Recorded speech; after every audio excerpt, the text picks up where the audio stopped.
When Gary had to pee, breaking news, Friday Night Tights, Gary actually had to pee. This is a big moment for us. Oh, oh nice.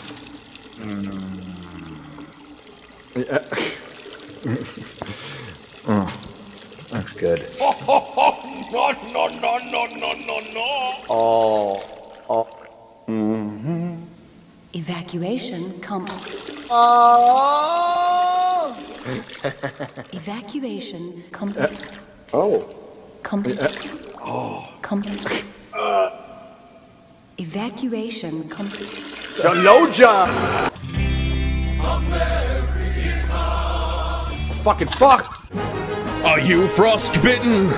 Well, drink Geek Grind Coffee with the special Nerdrotic All Hail Private Blend. GeekGrindCoffee.com for all that ails you. Use discount code Nerdrotic at checkout for 20% off.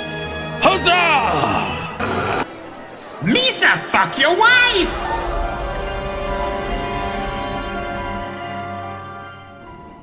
I'm right. The goal is not really to promote Star Trek, but to promote these organizations and to use our platform to be able to bring greater awareness to these very, very important messages and places. I seriously want to punch this guy in the dick. Hey. Come X Division wins. Yeah, Chrissy. Nice. Bicycles. Good. 3,000 years later.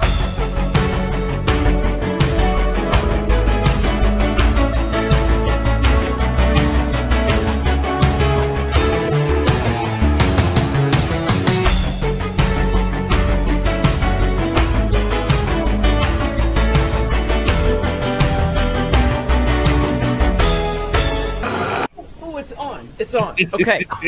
Hi. Hey. Hi. I love Nintendo. Nintendo's my favorite game ever. I love Nintendo. Nintendo is really good. Oh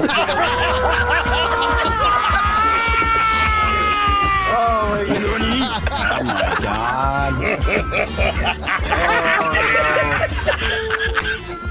Hi.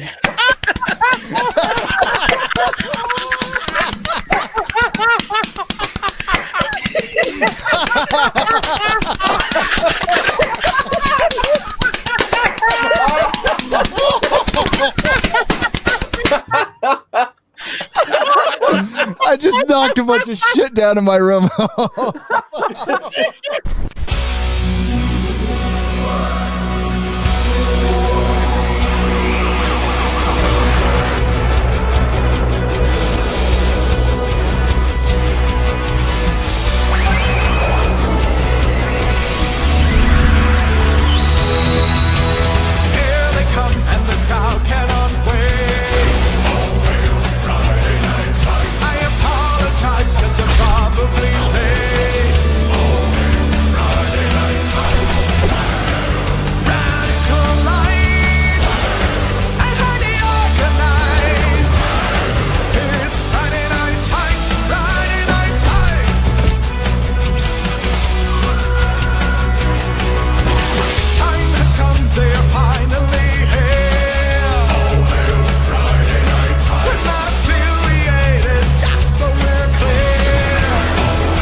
Hello. Oh, that's just, I need to get that.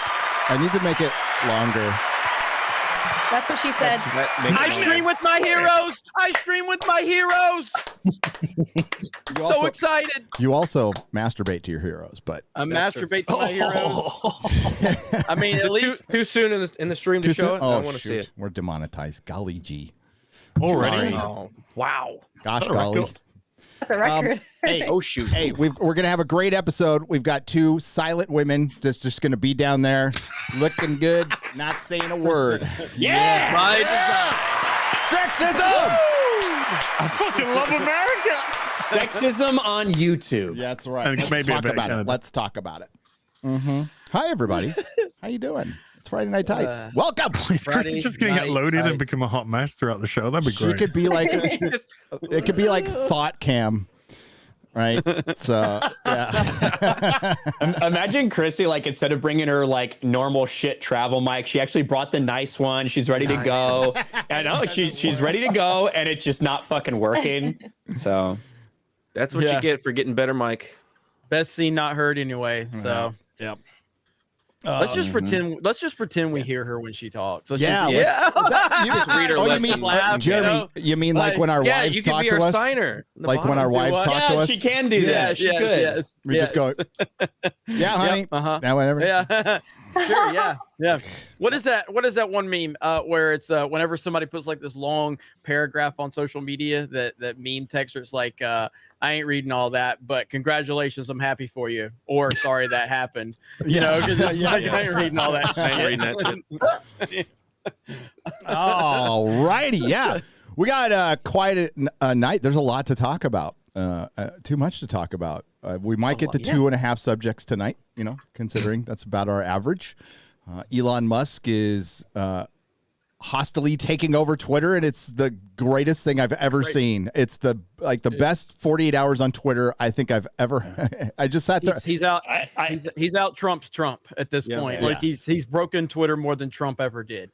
I also love how all of a sudden, much like something going on in Eastern Europe, everyone suddenly becomes a geopolitical expert. Now suddenly everyone's like, why are they using the term hostile takeover? They're just trying to frame it bad. It's like, it's not like a bad thing. That's not an illegal. That's not an immoral thing. It's literally a fucking business term. It's business. But again, all of a sudden, people are fucking experts on this shit overnight. But yeah. I can't believe a billionaire's taking over Twitter. Well, Come on, isn't guys, that stop Twitter? laughing. No offense to the amazingly intelligent and beautiful 20-something-year-old audience that we have, but aside from you guys, that's what Twitter is filled with, and all this shit is stuff they're seeing for the first time, and they think like nothing happened before they were born. That's partially what we're dealing with. And they know that currently there's Saudi princes on the board. Yeah. Right. Know about that. Oh, yeah, that's true. And a hostile takeover doesn't mean, he's being mean about it. It just means that someone's trying to do it with the people who are in charge of the company, the executives, not the shareholders, the executives of the company don't want it to Yeah. That's literally all it is. They think he's coming in with guns, like, give me Twitter. Give me Twitter now. Not that I like the mainstream media or think they're necessarily portraying everything the right way with this, but the term hostile takeover is not a wrong, evil, or immoral thing. I would say this to me is the last few days have been some of the best moments to expose to everything that we've been trying to tell everybody was going on for the last few years. Like this just amplified it to the next level where you can't even ignore it now. I mean, the response to Elon Musk and the things that people are saying about him now, like and the meltdown and the crying and the hypocrisy of them thinking a billionaire shouldn't own a platform, yet they had no problem when Jack Dorsey, a billionaire, had the power to take people off the platform that he didn't like or the board or whatever. They don't have a problem with Jeff Bezos owns a newspaper. They don't have a problem with any of this stuff. Well, Zuckerberg on Facebook. Yeah, exactly. Like the hypocrisy is align. insane. It's insane, and it's so funny. And I mean, I'm sure we're going to get further into it, but I think I think this is all part of his plan. I think they're just walking right into everything he's setting up. He's been building up to this for a while, but again, we'll get into that a little bit later. Hell yeah. I hope so. It's been my favorite week ever. The Elon Musk thing, like reading all the tweets from the verified media elite on Twitter has just been, it's been glorious. It's just been so much fun. And just also Elon Musk, I don't know if you saw the TED talk he gave, I think it was yesterday. Yeah. Where he laid out like, oh my God, like for someone like him to come along and he says, I will unlock it. Like whatever it is that he's going to build, if it ends up not being Twitter, I'm all about it. Like it's so broken. It also exposes how broken Twitter is as a way for us to all just communicate. It's divided not just the country, the world, and it's being used for nefarious purposes. And of course, CNN is against it. Of course, they're against it. And I just love it. Was it a CNN woman who said, "Oh, Elon's taking it over, and he's trying to control the narrative and tell people what to think, and it's our job to tell people what to think."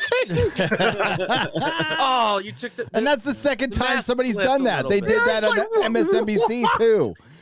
Yeah. I'll find the clip for you if you want. I'll find the clip. Hell for you. yeah, It's please crazy. do. Please do. Between Musk and what DeSantis is doing in Florida, it's been absolutely fantastic to watch this all play out. So, and by the way, Disney just continues to have people protesting outside their gates as their stock price has fallen 30% in a year. Did you see the protest yesterday? I love it. Yeah, it was yesterday in Anaheim.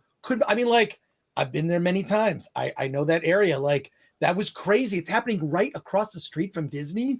Like, that's nuts. And I saw interviews with people. Who was it who did a stream where they were just interviewing people? But it was so good. And it was just people pointing out, like, hey, something is broken within that company. And the fact that it's a hostile work environment to just regular everyday folks is bizarre to me. To me.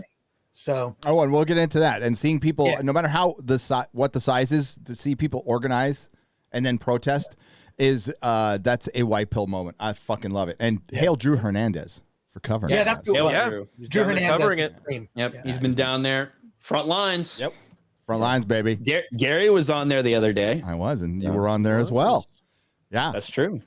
And then when I took a clip of what I did over on Frontlines and put up on Patriot Outpost, I get a strike. Isn't that weird? What? No way. Oh, yeah. Oh, God dang it. Oh, well. Heaven forbid that you hold people accountable for what they admit to. That when someone says we're actively trying to program children, that you say, hey, these people are actively trying to program children. That's too hateful. Apparently. So. Yeah, pointing out the truth. It can be. The truth can be very hateful. Hello, my name is Gary Beekler. I come to you from Nerdrotic. This is, once again, Friday Night Tights. We're going to go around the horn and spend the next hour and a half introducing people. And by that time we're over, Az might have to leave. We only have Az for a couple of hours today. So Limited time. Hi, Jeremy. What's up? What's up? How's Geeks and Gamers going? It's going great, as always. Shout out to Geek Gamers Tabletop, who Xray Girl is part of that, as well as Ryan. Quarter Black's been offering to suck my dick if he can get on the show. I mean, I might. He won't let me. He does that for everybody. He won't let me. Yeah. So yeah, we might make that happen. But yeah, that channel in the works. Already monetized. I had it's blown away how crazy that channel's just taken off. People love Dungeons and Dragons without wokeness. They really do. It was a great show. Like, I was in the audience. I was watching you guys. It looked like a lot of fun, and it was well put together. Like straight off the bat. You're not apologizing. It looks great for coded orcs, Jeremy.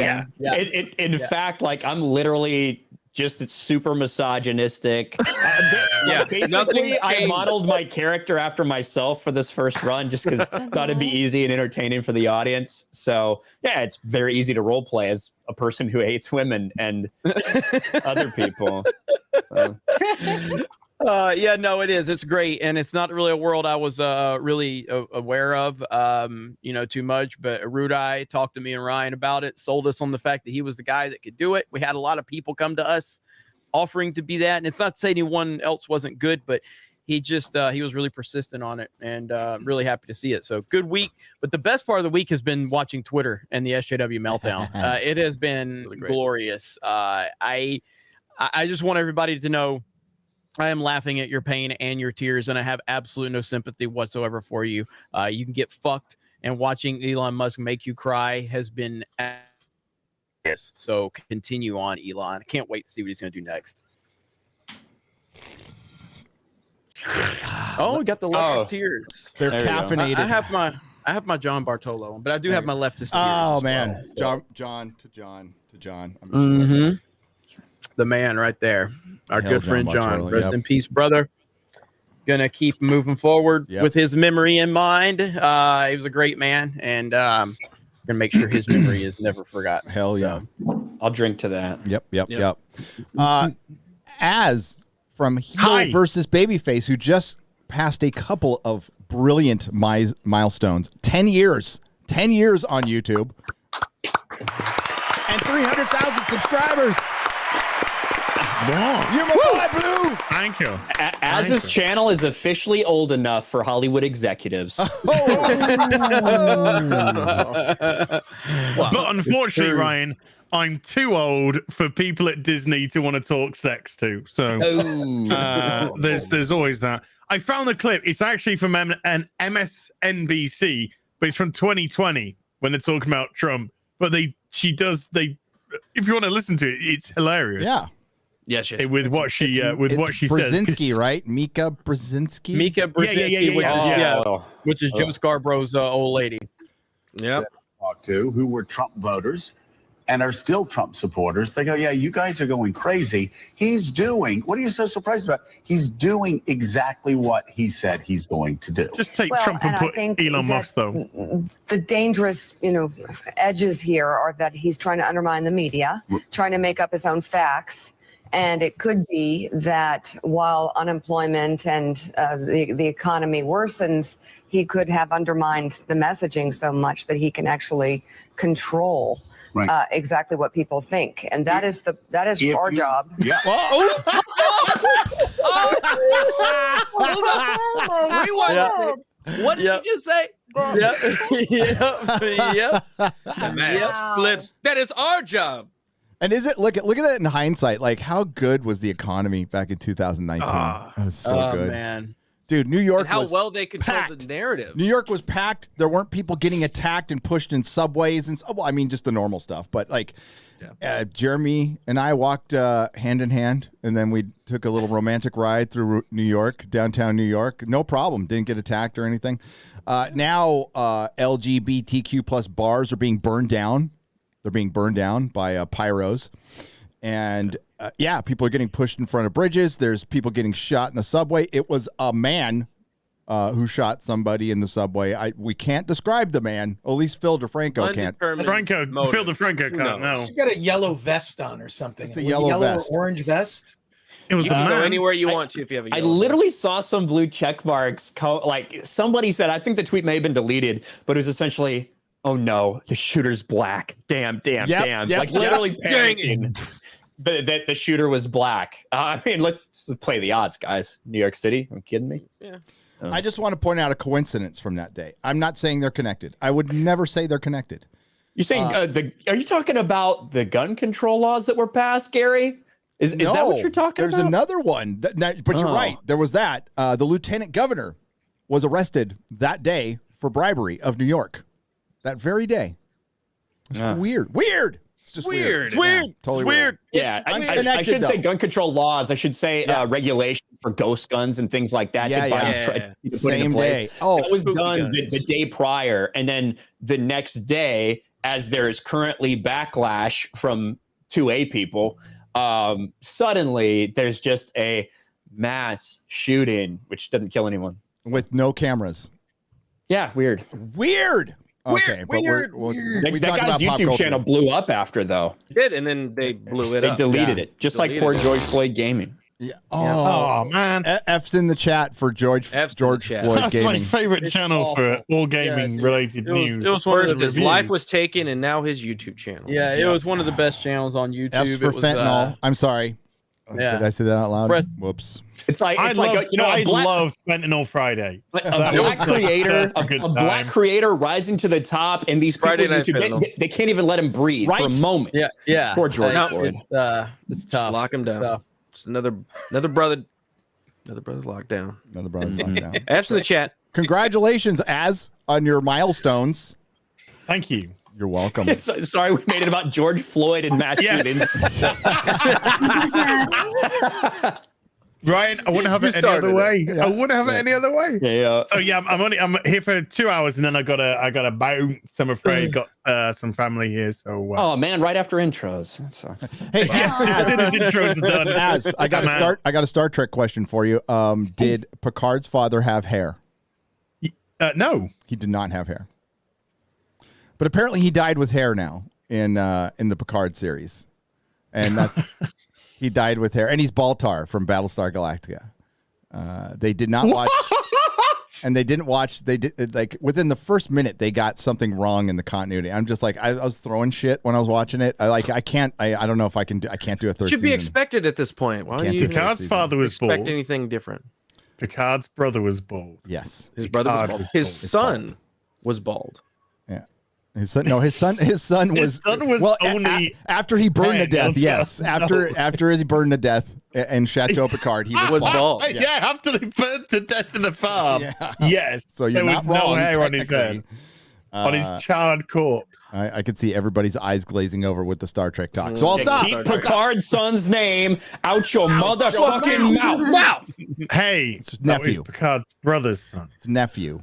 Picard didn't have a son His because nephew. he like this whole season is about how he didn't lay the wood to enough women. So that's about it. Is he a robot now or some shit? Didn't he have a son in his alternate life on that planet? Yes. Oh no. He was also bald. A son and a daughter. I shit you not. I think this. I could be wrong, but He this was also episode bald. was about how Picard secretly wanted to be a girl, and I'm not kidding. I'm not kidding. Whatever. I wish I was kidding, but I'm not kidding. I'm not the only one to come up with this theory. I was very happy to see one of my friends think that too, and I'm like, oh shoot, I'm not the only one. So yeah. Alex Kurtzman, if you ever want to go and fuck yourself in any direction, please feel free. Yeah. You bastard. It wasn't meant to be funny. I just wanted to turn the fuck off. Hello, Ryan Kinnell from RK Outpost. How are you? I'm doing fantastic, Gary. There has been a lot to talk about. Basically, everywhere I've been running around frantically. I haven't even seen this movie that Chris Gore recommended me to go see that I've been wanting to go see. RRR, some foreign shit, which I would never think of going to normally. But now with American media the way it is and Chris Gore's recommendation, I have to go see it. Yep. But I am going to go see Sonic tomorrow. So I'm excited about that. If we've learned anything from Ryan's channel is if Chris Gore recommends something, you better jump on it. You better go. Yeah, that's true. Santa Inc. Santa Inc. I'm convinced that we wouldn't have even talked about Santa Inc. if it hadn't been for Chris Gore messaging me and my video randomly blowing up. And just I found something out the other day that I didn't know.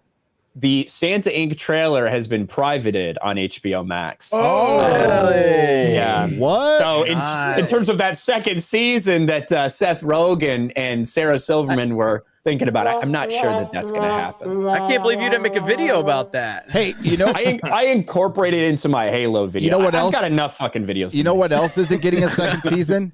Hawkeye. Hawkeye's been canceled. So, or now it's a limited series now. So, but it was a hit. It was a hit, though. Runaway Gary, the story was told. They didn't know to do a second season. They did everything they needed to do, Gary. I such hate it, Gary. I know. That's the same shit we heard. You know what? It's the same story I heard for Marvel Comics every time they canceled it was always supposed to be 13 and a half issues without finishing the story. That's the way it was always supposed to be. Yeah. Okay, thanks. It was always meant to be canceled after 3 episodes. Yep. Duh. You're always supposed to be fired in the middle of afternoon on Wednesday crying at 2:00. Yeah. Yeah. So, with a name badge. RRR. I was supposed to see it last night, but I had to finish my video, so I'm seeing it Saturday. I'm going to see Saturday, and then fucking Northman a week from yesterday. I cannot wait. I saw your review, Chris. Too. Your review made me so fucking excited for this movie, dude. Thank you for not spoiling it. I was fucking excited though. What is so fucking funny, ladies? I want to know right now. Chrissy fixed your box. I was trying to covertly test my microphone without interrupting you guys. I wanted her to say titties. I just wanted her to scream titties. So. Titties, mic check, 1, 2. Yeah, that's all you got to do. I don't care if you interrupt me. Okay. Oh, tit. Tit check 1, 2. Look who I live stream with. Do you think I care if I get interrupted? If I really need to say something, I'll just yell or mute you all. It's okay. There's 1,000 people on the panel every week. The only way to talk is to interrupt each other. So. Yeah, it's okay, Chrissy. Northman has is Alexander Skarsgård, is that right? Yeah. Yes. Yeah. He annoys me because every time I hear any fucking females talk about, like, you hear about that and they're like, is Alexander Skarsgård in that movie? They're like, yeah. And then they're like, oh, Alexander Skarsgård. I know. Oh, yeah. Like, every fucking woman talks about him that way. What about Stellan Skarsgård? Don't be jealous. Don't be jealous. Don't be jealous. He was in True Blood, and that's the reason all the ladies watch True Blood. But he even says he hated being labeled that way because it kept him from getting roles. But we'll talk, Chris. I mean, I'll have you do a little quick spoiler-free thing. But the way you, I'm excited. I'm very excited, and I haven't been excited about a movie in a long time. Eggers is a great director. Just in the cinemas, or is it coming out on any? Just in cinemas, just in cinemas. You have it already, I think. Back. Yes, it must be. Yeah, it is out over here. Yeah. So, Court Black Garrett. Batman's out on Tuesday on Amazon here in the UK. It's on Amazon. Yeah, Batman's on HBO Max. 3 days? Something like that. You get on the 18th, and then the UK get it on Amazon on the So now streaming platforms. One of them being Amazon. When it gets to the part where I think the movie should end, I could just turn it off. Yeah, right. I don't have to watch the last part. That's great. Yeah, as soon as you pick them up in the cafe, that's Cut it. right to movie's over. Bye. Credits. I saw it multiple times. I'm not going to see it. I don't have any desire to see it again. So it's fine. It's a fine movie. Yeah, just not. I want to see it again to see if there's any difference. I was wrong. Pretty good. I was wrong. Way too many black people. Yeah. That's probably why it didn't make it to $1 billion, Ryan. It held it back. That's why China didn't like it. People aren't ready for black people. They just aren't ready. I think they cut out. Not ready for hero black people. I was going to say they cut out all black people from China. There's no Commissioner Gordon or Catwoman in the China release. At all. It's just like an hour-long movie of Robert Pattinson walking slowly. Everyone in China's like, what the fuck is this? Movie is fucking weird. Wait a minute, did they beat this gang of thugs up 3 times already in this movie? Yeah. I'd rather be welded into my apartment than watch this. Oh! Well, I've got a deal for you. Hello, everybody. Wow. It's funny because it's true. In exchange for all your pets, we'll make that happen for you. Get lunch ready. Hey, everybody. I'm excited for the show. Chris Gore's back. I love Chris Gore. I'm ready to talk about Twitter and all that shit. And if Elon gets it, which I don't think he will, but if he does, the first thing I think he should do is go into the Twitter buildings, go down to the server room, and rip all the fucking cables out of the wall. Yes. And burn it to the ground and shut the whole thing down. Elon has a lot of money, but $43 billion is approximately 1/7 of his total wealth. He's not shutting it down. It's a fucking lot if he gets it. So, dude, I'm not retarded. I know it's not going to happen. 46 billion is a sixth of your wealth. You're all right. Insane. Well, I know, but still, I mean, come on, dude. If he just takes the W out of the name, I'm good.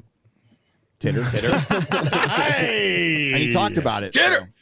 Let's get that titter going. Some big old honkers onto the bird, you know. What I liked about what he said at that TED Talk that Chris was mentioning was he was specifically talking about free speech. The whole thing, like I don't have any hopes that some billionaire is going to come in and do everything the way I want him to do it or have all the thoughts or whatever, right? That's not what I think will legitimately happen. However, it's nice to hear him talk about what he thinks free speech is and what he thinks should happen to Twitter in regards to openness and open source Twitter, because he said that the reality and the perception for this platform needs to be that we're not hiding anything, that we're not boosting anything that you don't know about. So not only will they not boost things or whatever, but the perception of it. So that's why it needs to be completely open. And you need to see exactly the algorithm that they are using for Twitter. It'd be awesome if you blew the top off of the whole thing. Oh, hell yeah. Here's the thing. So having worked for Elon for like an entire year, so obviously I'm an expert. I'm an Elon expert. Humble brag. But I'm something of an Elon expert. I worked in a fucking shop selling auto parts. But the way his company was run was a bunch of people who admired Elon. It was like the company was filled with Elon fans. Like the training seminar was pretty fun. The food was good. And it was just like an Elon rah-rah party that his management put on. I don't even think he would want this. But the thing is, there's people who think they're Elon fans and think they act like Elon, but they don't. They are the system. They act just like the system. That's why I put a tweet that nobody read. But I'm like, the enemy's always within. I'll read it. Thank you. The enemy's always within. So I worked for your company when he smoked pot on Joe Rogan. We had 2 fucking meetings about it. Two, and I got written up. I got written up in the second one. I'm like, why the fuck are we here? Why are we here doing this? I have work to do. I don't want to talk about fucking Elon Musk smoking fucking pot. I have a job to do. And I was a little insubordinate. I dropped some F-bombs. You don't want to have a powwow about it? You're going to get all of our feelings out. Yeah. Here's one thing I think is interesting. And I know the obvious thing that if he does get Twitter or whatever, the obvious thing that everybody wants to see is for him to unban Trump. I think this will create a very, very interesting dynamic because I love Ron DeSantis as much as anybody else. He don't have the pull Trump does. Nobody does except for Elon Musk. And Trump's ego probably doesn't like that Elon has the same stroke that he does because he does. Because having money is one thing. There's a lot of billionaires in the world out there. But so Elon having 300 billion doesn't automatically put him in the Trump world. It's his persona, it's his fan base, it's the power he has with his fan base. Like Elon has as much pull as anybody in him and Trump have they're equals in terms of that, and Trump's ego probably hates it, and Trump would have to put his ego aside to kind of like work with Elon at this point because Elon's got it. He's got the juice. Trump came out and made a statement that he's not going back on Twitter if Elon buys it. He's trying to push his trash Truth Social. It's not going to work. I don't think True Social, like I don't. I've been saying it from the beginning, and I got a bunch of pushback that it's literally just going to be a campaign thing for him. So yeah, I mean, well, my whole thing is that I can't even access it through Google Play at this point because I'm not getting on a shitty iPhone, to access the damn thing. Like it's just so stupid. Like you don't even have Google Play and you don't even have Android set up yet. What the fuck are you doing? Like it just is. Wait, is it open? Like you can it's open for Apple. I guess Apple people can access it. I guess so a certain group of people. The whole thing doesn't work in terms of what I'm seeing. But yeah, I think you're right. Like Elon has the juice. Like we've been saying it since Trump got out. They needed somebody to hate, and they're still hating on Trump still, but they needed to move that hate to somebody else. Found it. And they found DeSantis. Well, it went DeSantis, and first it was DeSantis, then it moved to Joe Rogan, and it didn't work. It didn't really work on DeSantis. Neither one of those had the same pull that Trump. Now Elon has it. Elon is he's moving, he's shaking, and people are hating it. Yes, and I'm loving it. So, I do too. I absolutely love it. I don't think he's like the savior of all mankind or anything. Like a lot of people seem. He's a billionaire who understands a meme. I appreciate that he is he's a successful man that will fucking shake things up. He's not afraid to shake things up and have fun with it. So I'm down with that. Go ahead, Chris. Go ahead. No, they're saying that Elon Musk will end up being the world's first trillionaire, right? Wow. I think the thing better him than fucking Kylie Jenner. Yeah. Yes, I agree. But the thing that I love about Elon is he's focused on the things that really matter, right? Which is one, truth. Right, that this platform needs to be fair and honest and like basically be transparent about how decisions are made. I mean, the first thing I would do if I was Elon is just fire the truth, the safety, and all the people that are making the decisions. They're just and when you hear the whiny people from Twitter, I've watched like videos of people from Twitter and Twitter employees. That all needs to go. The reason that the platform sucks so bad is because of the environment, right? It's they hired all the wrong types of people that aren't committed to First Amendment. And I'll just tell you something as someone who I worked for Larry Flynt back in the 90s. When I first moved to LA, I sold my magazine to Larry Flynt. Talk about a guy who sacrificed something for the First Amendment. I don't know how much you know about him, and you've probably seen the Woody Harrelson movie, but I worked. I really just admired. Like this is a guy that sacrificed everything, to stand up for the First Amendment. When I see Elon Musk doing that, it's so inspirational. And his response to the Saudis was just it was like a mic. It was just the ultimate mic drop. It was just so incredible what he said to them.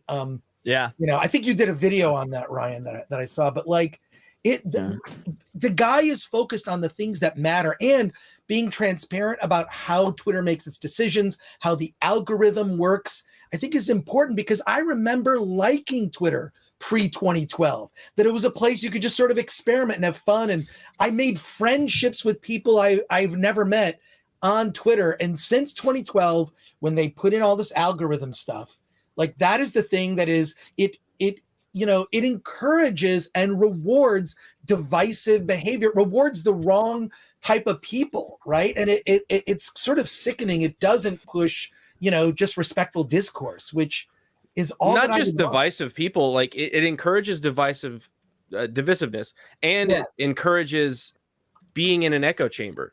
You end up forming your own echo chamber. You block the people you don't want to talk to.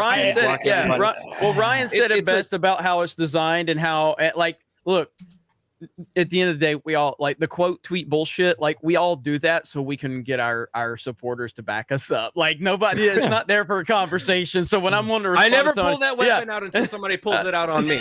I will fuck that shit on you. Like there's like 90% of the quote tweets out there have business being quote tweets. It's quote tweeted so you can get your followers to back you up and co-sign you. It's not there to have, and that's what Twitter's designed for. Yeah. But no, the thing is though, it's I wouldn't say it's not necessarily to back you up. It's because if you quote tweet, it will go on your timeline. Correct. If you reply, then a lot of people will not even see it. So the quote tweet will get you seen. So at least what you wanted to say as reply, you can actually get to your audience. The reason you're quote tweeting on Twitter is not to like have any sort of dialogue with someone in what used to be only 140 characters, now is 280. It's to wreck them. It's to be like, I'm gonna make fun of you, and I'm gonna fuck up your point, and everyone's gonna see it. That's the entire point of it, and it's very different from Facebook or Instagram or any other social media site, and that is why it does get like so divisive on the platform. And in terms of echo chambers, I'll say this: people create their own echo chambers naturally as human beings. Now, out in real life, you are forced to not live in that way. You're forced to not live in that way because you go out to social events, you go to work where not everyone has the same opinion as you, and you're forced to have different interactions and conversations with people and work with people towards a goal that you don't agree with everything on. But in terms of like what you consume and the people you follow, 90% of people want to hear stuff that they agree with. That's human nature. I'm not going to sit there and watch MSNBC just so I'm not in an echo chamber. What I mean by that is like, if you go over to the Discovery, what are you doing? Silence is violence. If you go to the Discovery tab, it's all left-wing echo chamber stuff. What I would love to see is you can create your own, like who you follow, who you interact with, who you talk to. It could be an echo chamber, sure. Like what you're saying, the things that you want to consume. Yeah. When you go to the Discovery, you get everything. You don't get just the curated what the left wants you to believe. I never even go to that tab anymore. My life is such a better place whenever I don't go to that tab, and you just see what's on your main the propaganda tab. The propaganda tab, because the coof popped that up there. Now all of a sudden Ukraine shit's up there. It's like I can't look at that because it's all fake. It's all manipulated. 100%. I would like that 100%. part to be. I would like that part to be more open and more. It's dishonest and disingenuous. And the problem with these other platforms, the other platforms that have been created, the Gabs, the Getters, that all that is, they don't do anything new that Twitter doesn't already do. What I believe that Elon is going to bring to it is some innovation that's going to better democratize, because it's certainly not a democratized space in terms of conversation, because the conversation only goes one way. So people aren't having conversations. They're just seeking validation and affirmation to, fulfill their narcissistic needs. And so it's turned into a dark place where basically Twitter just turns everyone into an asshole. And I think there's a different way to go about it. There's a different way to go about it. We're all perfect. I'm not gonna lie, it is fun. It is fun. That's why it doesn't. People. That's why it doesn't bother me.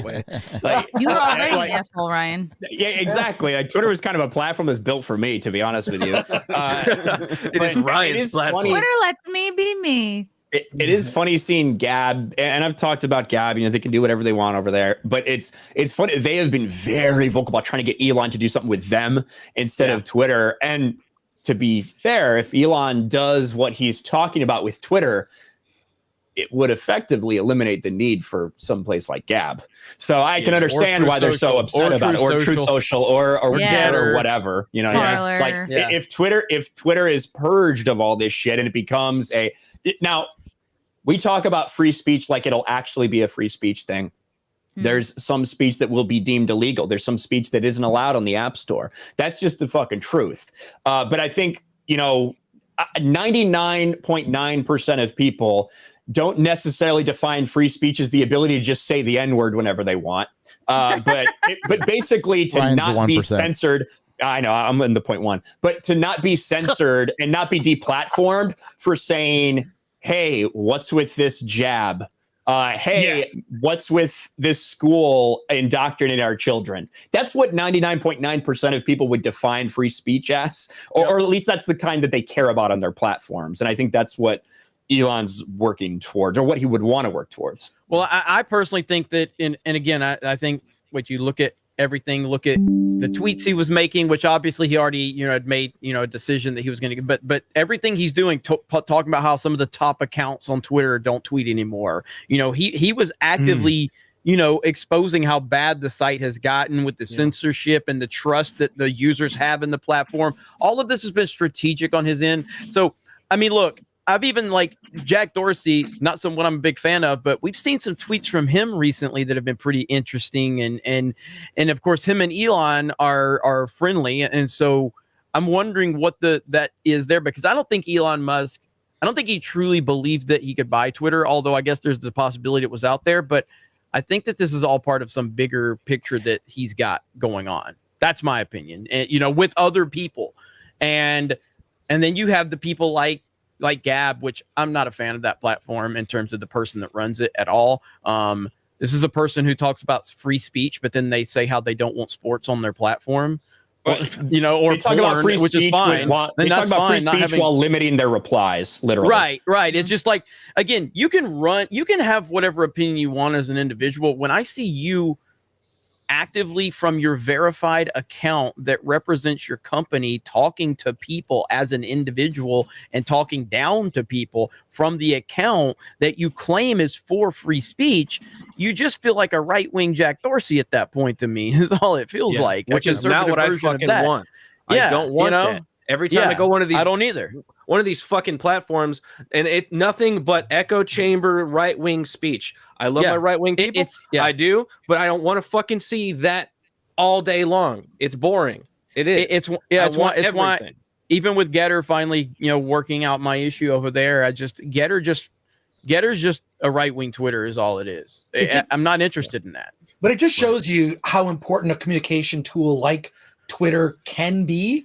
And Elon Musk saying we can unlock its potential. When you look at recent things like this bill in Florida and how the framing of that bill completely changed the conversation, and ill-informed people, let's say low information people, Hollywood, completely spread, they spread unknowingly disinformation because of the way that bill was framed. It shows you how important the presentation is. And I believe, just having followed Elon for years, I watched that Joe Rogan episode where he was smoking and drinking bourbon. And that was a great episode. And I was like, I love the guy. So he seems to be focused on the things that really matter and are important. And I think it'll change the conversation where the mainstream media outlets cannot get away with a reframing of something in a deceptive way, because it's incredibly deceptive. And when you see these protests against Disney, there was one in Burbank, there's one in Anaheim. I think there's one coming to Florida at some point. It's just people are ill-informed. You can see it. You can see it when they're interviewed. Like, okay, you just don't know, and I feel bad for them. They're not taking it a layer deeper. I think whatever the new vision of Twitter is, which would include, I assume, some innovation from Elon. He was even suggesting that if you pay the $3 a month for Twitter, you should get certain privileges that seem like it would be pretty cool. The edit button, right? Within 20 seconds, I've got 20 seconds to I can't stand whenever I've put out a tweet with a typo. I'm very careful. I always find out about the typos like an hour later though. So I gotta call Chris Gore out. You said that there's people are confused about, where are you getting this out? I'm sharing my screen. You said people are confused about the gay bill. What are you talking about? Hey, that's not me. Hey, what are you talking about? He's a human toe. Yeah. He doesn't have a brain. It's a toe. This is perfect information, right? Like, this isn't. No, this gay. Like he looks better with the Hellboy. It's like makeup. Papa Smurf. Yeah. As the first two words in a sentence spoken by a political leader. How is everything wrong about this in the so United bad? States of America don't say. I love the Don't confidence. fucking say, you fucking Nazi pig. You fucking Ew. Nazi pig. Say. It's like white dog. Say. First Amendment. Say. Read about it. Then run for office. You piece of shit. So angry. Yes, obviously, He's to angry, Chris's Toe. point, that's Hollywood's like spreading all of these lies right now about it, like unbelievable. But So, if yes. there's going to be a fact check, there should have been a fact check on that bill, because it's disingenuous, politicized in completely the wrong way. Again, adding more fuel to the fire of divisiveness. And frankly, as a parent, I'm concerned about how my kids are spoken to about certain topics, which should, better topics for around the family dinner table, right? Like, so all of that concerns me quite a bit. And I'm just so annoyed at the way things have been reframed in a way that is, frankly perverse. And I know, look, I'm not the only dad on this stream. We had a conversation on the Nerdrotic Nooner on Wednesday, discussed a little bit of that, and it's sort of sickening to see this. It's really it's really people with not the best interest of kids in mind. Nope. So No. yeah, Twitter can help solve this. A new Twitter could help at least fix some of this, or at least a step toward it. Yeah, because the Twitter did exacerbate this problem along with a lot of other problems. So if it just destroys Twitter, I mean, that would probably be the very best scenario. Fuck fixing Twitter, just destroy it. I'm fine with that. I'm fine with the company imploding. They're trying to do all kinds of shit to keep them from getting. I'm sorry, I'm not a stock hostile takeover expert. No, but you know what you are? I was sharing it. I was sharing it too.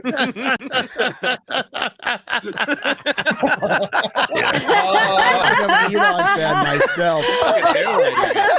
You know how well trimmed my beard is in that one. That was so good. That beautiful head of hair. Garrett, I mean, I'm a little bit confused because I thought you were this. No, I'm an expert. There we go. That looks way better, by the way. Your hair matches. A little more high resolution. I still have my. That is a Tesla pin on too. Oh, he's got the Tesla. The real Tesla. I still got my Tesla gear. I kept all my Tesla gear. It's good. I got good jacket. Wait a minute. They post they post memes on the show. I'm there. Yep. Speaking of the fathers on the stream here. Yeah. So I saw these fucking memes coming out the other day while you guys were live, and I didn't have a chance to watch. But why the fuck? What am I doing here? Your little baby boy. That's Just three fathers and a baby. I don't know what the you're talking about. angriest baby who ever lived. That is a hateful baby right there. It's a serious baby. I look like the type of baby that literally I wait till you take the diaper off before I piss and shit. Like every fucking time. Every time. Like the 10 to 15 second gap as you're trying to like get the diaper in the trash. It's not like a regular poop. It's a projectile poop too. It's like goes like 3 feet. Yeah. Wow.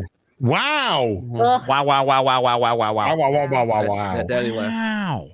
That's right. Wow. Yeah, I never want to be a dick on Twitter, like pointing out the OneRing.net said they got a bunch of cease and desist for posting their rumors, and I said they're full of shit. Like I did right now. I just saw that. Yeah. Did they say that really? They said I can't Look, believe guys, we're Lord of the Rings fans too. Look Yeah. at They're like, hey, we're the ones that did a stream with Amazon. In partnership with Amazon Prime to debut the teaser trailer, but they really don't like us that much. Okay. Yeah. Has Ryan seen this meme? Just like everyone then. God.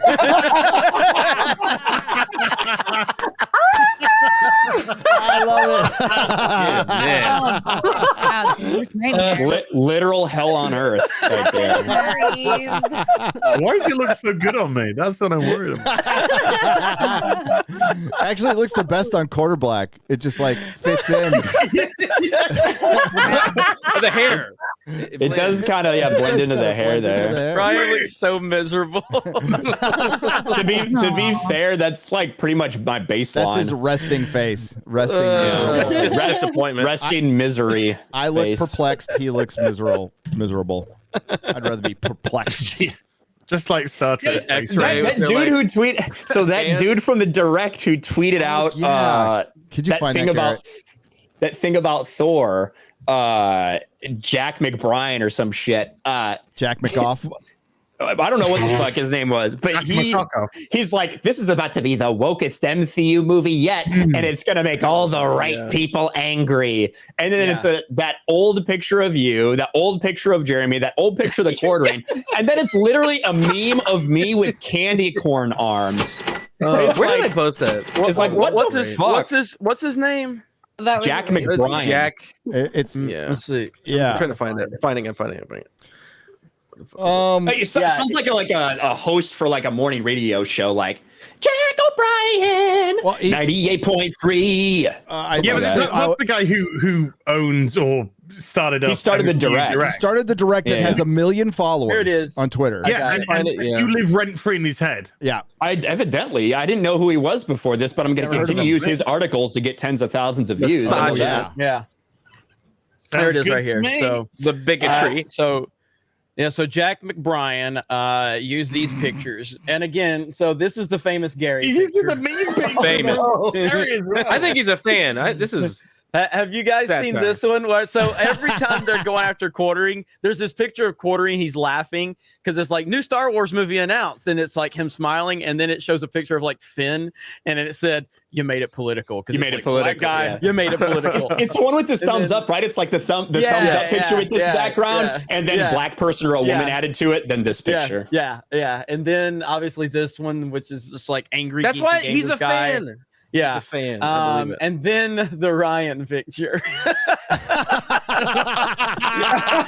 Like, it doesn't That's too work, perfect. though. It It's doesn't too work. perfect. Like, what again? And I've tried to explain this to you. So Jack McBrien, like, if you're really like, there's a lot of pictures out there of Ryan that like present the racism of Ryan. Yeah. Like, that's what you need to get, that angry white guy in the car, Jim like the Bro point where Ryan, he was though, that's bitching, almost you know, close. like, come on, so this doesn't work. It doesn't get your point across. Now he's already getting defensive in the comments. The very first one. Yeah, he got ratioed. If you're coming here to defend any of these four, take an L. At least they are making money off their bigotry. You are just a bigot. Genuinely hope you can get all of the fandom menace pipeline to hatred, because it's awful. Get out of the fandom. So, and he was already getting defensive. It's like, you threw the first fucking punch, motherfucker. Yeah, None of bitch. us have mentioned you. I didn't know who this person was. None of us know who this fucking guy is. Yeah. Like, it's classic. It's the classic fucking meme, the Anita Sarkeesian meme where, throwing opinions over the internet, then the opinion throws it back, and then you threw the first punch. Nobody shitted on you. No one talked, because we have opinions that you don't like. Suddenly you want to go out. That's fine. You totally can. But when you can't deal with the backlash, that's a you problem. Mm-hmm. And this guy clearly, he's got a lot of problems. Yeah. Okay? He's got a lot of problems.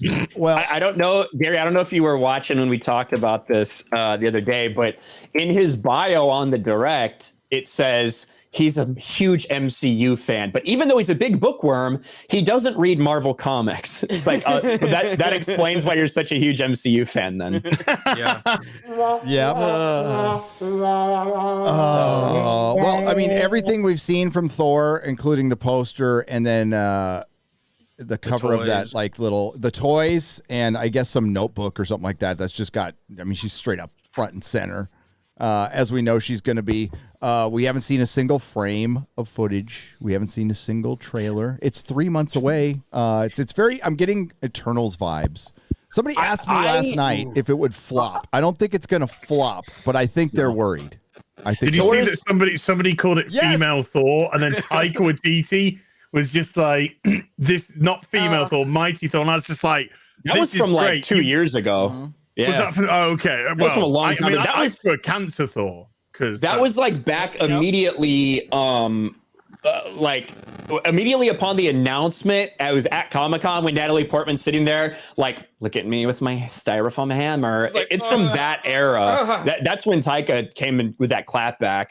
So she couldn't live, and he had to hold. Similar to the, I think I'll ruin your mythos in a minute, baby. Yep. I think that was close in time to that.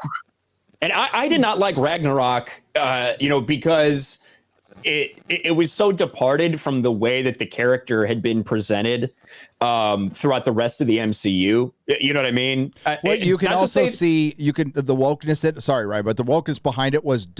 Yes, Asgard gets destroyed at Ragnarok, but Ragnarok's also a renewal. But they just fucking destroyed it. And then they killed half the people. Then they got snapped. Half of them got snapped. They killed Odin. They're just pissing all over the Norse mythology. Then they bring in King fucking Valkyrie.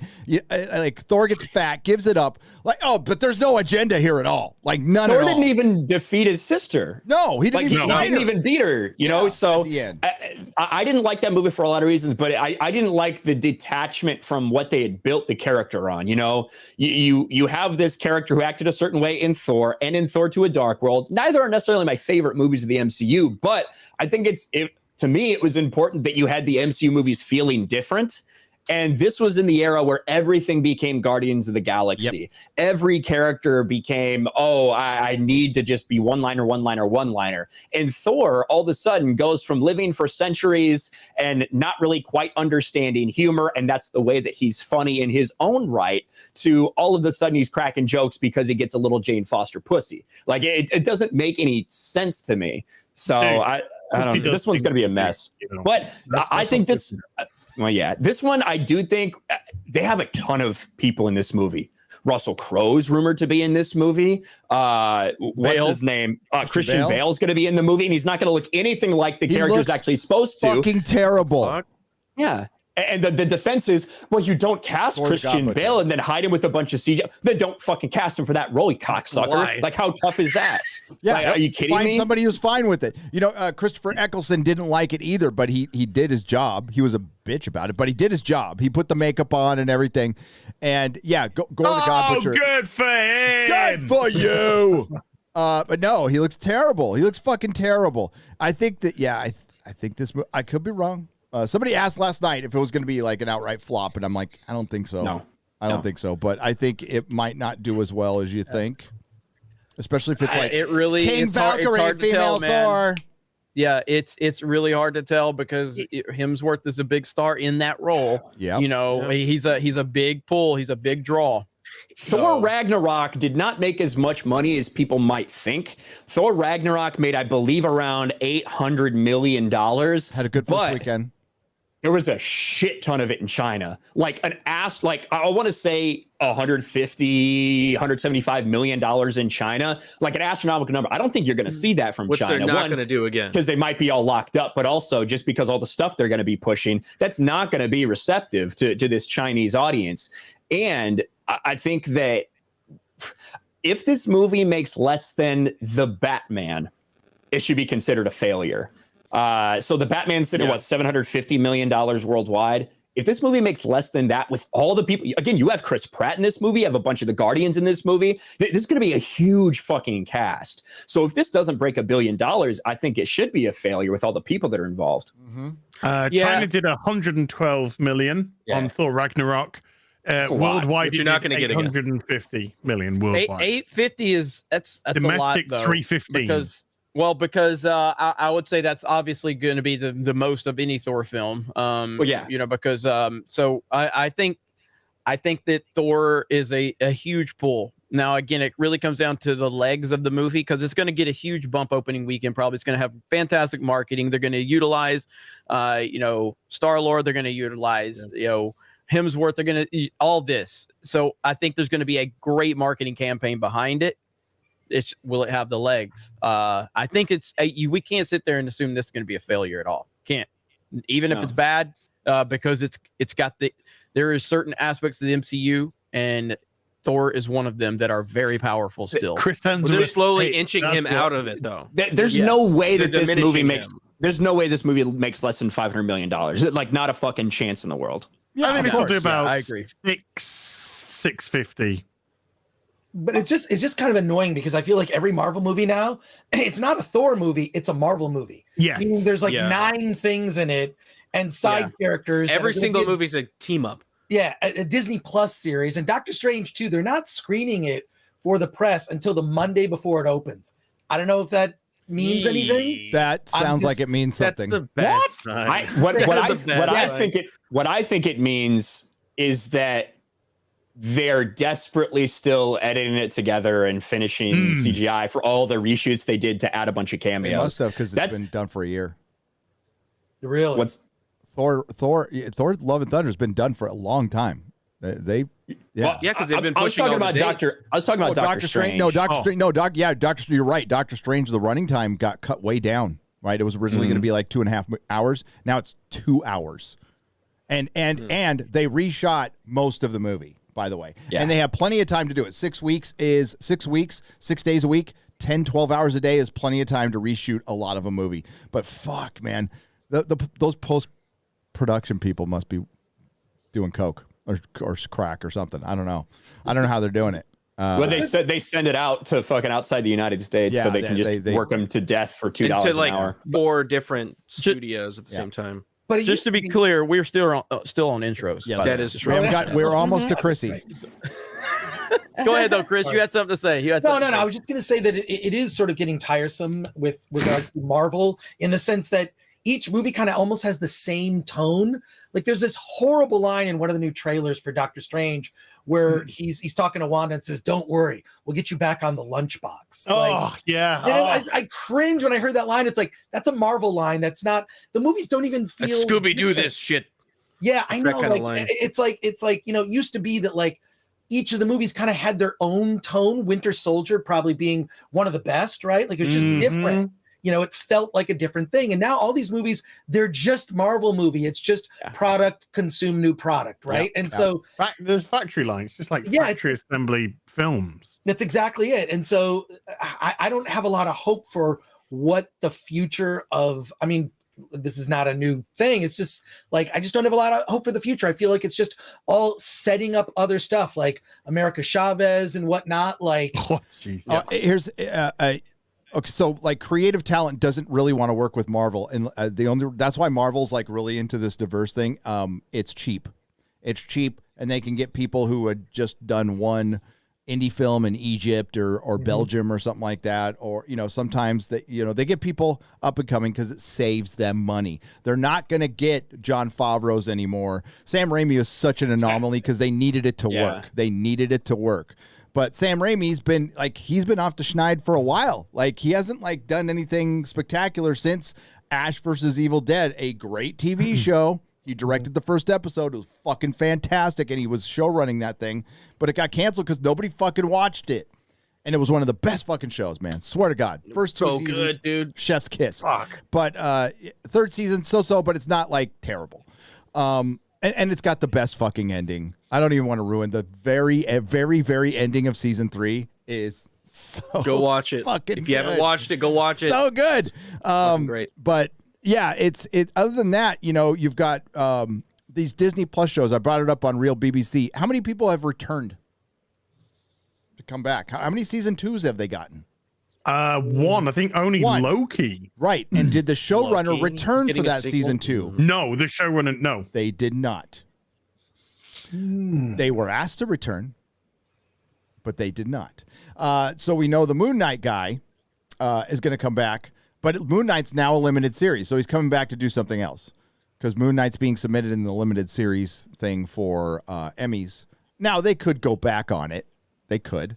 But I don't. We're not getting second series of any of this stuff. You want to know why? Disney Plus stagnated last year. They stagnated. So yeah, they need a Doctor Strange with a bunch of fucking superheroes and a Thor with a bunch of fucking superheroes because last year fucking sucked for them. Their stock has gone down. Bob Chapek's he's a moron, and Bob Iger's evil. So I don't know I don't know where Disney's going. Hopefully it's just down at this point. Don't really care. Yeah. I'm not we'll see if things turn around. I don't think they will. I think Disney will crash and burn before they turn around. I think Disney goes in might, these cycles. It's time for Disney to go down. Yeah, I do think too, like the 30% stock drop, and we've talked about, like, of course you can't not talk about that, especially with all the backlash. I will just say that we talked about this a lot over the pandemic, that Disney's stock was overinflated. Like it just simply was, because they were doing quarterly reports where they were losing like billions of dollars, but their stock was going up as they tried to play a shell game all regarding Disney Plus and the growth and future of Disney Plus. So I do think that stock was overinflated to begin with. And so that, in conjunction with a lot of this other stuff, is the result of, where the stock is now. The country's economy was a shell game throughout that whole thing, not just Disney stock. But you're not wrong, dude. You're not wrong at all. Like, none of it made sense. You're like, wait a minute, their stock is going up. Disneyland's closed. There's no movies out right now. They're not making. They just started a streaming service. What? And they're like, oh, Disney Plus is making us all this money, and we're like, wait a minute, no, it's not. No, it's not to get a company. And like, thanks to Florida, they were able to hide a lot of shit. Thanks to Ron DeSantis allowing them to open Disney World. Otherwise, they'd be fucked. Hey, Chrissy Mayer, how you doing? Hi, how are you guys? Heidi ho. Super quiet. We're so much really louder quiet. than you. Yeah, we are. What about now? Still low. You can go up. So low, because Solo lost money. Turn her up. See if you can turn her up in StreamYard. What about now? I'll try to turn her up. What about now? Yeah. What about now? That's good. Hey, better. There you go. I'm started. just keep Hello. going You're better down. seen, not heard anyway. I was gonna say, if you pull your shirt down a little more, you'll sound better. Wow. You can turn my other knobs. What's up? I've enjoyed the week of seeing Tesla man bad on liberal Twitter for sure. Yeah, I think he's going to take the place of Trump in that respect. Yeah, it's been really exciting. And then I've heard like lots of people too, like, I don't trust him. You can't trust a billionaire. Literal Washington Post columnists. Yeah. Like, not even fucking around. Literally.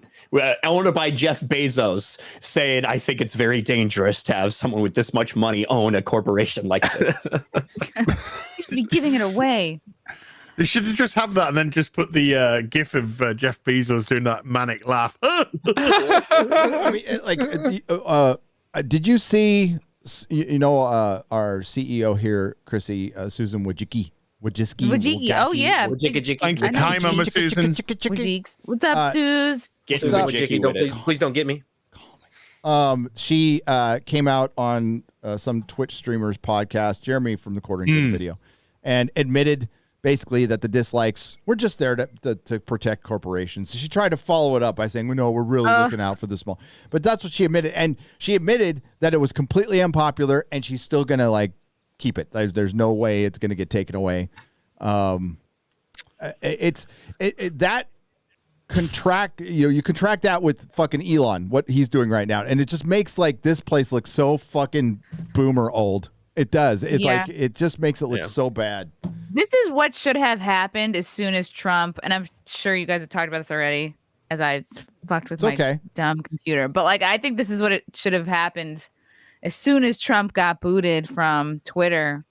I don't know. I'm pretty sure Elon was still like rich back then, and like could have tried, but maybe it took all these other platforms kind of floundering for him / people to realize, like, no, Twitter is still the main spot. Like, let's try to just go to the source.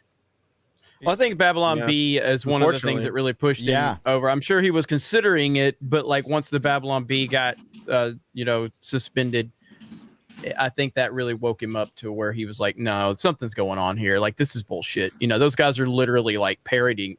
They're a parody of what's going on. And twice. Lives at TikTok. Well, it's sad that it takes that much more, though. and they'll ban their account if they ban them once more. That'll be it. Ron DeSantis wins the presidency. Let's just pretend. Okay, you don't think Twitter, if things stayed the same, wouldn't ban him at some point too? Oof. Absolutely. Yeah. Well, they've set a precedent. Set the precedents. They will absolutely find a reason to ban him. And then they'll just start banning Republicans all the time, or banning any kind of dissent, banning libertarians. They've already started it. So, and we don't want, as I don't know, the libertarian part of me doesn't want any fucking government regulation of anything. I would just like these companies to like realize that they're killing themselves when they do this, and they invite government regulation like it's almost on purpose, and then it makes things much worse. And we're still teetering on that, by the way. That still could happen, and I don't want it to happen. But they went too far. They went too far, and people didn't do anything. Like, we're starting to see things change. It feels like things are starting to change. The libertarian part of me wants to smoke in the woods and like finger an unconscious woman. Wow, that's good. That's so libertarian. That is so libertarian. That's a little too libertarian for me. Yeah. I mean, like, smoke your weed and everything. I don't think it's going far enough. Yeah. Can't get crazier. Now, is that going to be with a bottle or not?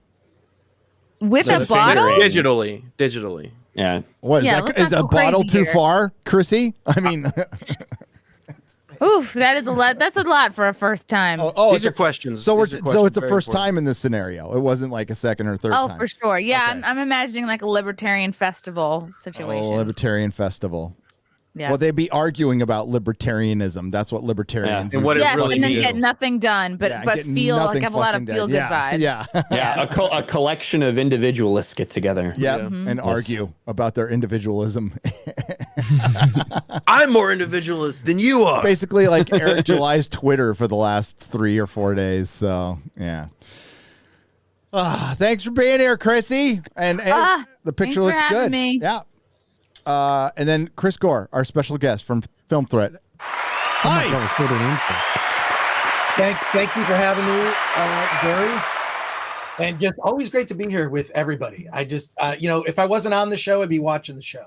So I really appreciate being here. And thank you. I've been talking about this movie, RRR, this Indian film, which could never be made in the United States, with this brilliantly talented director that, already is being asked, you should do a Marvel movie. And he very smartly was like, nah, I don't want to do a Marvel movie, which I think is great. But I'm trying to grow my channel, Film Thread. If you're not subscribed, check it out. I do live casts Friday mornings at 9 a.m. I do a late night live cast on Wednesday nights called Hollywood on the Rocks. And what I've been doing is, because I am a member of the Access Media, I get access to people sometimes. What can I do? But what I want to do is I want to bring those interviews on the live stream so that the chat can talk to our interview subjects. So today we had on the director Riley Stearns, who did a movie called Duel, starring Karen Gillan. It's out in theaters today. So that director is there. Robert Eggers from The Northman is coming on next week. And then I was just pitched the screenwriter behind Doctor Strange 2 is going to be coming on, and it's a live chat. If you want to ask a question, or if you have questions you want to ask, and this is the way it's going to, you want to come on, it's like I'm doing the interviews live. So the audience is part of the conversation. So I'm just trying to use my access for good and not evil. So, because I am a blue check hole on Twitter. It happens. It is my least favorite thing about you, Chris. But it happens sometimes. So my apologies. Whenever I hear like Gary shit on, and rightfully so, shit on blue check marks, because I feel the same way. I'm like, oh, fuck, but I am that. But whatever, it's fine. But I'm just trying to use, Film Threat to actually expose people to indie films they might not know about, like this RRR. Or this Duel movie with Karen Gillan and Aaron Paul, really cool little small indie sci-fi movie. You would really like this. It's about a woman who gets a diagnosis she's going to die in a year. But what you do in the future is, if you're going to die, you can actually create a clone of yourself to kind of carry on. So she creates a clone. She gets a clone made of her, and then finds out she's actually not going to die. So she has to fight to the death with her clone. Oh shit, that's kind of cool. Check out the trailer. I like that. Check out the trailer. It's really good indie sci-fi film. She was in a Doctor Who episode that dealt with that very, very thing. So there you go. In the flesh. Karen Gillan's, I didn't know this. Karen Gillan's a director. She's not just an actress. She directs films. So I love that, because most actors are very dim and not particularly informed. We saw a video earlier that illustrated that Jeremy put up, but no, I just appreciate being a part of the conversation. I'm trying to do something different with my channel with Film Threat, and I appreciate and watch all your stuff. I usually will look if there's a topic that comes up, I'm like, who is the shortest running time? Who is the shortest running time? And it's usually Ryan Cannell wins that. It's usually That's Ryan. True. In more than one way. Yeah. I thought it was ads. 38 seconds. This is a 4-minute happens. video on. No, I watched. Never happened to me before. I'm really happy to be here, and thanks. And I'm doing the Nooner with Gary every Wednesday. Yeah. Which is Well, fun. right now we are officially at the point where we have more viewers than CNN Plus right now. So congratulations, everyone. Thank you, everybody. CNN. Fuck Chris Wallace. Friday Night Tights with no organization and no clue what the fuck we're doing. Certainly not $250 million behind us. Exactly. Yeah. Who's the billionaire behind us? Yeah, I know it. Yeah, what's his name? Well, Gary is an Elon Musk expert. I am. He's pretty close. Elon pretty Musk. close. I'm a bit of an expert. But yeah, Chris is. I like the growth you've had on the channel over there, man. By doing the reviews and giving the honest takes and stuff, and keeping the content flowing. So it's good to see. But also, I'm trying to do something different. I'm not trying to like what everyone on this channel does. I can't even come close to being as good as what you guys are doing. I'm trying to do something a little different. Bullshit. No, We're really not good, Chris. We're not good at what we do. Bullshit. Well, I'm just trying to cover movies that Gary might is, but be lost Gary's under the good. radar, right? Like this RRR movie that is I mean, that movie is like a hit of testosterone. It is so manly and masculine and no agenda. Well, there's maybe some agenda, but it's mostly geared towards entertainment. There's literally a scene in the movie where one of the characters is being forced to bend the knee and he refuses. This is literally a scene in the movie. Like, I think you would. That's toxic masculinity right there. I love it. But yeah, like Gary, I hope you get to see it, or I just want to talk about it with someone other than I'll myself. see it. I'm going to see it tomorrow. Too. Yeah. Awesome. I'm going to see it tomorrow. Yeah. But now I want to watch Rebel Flesh again because you got me thinking about it. It's such a good Doctor Who episode. It's about these workers that are in these little vats, right? And they make little copies of themselves so they can do the hazardous work. And there's a solar flare that fries it, so you can't tell the difference between the worker and the real person anymore. And some get replaced. And there's a flesh doctor. It's a fucking great. It's a two-parter. Wow. It's a great episode. Love it. Oh man, I miss Doctor Who when it was good. When it was good. When it was good. It was so long ago. My guy, I was looking at the year that came out. I was like, oh shit. What was that? When was that? Would be was season 6 was 2011, 12, 2011 and 12. It's like a decade ago. A fucking decade ago. When Doctor Who it was ruled 11, yeah. The cons. Oh. Every con, everybody was dressed as a doctor. Yeah, the 50th And now anniversary. you can't find one. Because the 60th anniversary is next year, right? So yeah, we're almost 10 years away from the 50th anniversary. Wow. Damn. Damn. I just want to say get killed. I think that's probably what's going to happen. I mean, when she goes like this to regenerate, that's going to be me going.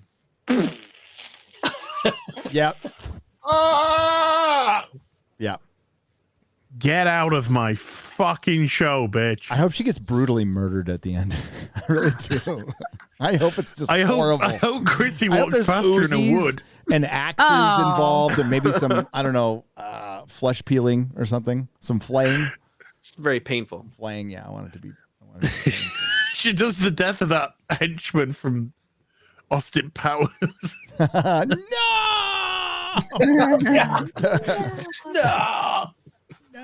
Beach Lover for 50 euros. That's proper money too. I mean, it's based on the pound, basically. It's close. Until when the Brit said, "Yeah, you're not taking our pound. Fuck you."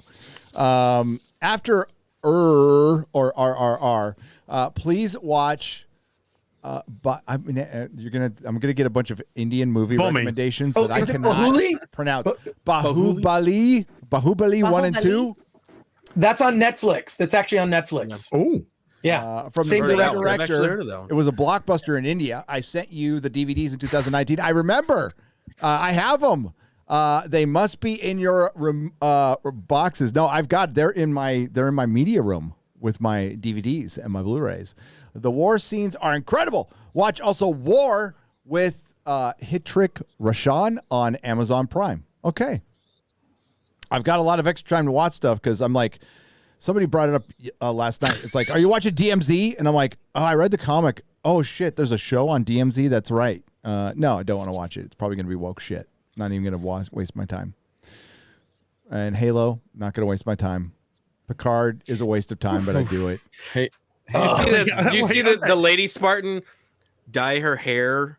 I have not seen it. Gun oil. Yeah, she One thing I have dyes seen. her hair. I heard right. I watched episode 1. He takes his helmet off at the towards 3/4 way through episode 1. With no I was build done up, after no that. anything. Episode 2, apparently he's helmetless and suitless. Most of episode 85, two. like 85%. Episode 3, he's fucking butt naked.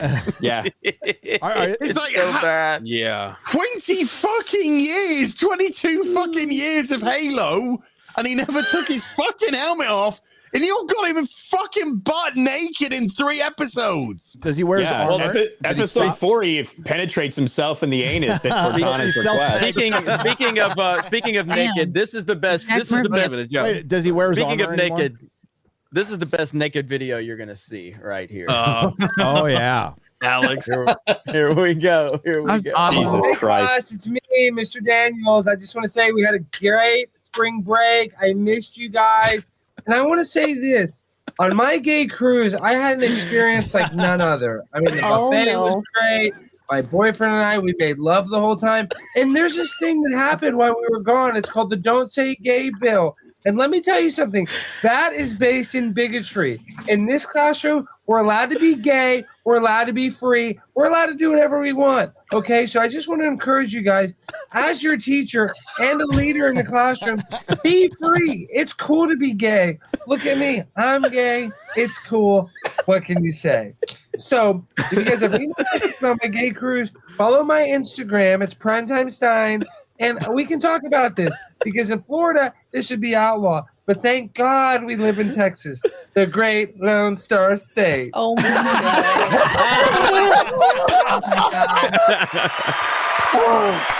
Justine.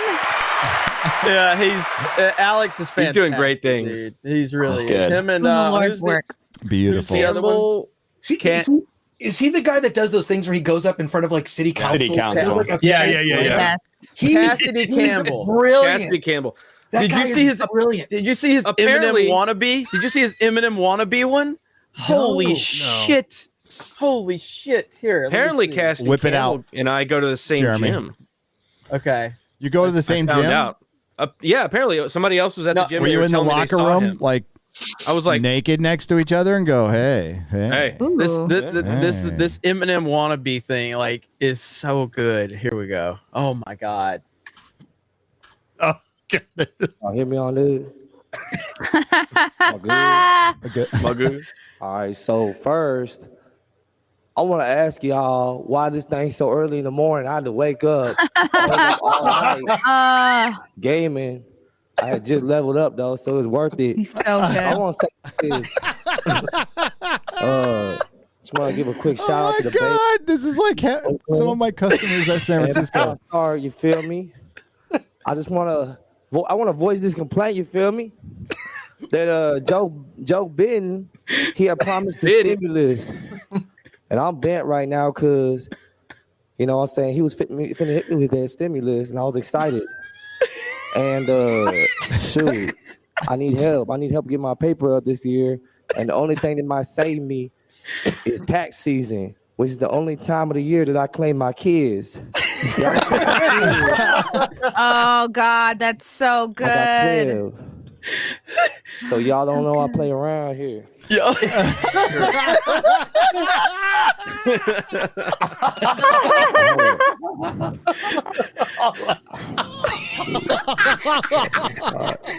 I'm gonna say, other than that, they just an inconvenience to me, myself, and I, because I want to do stuff. Now, y'all might not think this is a big deal, but if you knew all the problems I had, because I ain't had no more stimulus in 2021, you would change your mind, you feel? Let me tell y'all, because I didn't get no more stimulus. I couldn't play no PlayStation online mode. Pretty much, what my life other than that was sleeping, you feel me? And I couldn't buy no more new games, such as Grand Theft Auto, the trilogy, Call of Duty Vanguard, you feel me? Which on top of that, the new PS5 been out over a year now. And I ain't even caught one yet, you feel me? Because they all sold out up in the store. And on top of that, even worse, up in the stove.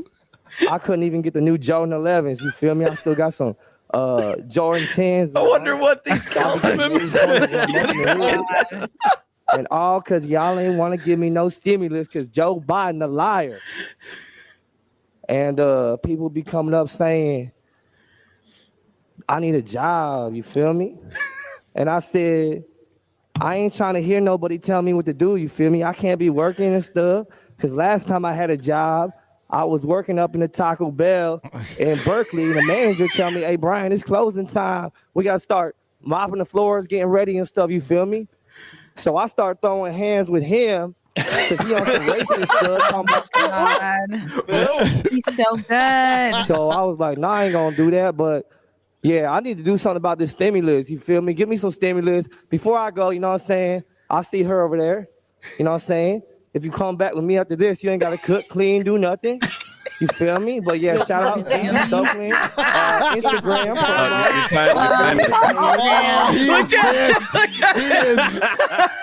like, get this. W word off. Daddy angry with you. Daddy not impressed. You get 3 minutes, so they can't like stop them or anything for 3 minutes. Yeah, you just get the to go. vast majority, at least, of city That's levels. this guy. Yeah, that's this guy right here. That our children are not receiving affordable gender reassignment surgery along with hormone blockers. This is so good. I'm glad these guys are doing it. It fucking wastes these people's time. Like, when he screams, amazing. I just lose it when he screams. So part about his you got a balls of fucking It's the only time steel of to year. do that shit. Only time of the year that I claim my kids. All the other time, they just hold me back. I'm trying to do stuff, you know. Well, me, myself, I like how you started out You hear me? complaining about how early it was. I know. Yeah. Why are you starting First so off, early in the why morning? is it so early? Seriously, man. Like this is what it's gonna take to expose these fools. Because like if you don't know, like if you saw that guy, just the first time I remember seeing, I think Alex, I was like, I had to question if it was legit because there's so many crazy fucking people out there now. You know what I mean? And so you see a lot of them in California. and- This is reality. Like they are this crazy. So troll them, make fun of them, laugh at them, mock them because they are pathetic and we live in a literal clown world with the stuff that we're accepting from these mentally unstable people. Like it's truly messed up. You heard? It's insane. Speaking of, the quartering has some competition. Oh no!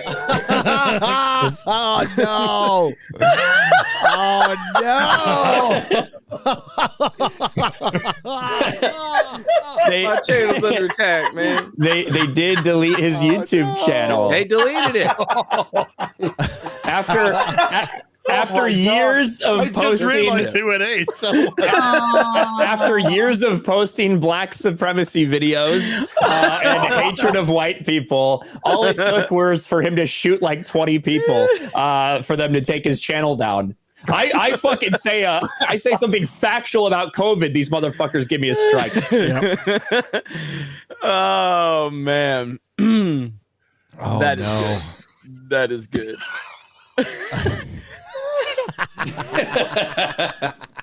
Correct me if I'm wrong. Pretty sure he was arrested. You snorted. Without incident, right? Yeah, if he was black, they never would have taken him alive, Jeremy. Yeah, I've heard that one so many times. No. Oh, man. Well, you know what? Actually, the truth is he was in a violent standoff with police and he was shooting at them, but they were so convinced that he couldn't hit them from, earlier in the week that they just kept on walking. Missed everything. Stormtrooper trading. Yeah. Mikey Gussler for $50. Mikey. DC Zaslav restructuring Snyderverse. Yes. I'll have to watch later since I'm going to go to a concert. Oh, well, have fun at your concert, by the way. Who you Hell gonna yeah. see? But I'd like to share some news. Snyder posted on Vero that he's checking the color print of the Snyder Cut, hinting at a theatrical release. Also, Ayer is promoting the release of his cut. That is, thank you, by the way, Mikey, and that's fantastic. And I would go see. I don't know why they haven't released it in the theaters. I think it's just a backup print. I think that's what he called it. I think it's an archival print, which they do make. But if that could mean that they plan to do it at some point. I mean, if anything, you can do private screenings and they make it available or something like that. But that would be through digital. They wouldn't like pop out like 35 millimeter. They don't do that anymore, Chris, right? It's all digital. Yeah, well, they do these things. Fathom events. I don't know if you follow them. Yeah. They do. In fact, I just bought tickets for the Star Trek: The Motion Picture Director's Edition.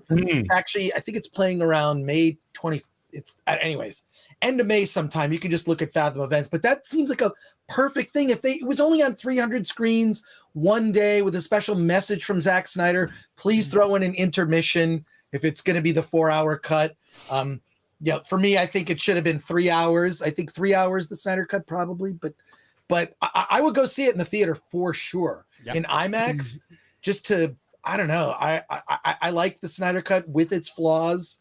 I just think it's still too long, but the IMAX version would be cool. Very cool. IMAX would be amazing. And just to be around fans, because those 70 events always attracts just the super fans, right? To go to that stuff. Yeah. So I do think we've talked about this before. I think the Fathom events might be like a way they could get away with it, because that's typically like a 1 or 2 day event. Yeah. I from the very beginning, you're doing a movie. If you were to have a complete and total box office release of this, then that means that the same people that got paid for a lot of stuff for the original theatrical cut that were entitled to a portion of whatever, you'd have to look at all that stuff again and look at paying a lot of people for that, for the another box office runs. Because even though it's not the same movie, a lot of things were the same. A lot of people that worked on it were the same. And so how do you do that? And I think that's probably one of the reasons they haven't done it. Yeah, it's probably a good reason. I still want to see it. I don't give a damn about your reasons and you're paying people. They screw so many people out of that anyway. It's unbelievable, especially with all the title changes they have going now in DC. I love that they're restructuring DC and didn't mention the comic books at all. And remember, it wasn't even a year ago that DC was going to be future-proofed. Remember? Future-proofed. Can you future-proof again? Because that was like 9 months ago.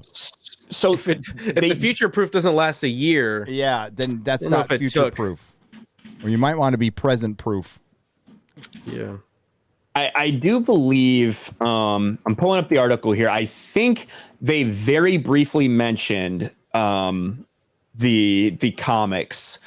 They're going to mine them. They're going to mine them for more characters. They didn't say anything about publishing or Jim Lee or the guy who was running the exploit was the word, DC Comics with Jim Lee has already left.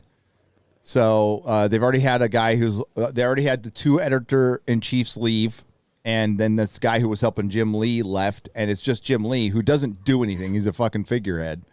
So that'll be interesting. They'll be in their shared office space, probably managing reprints pretty soon.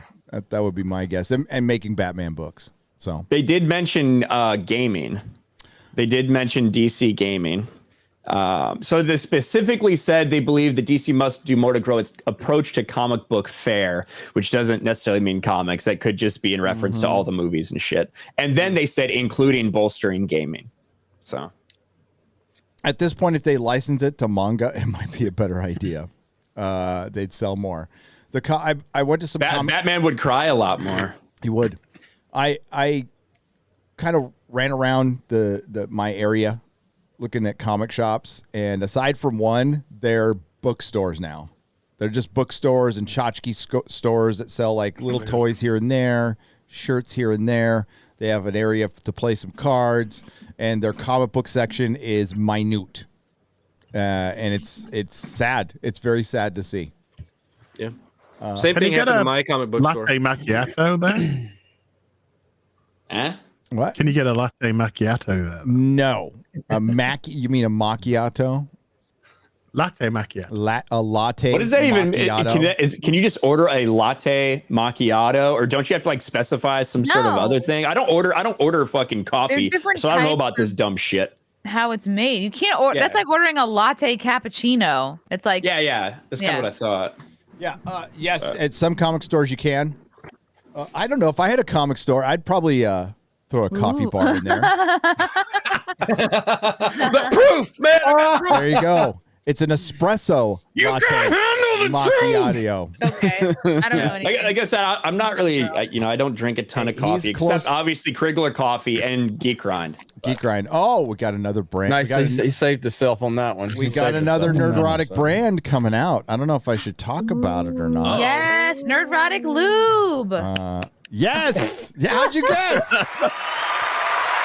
When talking about comic books makes her dry out. Hi, Geek Grind. When am I going to get paid? It's like if you got dry waiting for that Picard review, we've got something for you. Right. There's another blend coming out. There's the All Hail blend, and then there's going to be a Wings of a Feather blend. So. Oh shit! I thought we were doing the KKK cups. Man. We got that. I love my Wings regular of a Feather. K-cup. What the fuck was that? They made the Wings of Liberty never lose a feather blend. That's what it's going to be. Ooh. See, I need my cards up here, but Feather we also That's we're gonna have 3 more of products. these too. We're gonna have more of these. They're making more of these, the KKK cups. So just Yes. named after Ryan Kinnell.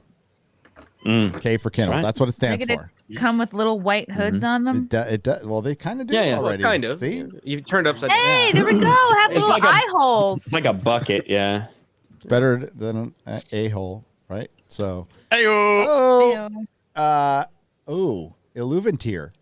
The Lord has super chat us, by the way. So actually left a donation. Is this a donation or a super chat? Super chat. Super chat. So, our Lord and Savior from Arda. So, where's number 1? There it is. It's 1 of 5. So, it's $100 total. Thank you, Lord of Middle Earth. 1 of 5. Adapted from Babylon 5. A speech by Captain Sheridan at the end of the Earth Alliance Civil War. This is Gary the Gray. We are here on the authority of a multi-fan force that can no longer stand by and watch one of our greatest franchises falling into darkness and despair. We are here on behalf of the thousands of characters murdered under orders from the current woke efficient who have no one else to speak for them. We are here in place of leftist communists under arrest to disband woke agenda and return our entertainment to the hands of the people. The time to act is now. This is not the voice of treason. These are your sons, your daughters.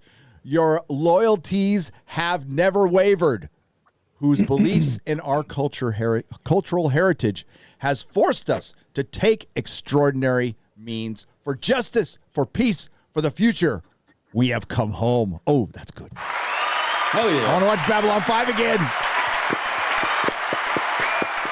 Sheridan fucking With rocks. an inspiration like that, I'll watch Babylon 1, 2, 3 and 4 as well. Hell yeah. They had very Blew up. bad endings. Oh, they're all dead? Yeah, Oh. that's why there's 5. There's because they. Well, I mean, that'll be a short season, I suppose. It's a very short season. We find out what happened. Four went back in time. Babylon 4. Well, they that was actually pretty instrumental. Babylon 4. And Meth Bear for $75. The brother of Cocaine Bear. Meth Bear. Because Johnny Depp took a lot of pills, but needs to take the red pill. Do not cuck, excuse violence, or accept a female's crap, literally. Vet your partner before committing. This is true. Chase excellence, not women, and you will prosper. Refuse to be lazy like HBK's eye. Ooh. Don't diss on the greatness of Shawn Michaels, but that's funny. That's funny. Isn't it ironic that I'm the guy? So what's going on with Johnny Depp and Amber Turd? Yeah, I mean the first couple days of the trial actually happened. They had jury selection, all that stuff, but now it's, they had opening statements, I believe, on Tuesday, and then Wednesday and Thursday they actually had witness testimony. They had Johnny Depp's sister. They had Johnny Depp's really good friend who was fucking hilarious. That dude was awesome. British chick? Not the British. Well, the British chick was yesterday, but she got excused because she got excused. That's actually pretty big. She got excused as a witness, eliminated as a witness because somebody on Amber Heard's team found out somehow that the witness had been watching stuff online, whether it's just a clip, whether it was a stream, whatever. I don't know if she shared it on social media, but somehow, and that's not allowed. Everybody's fucking watching it, but you're not supposed to say that you're fucking watching it or show that you're watching it. Yep. So she got excused. So that's pretty big. So yeah, it's going to be interesting. I think it's going to be a big hurdle for Johnny Depp to get over with this defamation thing. Especially because there is some evidence that, guess what? After Amber Heard hit him, he may have responded once, you know what I mean? Once or twice, despite the, dozens of times that Amber Heard got physical with him, so it's going to be tough to overcome. Yeah, we had a big discussion about this on Tuesday on Geeks and Gamers, and brought Yellow Flash on because basically I've said what I've been saying. I don't care about either one of these individuals, on a personal level. I think they're both shitty people, and I stand by that. I think Johnny Depp's a piece of shit. I think Amber Heard's a piece of shit, and I haven't really had any interest in the story, and I really still don't. But after we had that discussion, because I mentioned just because I don't have interest doesn't mean you shouldn't. If you're interested in it, go check out Yellow Flash. Go watch Tug, that Umbrella guy. They have great coverage on it, and they've been providing great coverage. But I decided man, after we did that, I just went ahead and went down the rabbit hole of let me just see exactly what's going on here, because people I know are passionate about it, and so I did kind of look further into it. Yeah, Amber Heard's a really horrible person, a really bad person. And the video evidence and the audio evidence that's out there, I understand the bigger picture involved with it, and how people are saying put your hatred of Johnny Depp aside to kind of see what's going on here. And this is kind of a thing about men's rights and the Me Too movement and all of that. And I totally understand that. And so I put out a tweet talking about it, but I'm still kind of there where I really don't. I view Johnny Depp as someone that would just as soon tell me I'm an alt-right Nazi and I'm the worst person in the world just as soon as anyone else in Hollywood was, and that's how I view him. And so it's really hard for me to have sympathy for him. But Amber Heard is far worse. She is a terrible person. She really, really is. So yeah, Tug, that Umbrella guy, Yellow Flash, and Ricada's streams have been great. Those are really good sources for this if you're interested in it. I'm not going to make videos on it. I'm not interested in this story to that level. I just can't be interested in something that I'm not interested in. So, but I do recognize that Amber Heard is a fucking terrible person. I absolutely agree. Just one thing I'd like to add to that, if that's all right. I still bang the shit out of her. Oh yeah, I did, yeah. hey, so fucking hot. If it's right, I'd take a paint can to the head. You know what I mean? So don't stick your dick in crazy, man. Her own personal assistant accused her of creating an abusive work environment. She's completely turned on her. She was great as well. She was fucking hilarious. She was just really not having it with the prosecutor. I do wonder how believable she'll be to the jury, because she seems like she just fucking despises Amber Heard and just wants her to go down. So that can come off inauthentic sometimes, or not inauthentic, but can we really believe everything this person says if they have a deep-seated hatred like that? Oh, no, she's a terrible witness. As opposed to Johnny Depp's friend, who I thought was perfect, because he was very honest, very didn't seem like he hated Amber, but it seemed like he was very upset about what she had done. So I thought he was awesome. The arrogance of her too, because of some of the videos I was watching after we had that stream and everything. There's this one where she's being I guess I don't know exactly what it was. She was sitting there, she was smirking the whole time when they were kind of playing some of the audio and they were talking about it. So she's just got this arrogance about her where she's just so beyond reality that she feels like there's nothing to do. The things that she said, like, go ahead, no one's going to believe a man anyway. I mean, she's a terrible. Right. After what are you going to do, Johnny? Are you going to tell him that you a big, strong man? Are you going to tell him it was a fair fight? Do you really think anyone's going to believe you, Johnny? It's mental abuse, man. And on top of physical abuse. Well, yeah, she's just a psychopath. Is it true that she's wearing the clothes that she's wearing are from designers that are like against Johnny Depp? I know I've heard that. What? Like that's why she's wearing these kind of outrageous kind of suits. She looked like she was. I thought the gonna Nazi be in costume fucking was great. Jag. That's what I'm saying. Like the Nazi. She got this like double-breasted. I was kind of turned on by that. I don't know why. I was just like, I'm really sort of turned on. And these people look are like they're DSP gonna be hit his hat like gold. right after the Will Smith slap. I think what this is going to put on display is like just some more of Hollywood behaving like fucking complete shitheads. Their careers are fucked after this. Yeah. They're completely fucked. Neither of them are going to get any work. They're going to producers are going to go, fucking no way. I don't want this fucking circus that brings attention to me and, bring attention to my bad coke habit and me butt chugging off a hooker's ass. They don't want it. So I mean, it's just a circus at this point. It's like, I don't know. I don't get into personal shit. I just don't. I don't get in they want to be freaky. That's fine. But I think it does show the big picture that these are the motherfuckers who are calling out our presidents, telling us how to live, and these are the worst fucking people. I just brought it up in the private chat. Andy Dick, dude. Yellow Flash showed me Andy Dick's live streams, dude. Dude, depravity, like total depravity. Like the guy live streams his life, and he's sleeping on a cot. He's drinking all day. He's eating food out of a fucking dumpster. Like these are his live streams, man. This is Andy Dick. What? Yes. Wow. I didn't even know Andy Dick was still around. Yeah, he's gonna die. He's been that guy's on, gonna die so- living this lifestyle. I don't want to, but Eliza Jordan, Eliza Jordana. I don't remember who it is. He's on her channel like randomly. Does very I know her. yeah, and he does very like strange call-ins in that. They were engaged, I think. Exactly, I think they were together at one wait point. a minute. So What, the girl? Which is crazy because I thought he was gay. I thought he was gay, but he's like got kids, doesn't he? Yeah, he does. He's Hollywood gay. Yeah. He does it all. Everybody's gay once in a while. Yeah. So it's weird. It did seem weird that it seemed like a weird. It's not like he was. Oh, look at how far Andy Dick has fallen when he was really down here to begin with. Yeah, he was always there. Yes, I don't know. I have caught some of those streams. It is weird, but hey, man. Where was he streaming He's gonna on? die soon. I guess Garrett. I can give you a link.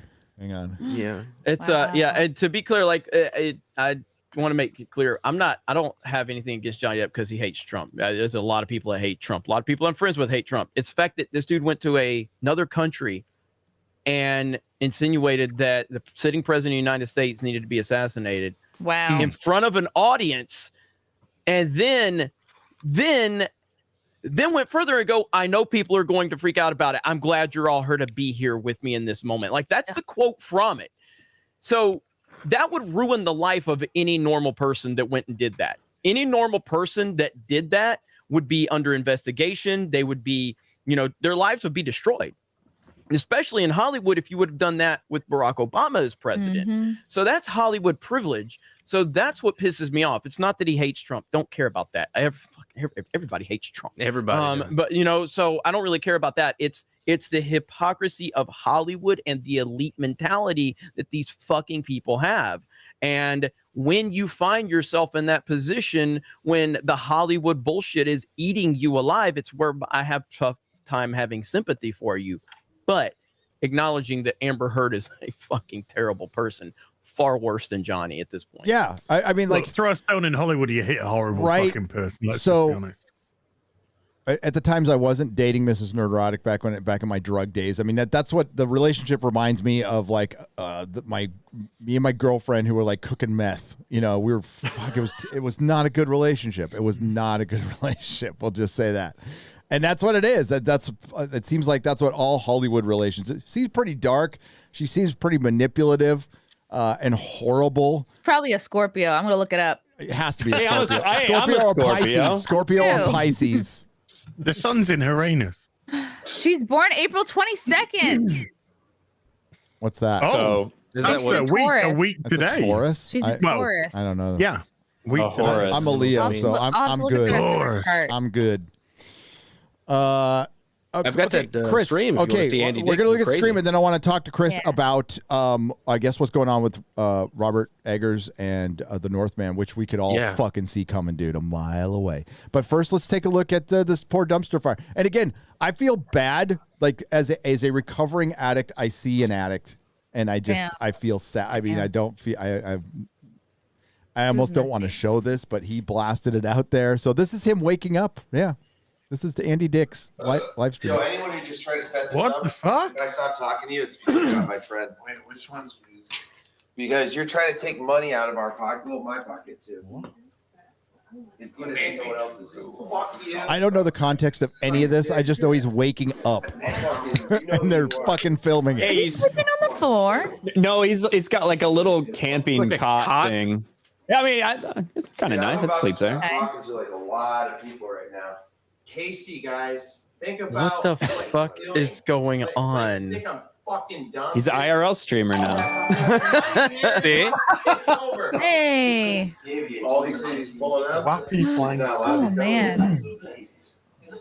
What? Oh, there's like some guy that. This has Hunter Biden vibes. Totally. Yeah, this is some like found footage. Like I don't feel like This we has should watch snuff movie vibes. Flappy threatens to shoot a Aldi one guy. Like, I think that's one of the guys here. I don't This know. place needs a woman's touch or a gay's touch. Right at the end of the clip, he's gonna get pulled off screen. Yeah, I was gonna say It's a this ghost. is how, Go to the this end is of the how clip. you can tell that Andy Dick's not gay because his house looks like shit. Yeah. Yep. We need to And there's a bunch of there's Andy a bunch Dick of doesn't even have a shirtless laptop to lose. and there's a bunch of shirtless men, and he's not having sex with them. So Yeah. Damn. Who are these jabronis? He's got a weird posse. these look like his Yeah. handlers. Yeah. Okay, my God, I'm This looks like Turtle from Right. Yeah. Like the real version now. Like the Yeah, real exactly. Hollywood That's version. Turtle. Okay, I couldn't imagine it. This You know is why I this. would not want So to be no out wonder there? he's not getting help. So go to just the end, feels- Garrett. Go to No, the it's end where they're hysterical, but going through don't feel fucking real. food and stuff. Should we get Andy Dick on Friday Night Tights? No. Sure. Oh my God, do it. So you see him in the store. Puts it in his pocket. Yeah, doesn't he steal some stuff? Yeah, he steals some shit. On camera? What is he stealing? Ramen? He's stealing Annie's bunny crackers? It's my boyfriend's name. So he said boyfriend. Oh my God. I'm wrong. Oh man. Okay, so go to the end. Like, there's parts. Yeah. Oh Go to the- man. Like, Fucking, I'll take a baseball bat to your fucking head, chicken. Oh boy. I will. That's Vegas. I will. I'll take a baseball bat. Vegas? That's Vegas. Whole IRL Hell yeah. streaming, baby. What is going on? Sopranos usually subcontract their It's shit just- out, but no, I is want it- to do it myself. Once Let's in a get while, straight to Tony the Soprano trash. gets his hands dirty. Oh, and it's I like don't right mind here. getting my hands dirty with you. Oh. Kick your fucking skull into Who's the even frame. Okay, What? like, Oh my God. go to. aggressive. Oh. Yeah, this No, is. What, no. Is this really from a dumpster? No way. all right, that's enough. That's enough. No. That's enough. Well, listen. I mean, if it's on top, yeah.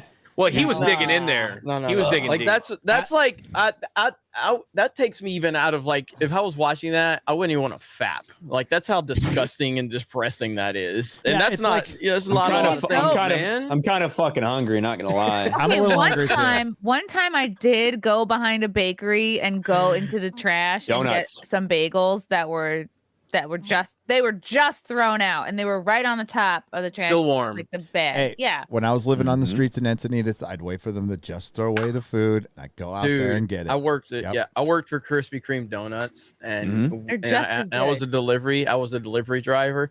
We threw away so many fucking donuts, and I got so fat when I worked there because I was always eating them. Because I was like, well, if you're gonna throw away, I can at least down 5 of them. You know, So like, I worked at a deli. We would just They're toss worth chicken. getting fat over.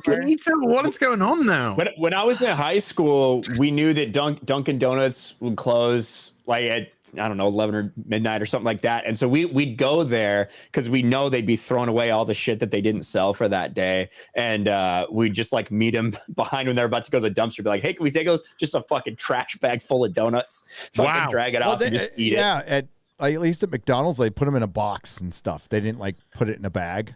So, but it was still like fucking terrible. But I was like really high and stoned, so I didn't care. It was Good the times. worst when I really fucking miss those days. I did the stream over, or I did the route overnight when I worked at Krispy Kreme. So I would eat all of these fucking donuts right when I get off work, and then I'd come home and sleep. It was, God, I felt so fucking bad. But I'd do it the next day, over and over again, because they're fucking free donuts. Who the fuck's gonna pass that up? Donuts are so fucking good. It's terrible. So Northman is honestly the even more than fucking Spider-Man No Way Home. I'm looking forward to this movie. Like, and it's probably because it's filled with white people. That's sucked off a Trump let's for just half be the real. time. I like it. Let's be real. It's a bunch of Vikings and it's a bunch of white people. No, it looks pretty fucking badass. And so Chris has seen it. Can you give us like the like a really quick non-spoiler review? Did you like it? First of all, one of my favorites of this year. Oh, in terms okay. of films that I've seen, that and RRR, two of my favorites. I will say, what's interesting is you've seen the trailer, which I've watched like 50 times. I love that Same trailer. here. Yeah. So epic. But what's amazing about it is that what you see, most trailers just give away the whole freaking movie, which I hate. But this trailer, like, it kind of all the events that you see transpire in the trailer happen in about the first third, maybe half of the film. Then it goes off and becomes like a movie that you didn't expect it to be. And it's freaking awesome. I don't want to ruin anything, but it's like sort of like what the best of what Game of Thrones did, because nobody could just die a normal death in Game of Thrones. Things had to happen like in a really horrifying way. And it becomes, the second half is just like a horror film. Like, it's just gruesome and brutal. The thing that's kind of sad that's happening, and this happened while I put in the private chat, is Robert Eggers is trending on Twitter, and he's been accused by some journalists of being, I think part of this is just a picture of him that came out, and they're saying they're getting like white supremacist vibes from him, which is just God, totally not like, I didn't come away from that movie thinking that. I thought this is a tale. It's very Norwegian. It's, I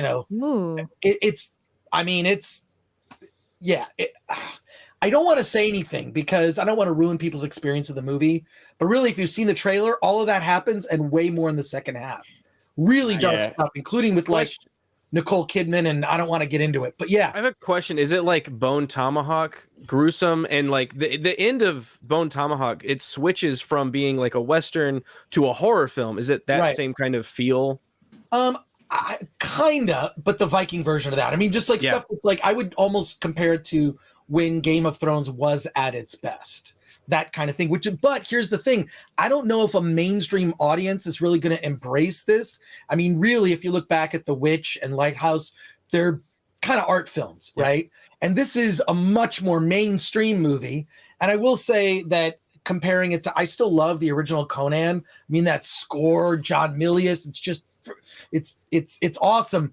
I kind of feel like I like Conan a little bit better. Maybe it's just Conan's like an all-time classic. That's okay to like Conan. It's a classic. It's a classic. But this one, I mean, it could be a classic for another generation.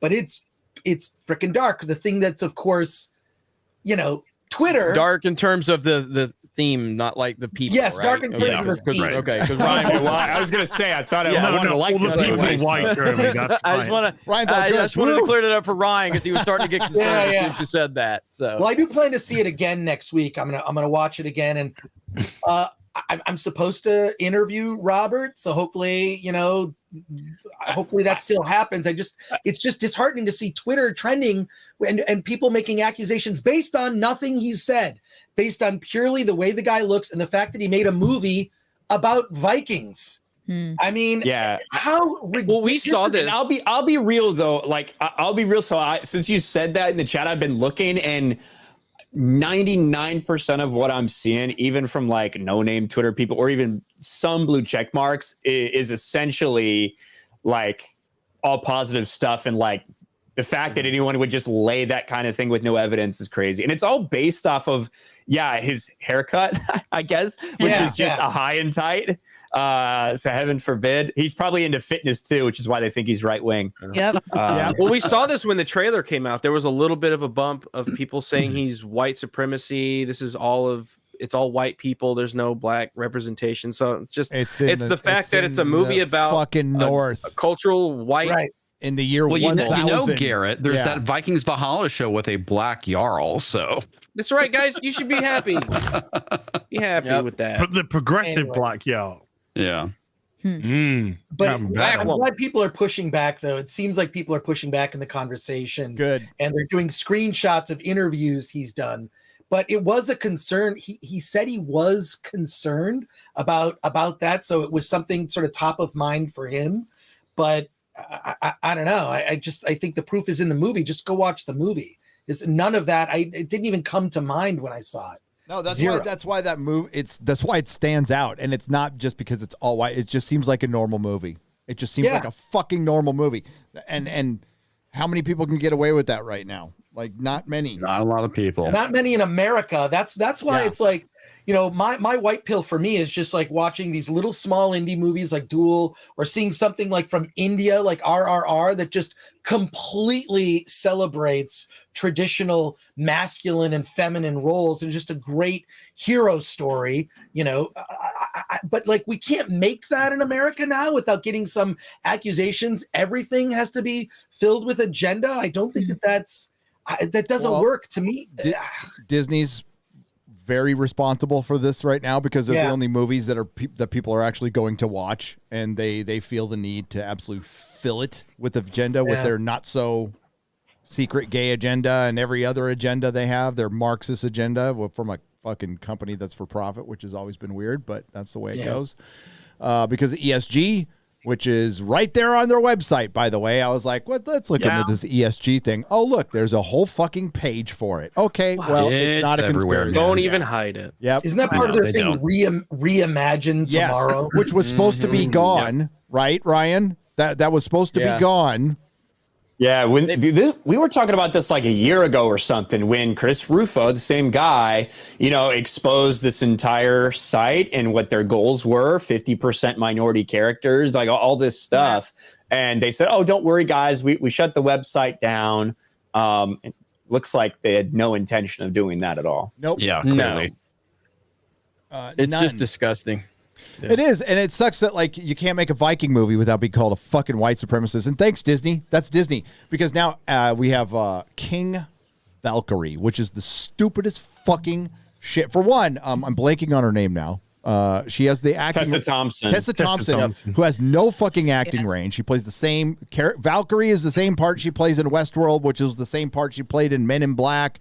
Just the smirking, fucking insufferable bitch that apparently fucks Taika Waititi on the side, which is totally okay for this Disney. I guess is right in line with Disney's philosophy. I forgot about that. To be fair, they did get upset when those pictures came out.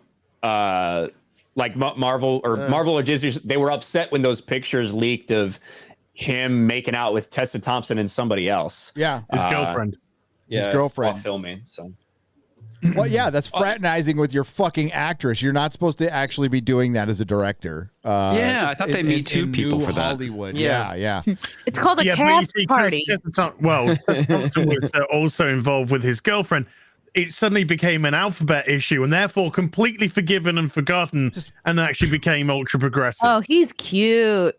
Who? Taika Waititi? No, she's talking about Robert Eggers. Cancel Christy. Yeah. He's lost in those hazel. Your DMs are showing. Your DMs. Why? You and Garrett, what the fuck is wrong with Team Nerdrotic? Team Nerdrotic showing DMs. How is this so difficult for you? What? Like when we were in Vegas, you were like a fucking wizard. You can't even hide your fucking DMs. What's so difficult? I just want to show. I want this is an open platform, okay? An open flap. It's a flap. Wow. This is why you're not coming. This is why you're not coming to Geek Gamer Tabletop until you fix this problem. No tabletop for you until you fix this problem. Well, based on one of those DMs, I don't know if that's completely true. So it's not. Yeah. It's a good thing I'm just glad I scrolled up high enough you didn't see. It's a good thing my version of dick pics is sending Hot Toys pictures to ads. So I just sent a message saying, "Don't open your messages." Leaked. Can I open my message? Are you telling me that this man who looks like this decided to make a movie about Vikings in 2022? Yeah, it's giving me white supremacist. Nadine, for you, you're a fucking retard. This is why Twitter needs to blow up. Did I see on trending that Twitter's like going to do the poison pill? Right? Is that how they're going to fight Elon Musk? So, yes. I don't know if take it all at the same time like Kool-Aid. But I don't think it's official, Jim but Jones, the that reports are out shit. there. Jim Jones, that shit. guy should just go the Ben Shapiro route. Be like, oh, that's not my hair. That's a yarmulke.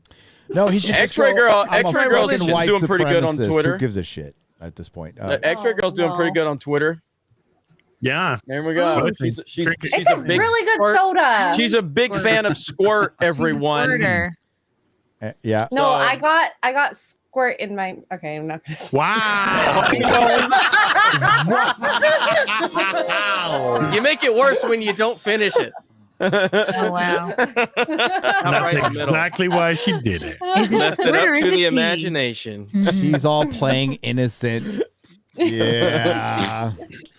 We saw you in Vegas. We saw you in Vegas. You, It always goes back to Vegas. You're freaking Amazon. You literally shoved the fucking banana down your throat on your Twitch stream 2 weeks ago. You're putting out, I'm a big fan of Squirt, and you're wearing like you're a what you're doing. fucking Supergirl on Earth 2 or some shit with a boob window on your shirt she today. saw the Beekler test. window. She saw the Beekler test and she passed it. Okay. And by the way, you were talking about the size of her banana last week, Ryan. You forgot that she's giant. That she's 6'8", and like all bananas look small in her hands. True, So- yeah. in her massive gorilla hands. gorilla. Amazonian hands. Her minute bull hands. Poor Xray. I have never seen a banana that small in America. Like I legit. I didn't know they existed. I don't know where It's a Canadian. It's a Canadian banana. They just don't get them as big. It's up like there. they don't have human growth hormone or like some their- shit in them. It's kind of like It's their a men. Justin Trudeau banana.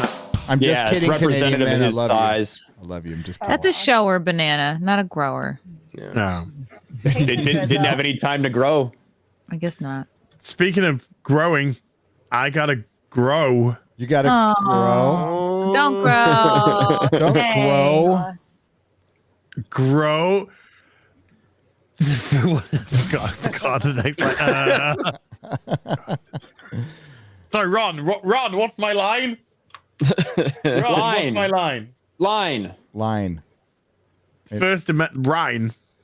Yeah, I gotta go. I know today's been short but sweet. My banana. It was longer. Just like Enjoy your Good Friday. It was longer than 38 seconds. Yeah. I like it. Play me out with taps. That was great. Like I even said a high comics, by the way. High comics, I'm off. Hey, Ab, how's it going? Nice to see you. Goodbye.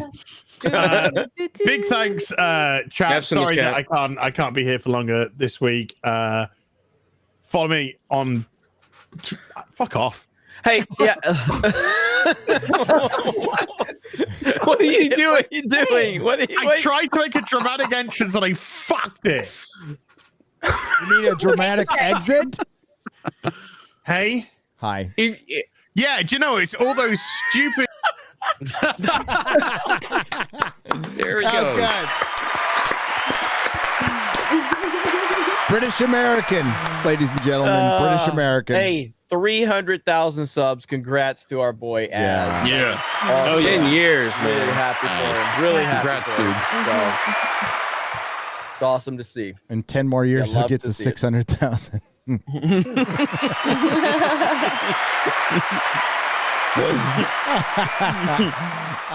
Yes. Love to see it. Love to see it. Hey, what do you got? What did you share there? Is that something we can? Oh, did we already share that? Chris Gore, that Twitter? Yeah, Okay. the Twitter. Yeah, Yeah, that was the. So I have something to share here. Hopefully, I won't be sharing my fucking DMs, but I'm a professional. Stop it. Stop. Put that. Yeah, don't share your DMs. Quarter Black, could you put that in there? This is from Drew Hernandez. from protest in front of Disney. Is that crazy bitch? Yeah, it's the crazy bitch. Yeah. Oh, it's the crazy bitch, and not the ones that are on our show, like me. Different ones. Those are ones, different yeah. crazy bitches. That's right. I'll do it. Oh my god. Okay. You gotta turn the volume up too. It kind of helps. Do you support child Oh, grooming? God. Really? I'm a suicide prevention trainer. So Okay. exactly what those people out there are doing are actually hurting children. So Disney opposing a bill in Florida that's meant to protect children from being sexually Oh groomed. no. Do you support that? Children. The bill in Florida actually hurts LGBTQ people. No, it actually protects No, them. actually it doesn't. Yes, So the bill I'm is an very anti-child involved. grooming law. No, it's not. It's meant to give the right No, to it's the parents actually so that a not. teacher can't have some kind of private No, sexualized conversation. Yo, you're completely Have you read the bill, misled. ma'am? Yes, actually I have. Okay, so is it a don't say gay bill? Yeah, actually. Is the word gay in it? It's actually ridiculous. Is the word gay in It's it? ridiculous. Is the word gay in the bill? Ridiculous. Answer the question. It's Gay in the bill. ridiculous. It's ridiculous. You can't answer the question. It's turning into an episode of Maury. Oh, Where wow. everyone just repeats the same thing. I mean, I wish I knew how she was feeling, but she doesn't have eyebrows. No, it's Doesn't. not. So, but it It's- is actually no, it's so it's not in the bill. So it's not a don't say gay bill. You're not making Really? any sense, ma'am. No, actually, you're the So one you who's not said it's a making don't any say sense. gay bill, but now So you're saying the word gay is not in the bill. anti-LGBTQ when people are No, I'm killing anti-child Oh, there it grooming. is. That's what I am, because that bill is an anti-child It's grooming. actually not. You haven't even read it. Arrogant, Yes, I have. And I told Hey, you look, before it's that I have. You literally just said it's So- a don't say gay bill. Gary, are you in the background there? Gary just hanging out in the Chilling. Homosexual in the bill, man. It doesn't have anything to do with grooming Yes, it children. does. No, it doesn't. It absolutely does. Oh my god. What was that? That is That was her trying to mock Drew laughing, and it came off looking really bad for her. Yeah. These people are crazy. So these people are crazy. Imagine you're about to end it all and you call her. That's not a good.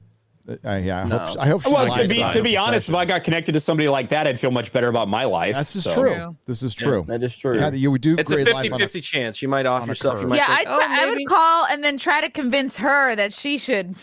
That would be a fun game to turn suicide hotlines into. So you can actually have a winner and a loser. God. Yes. I'm gonna hear. There goes the next email's coming. Hear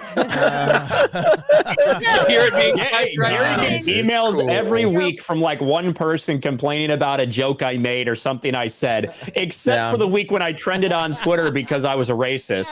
So that's the one time no one in this audience had any problem with me.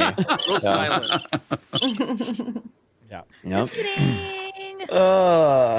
Oh my God. Let's go to super chats. David Zamansky for 150 shekels.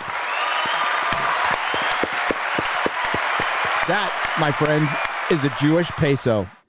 Since Jews around the world are celebrating Passover today, congratulations. Happy Passover. Have a good Passover. Happy Passover. Reading the story of Egypt reminded me of three important things. Slavery is bad. Freedom is the most valuable thing we have. And most importantly, Moon Knight, the show, sucks. Oh, that's beautiful. It does suck big time. Yes. Yeah. I have not watched it after the first episode. You're not missing much, man. Well, let me tell you, the third episode is not good. It's getting worse. I as mean, it goes I on. just can't find any motivation to watch any of these motherfuckers. And like the Halo show, like I said, I watched that first episode. And I just needed to see if it was going to be what I expected, which again, 100% right. Honestly, it's even worse than I thought it would be.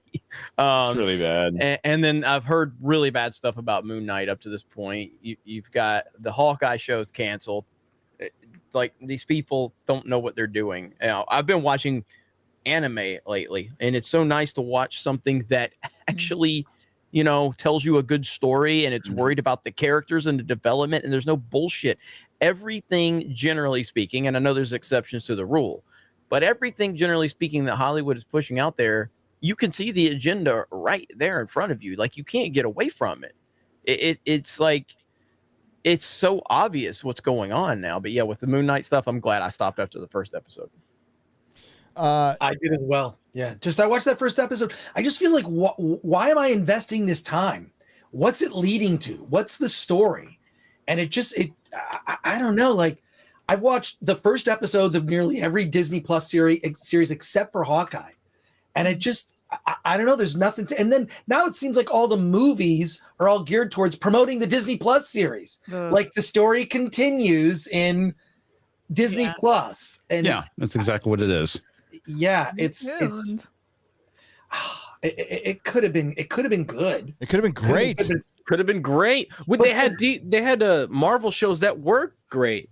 Not all of them, but before that on Netflix, they were legitimately Daredevil. great. Daredevil is the best true. Marvel product out. Yeah, Daredevil's the best Marvel TV series. I would like to point out the one thing that Kevin Feige had the least to do with. He had nothing to do with that show. Zero. His name's on it, but he had nothing to do with the fucking show.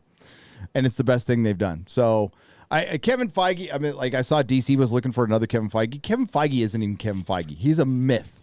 He's a fucking myth. He's a guy who had a lot of fucking help. And then when he was fully put in charge, now you see what you're getting. You're getting generic trash. That's Kevin Feige. That's Kevin Feige. I think the guy should have quit after Endgame. He would have looked like a fucking god. They would have named streets after him in Hollywood. They would have called it Feigewood after that. But he kept on and got rid of everybody. And this is Are you long saying enough that to become the villain? Yeah, are you saying you either die a hero or live long enough to see yourself become the villain? Not exactly the same. Hilarious.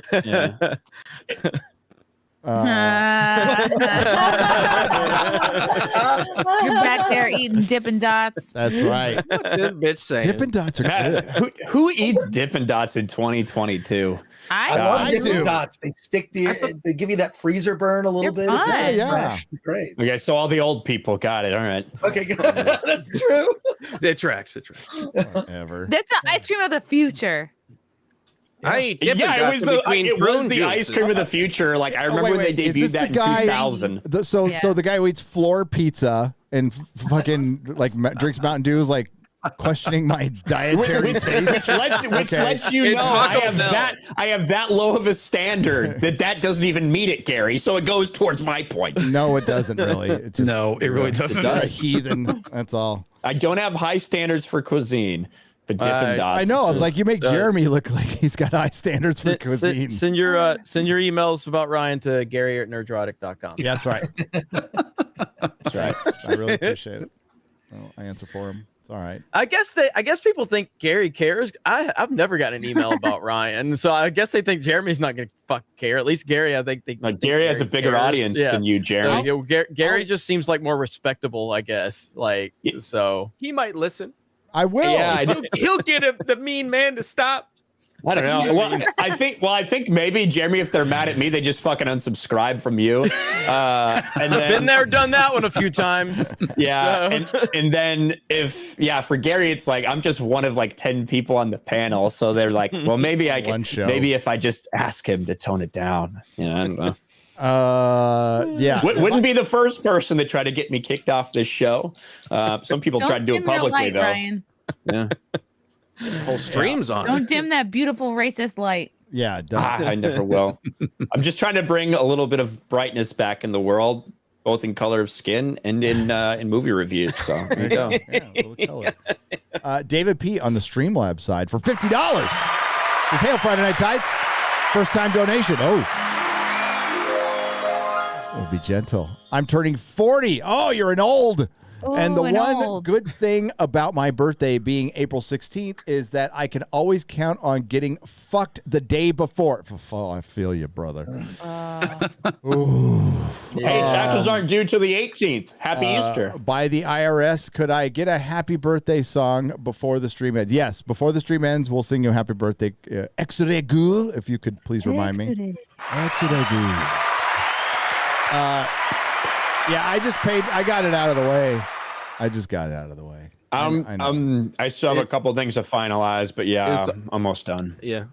Yeah, my taxes are all taken care of now. I almost just went back to Last year or this year? I almost went back to retail after that. I was Yeah, like, fuck dude. it. I can't see, man. It's like, what am I doing here? It's all gone now. I got nothing. Yeah, it's all gone. I really took for granted just having a W-2 where I had an automatic deduction that was set. Dude. You know, that subtle things at the end. Maybe once in a while I'd owe a little bit or get a little bit back. This year, holy fuck! I was like talking about doing my taxes. I put out that tweet, and someone's like, "Hey man, at least blow some steam off. You can go buy a gun with your refund." Refund, LOL. Like, not this time. No. When you own your own business, you save a third to a quarter. Put it aside every month. Every single month. That's what I'm learning that. And Biden's back in office, so it's a quarter. We'll go up to 50%. It's not going probably 50%. It's a lot. It's a lot. Logan on the Streamlabs side for $50. Says I turned off Picard because I was tired of seeing him as an old man struggling to find his place in the modern world. What do I see when it goes off? Joe Biden shaking hands with the ghost of one of his voters. Yeah, dude. That was Hail Friday Night Tights and fuck Joe Biden. What did he do? He finished up his speech and then immediately turned it with a shaking hand and motion to nothing, and then sat there and then went, "Hey." Wow. And then didn't immediately walk off the stage. He then just kind of meandered off the stage in a haphazard Which speech way. was this? Somebody did an amazing Yesterday? GIF of Biden's head on like the Pulp Fiction like body where he's like, That was good. He was and like, I've wanted that to be made since Biden took office, and it's was so basically good. him. Yeah, and then the other part that not as many people are talking about, he actually like ghost sniffed a girl's hair as well. He did. So that was on help stage. himself. Dude, my can't. favorite Check meme of the this out. weekend was Trump on a fucking bald eagle that shit on fucking that would poop on Biden. Somebody has like Trump and on sitting Indian style on a bald eagle. It's just it's ridiculous. Look at this one right here. So I just saw this. Okay.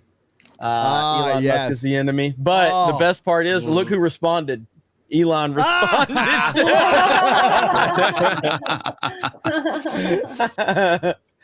Oh, it's great, man. I love it. Elon, he's awesome, dude. He really is. So I love the He self-awareness. really uses the site. I love that it's a VHS Interesting, tape man. that goes in their head too. It looks like a VHS tape. So perfect. This has been the craziest week. It really has.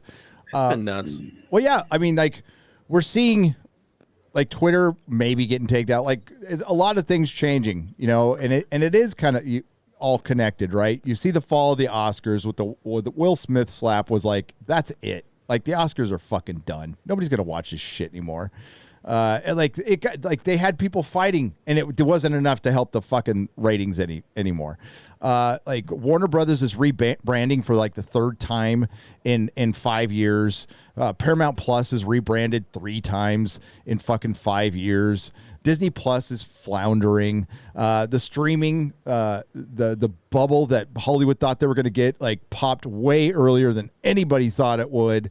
What's inflation now? 9%. It'll be at 10 by the time the stream's 9. over. I don't fucking know. It's people are finally recognizing that what was a horrible idea. Like this president of ours, like he's got 2 years left. He's not even in office for 2 years. Yeah. Like, it's insanity. It's insanity. How much damage can one guy do in a year and a half at this point? A lot, apparently. How much more damage can he cause? He's Probably not a lot doing more. anything. He ain't making no It's his decisions. posse. No, he's right. He is literally just a corpse puppet being led around right now. Horror Aurora for $50. Happy Friday, and all the love from Gary's tongue's nemesis. This is true. As I've been dubbed by members of the fellowship who join me on my Twitch stream someday. Someday I will be on FNT just so Gary could say my name all night. Say my name, say my name. Goals, people. Goals. Hail. Someday you will be on. Strider for $69.99. All right. 59. 69 for 69. Speaking of Jack Murphy, he made his return. So. Yeah, how's that comeback Again? going? How's It's like the 5th time already. Yeah, I feel like mean, he's he made came like back- so many. He keeps coming back, and then I keep hearing it. Like He guess did I his just first lost- legitimate kind of discussion about it, as opposed to just like a newsletter or starting tweeting again and shit like that. Huh. I gotta interview him again and let's go over the memes real quick. Come on. Yeah. Let's see. Let's just do it. Let's just bang through them. Let's see how good of a sense of humor. You know what? If you went through the memes and laughed, that might help. I don't know. Come on. It would have helped 6 or however many months ago, not 6. True. Not but now. 4 Not months now. ago. 4, God. It wouldn't be authentic now. No. Now it'd be desperate like he It is. ultimately, like, I just needed to use him to get the channel to 100K. That's really I didn't care about you that much, man. Just like he needed to use that dildo to come. Yeah, that's So. right. That's right. That's all I It was did. adjacent. It was adjacent. Strider. Imagine if It was that around, dildo is not super in. embarrassed. Like that's the. I would be if I were it. That's the exact reason I use Twitter. Like if he wouldn't have never blocked me on Twitter, I would have never made all those videos. You know, like that's the only reason it happened is he blocked me on Twitter. What a fucking Yeah. idiot. Right. So I would be embarrassed if I was that dildo. Dildos aren't supposed to go into assholes that are that hairy. All right. So. I agree. It's supposed to be waxing involved. Okay. Supposed to be a smooth ride. So Strider puts a little twist on a joke, subverts some expectations here. What do you say to 2 female Taco Bell employees with 2 black eyes? Nothing. Okay. No, I was go going to say on. nothing. You already told them what you need. Yeah. Well, I was about to nothing. say, 'cause you started that Ryan- word out with an N, and I was like, whoa, where's this going? nothing. Ryan already hasn't repeated in his order twice. Oh my! There you go. I was going to say, nothing. You already told them twice, right? Yeah, that's right. So I like that. I like that. Chad Elwine for $50.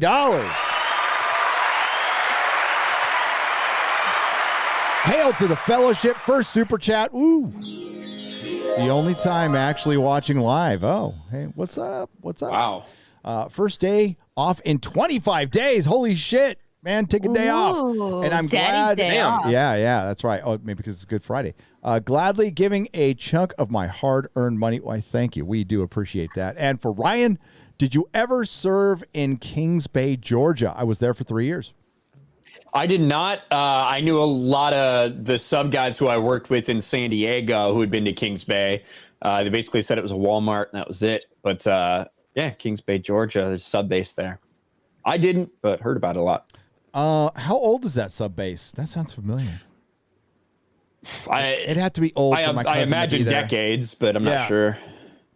Because my cousin did a lot of the very similar things you did, just on a sub. James Wilson for $69.99. That's Canadian, by the way, Canadian pesos. Hail!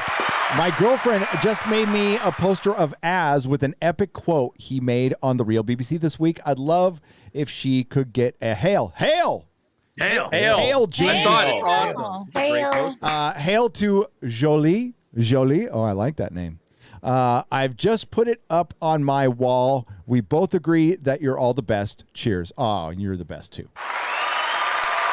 You're the best. We appreciate it. Hey, we got we're working. We're in the middle of designing a new T-shirt. I sent Core Black Garrett the images. It's fucking awesome. It's like really good. Fire as fuck. Yeah, Looks it's awesome. really cool. It's really, really I cool. can't wait to bedazzle it.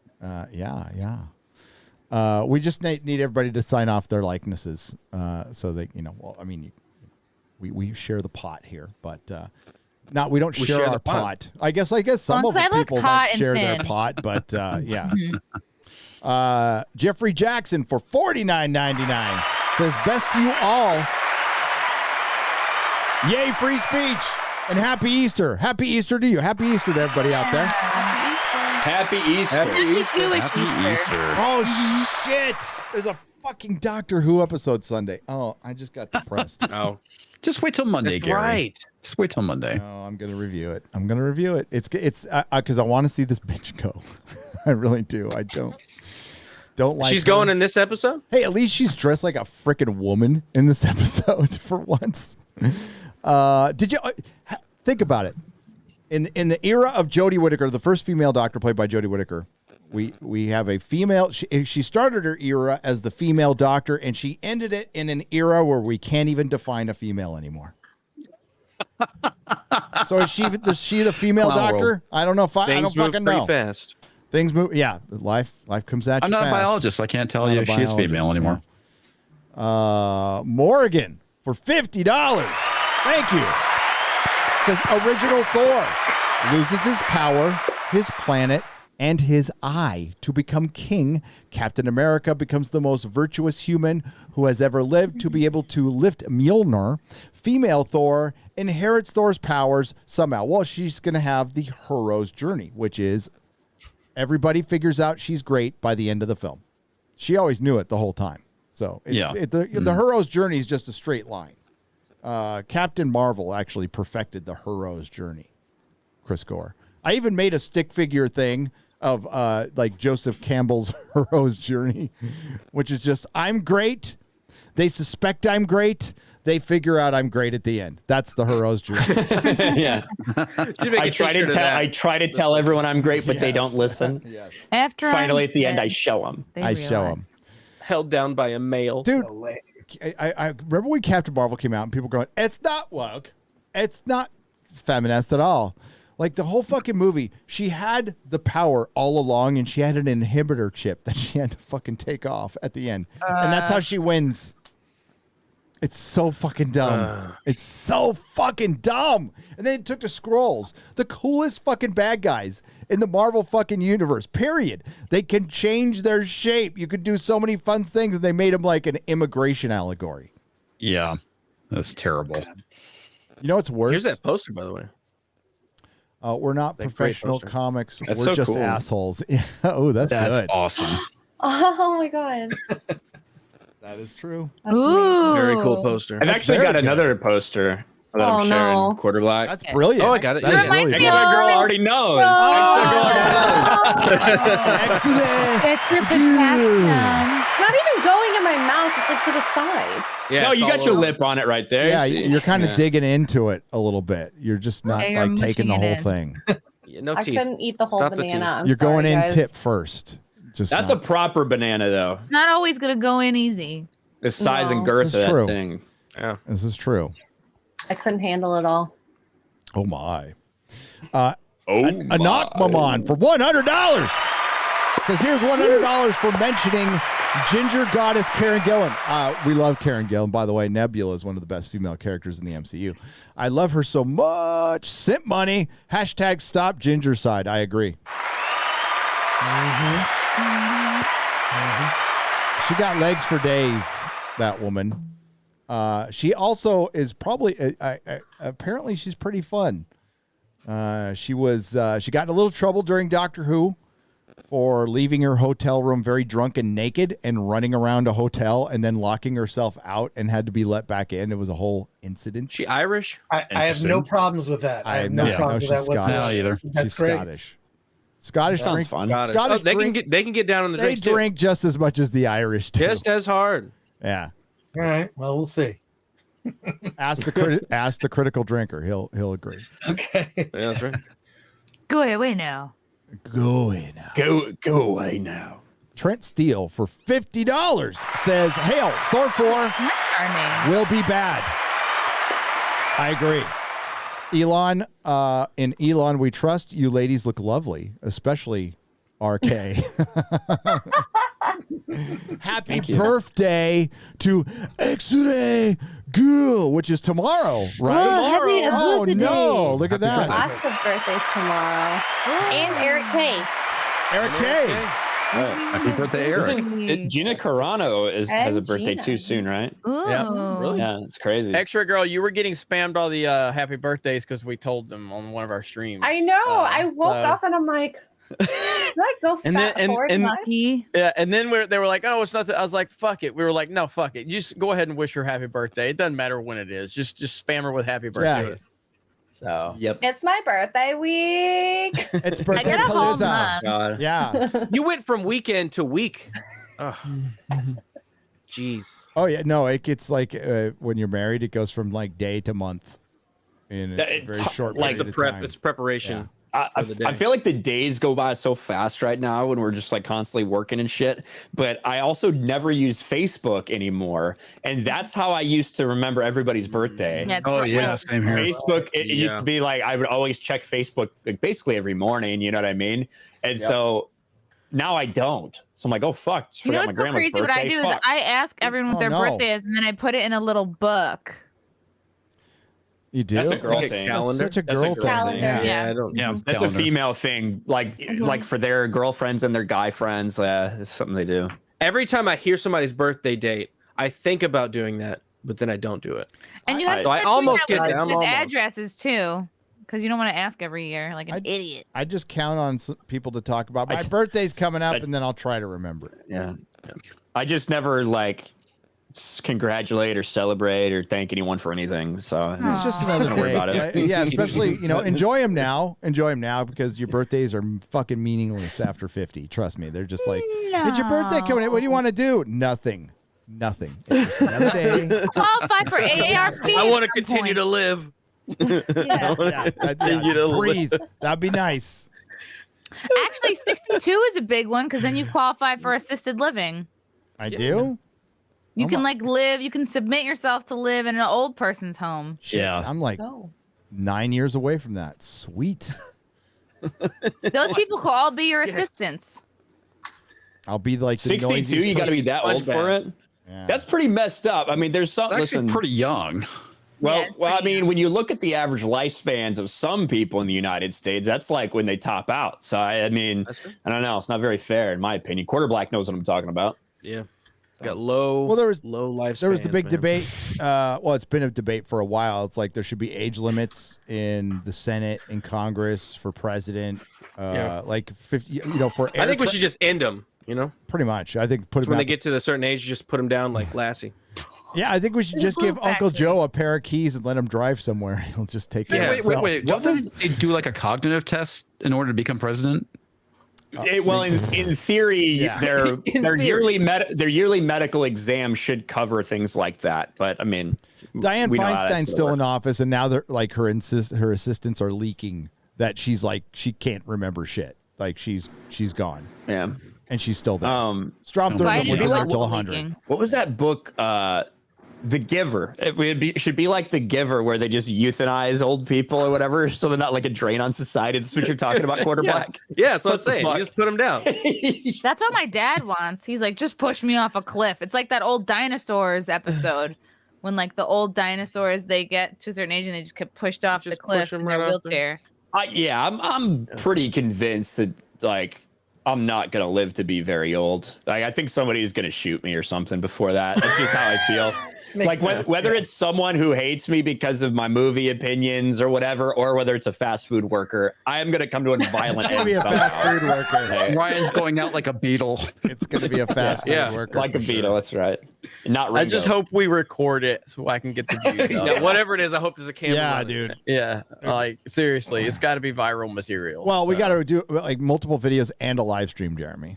The 100%. Ryan Memorial Live. I don't think you guys will get very many super chats commemorating my death. Like maybe it'll be celebrated. No, Ryan, the celebration. Yeah. The key is not to pretend that you were a great guy. It's to pretend of how upset we are that we lost someone that made us a lot of money. Yeah, that's all. Yeah. It's our pain that we will be utilizing, not your memory. Fuck your memory. Yeah. Fair enough. As long as you use it, I just wasn't sure if you're going to go soft on the whole thing. So no. The main problem with you dying would be I'll lose Sports Wars revenue, or I'll have to start making Sports Wars videos at this point. That's the biggest problem you would create for me. It's true. Yeah. But that's why we can make room for sports whores. Hey, oh my God, should I? Christy, you want to Meet Xray Girl. Such a fucking bad idea, which is exactly why we should do it. I don't think our audience would have a very good reception to women. No. But especially female sports. They're not women, they're whores. I guess I could. I guess I could start like Johnny Depp, Amber Heard coverage now at this late hour and increase the 6.6% of our audience to probably 12 or 15. You want to know what I'm at? Hold on. me fucking go back to my analytics. You made a Johnny Depp Amber Heard video, so that had to. So bump yeah, it that's up got to a bit bump more. it up. But I showed you my analytics before I showed that. No, Lord of the Rings we're bumped good. it up a little bit. Lord of the Rings did bump it up a little bit. So I am at. Holy fuck! I got to show you these numbers here. You're not gonna believe it if I told you. No. 4 inches. 20% female audience. I believe it. I think that's a lot of women that hate themselves. I'm probably gonna get. There are some Ryan Simps out there. Come on, there are. Yeah, you got ladies. You got some lady Simps. Yeah, there's some out there, but yeah, They like to be talked down too. That's a high number, and I evidently 0.6 are non-binary, so I haven't turned them off. I guess so. There you go. I'm actually not surprised. Yeah. That's a big number. 20% female Dude, audience. that's like probably the highest in all of our analytics. Like even it's higher than Chrissy's for sure. Way more. I think I have like 10 or less. And that's high compared to the rest of us. Like mine's usually like 7 or something like that. You did but it was before the Johnny Depp video that went up that much? I think it's the Will Smith stuff. That's what I think it is. Yeah, and the like anti-Jada stuff. I think there's a lot of women that hate her and are interested in the Hollywood drama shit. She's pretty hateable. I mean, like she is not a likable person at all and never has been. Mm-hmm. I have no idea what the fuck she was even doing at the Oscars. Like, why are you there? What have you done? Did you see her Fish Mooney fucking... how she did that in Gotham? She was fucking terrible. She got fired from the show. But I mean, she was there because she's Will Smith's wife. Yeah, that's true. That show was terrible. It's not like it had good acting in it, and she got fired for bad acting in a bad acting fucking show. I hated Gotham. Like I really wanted to be into it, but from the first episode when it's like, from the first episode when you get introduced to like 4 iconic villains within like a 5-minute period, and you realize they're all gonna grow up and know each other, and it's like, fuck off. I'm so sick. There's like 2 seasons of Pennyworth. We're gonna get another Birds of Prey and a Gotham Knights and fucking Batwoman, and there's just like, give me the Batman show. Everybody wants to see Batman. The Penguin series. That's what they're doing. Now I like Colin Farrell, and I thought he did fine as Penguin. I don't know why you couldn't just found like a fat, ugly person. There's a lot of fat, ugly people in the world. I don't know why you had to turn Colin into a fat, ugly person for this role, but I don't know. I think it's repurposed. I mean, they were going to do Penguin anyway, but they rolled in the Gotham PD show, kind of the part of the concept into that too, because they scratched the Gotham PD show because it was all going to be all about racism. Oh, good God. That was going to be fun. Good riddance. Hey, at least they scrapped it. At least they scrapped it. I have a feeling they're going to be scrapping a lot of stuff with this new shakeup. We can only hope. But we're not going to find out until after the Batman Flash comes out, and it'll be a while before we start feeling the effects. So that got pushed so far, Gary. Mm-hmm. Like, Jesus Christ, Chrissy. What are you doing? Hell down there? Oh no! What in the fuck? She started gagging like she was having a daydream about a cock. Was she sitting back? Like, what the fuck are you doing in the chair? I fucking hate this chair so much. I hate it so much. I want to light it on fire. It's too big. It's too like mushy and sloshy. And if I perch on the front of it, like I have been, my back hurts. Yeah. I fucking hate it here. Not here. Where are you? Here. I'm upstate. You're upstate. But like, that doesn't really explain why you just randomly started choking. I was just choking on this. Oops, sorry. Oh, they don't truly? sponsor me. I was sponsoring on a nondescript alcoholic seltzer. Okay.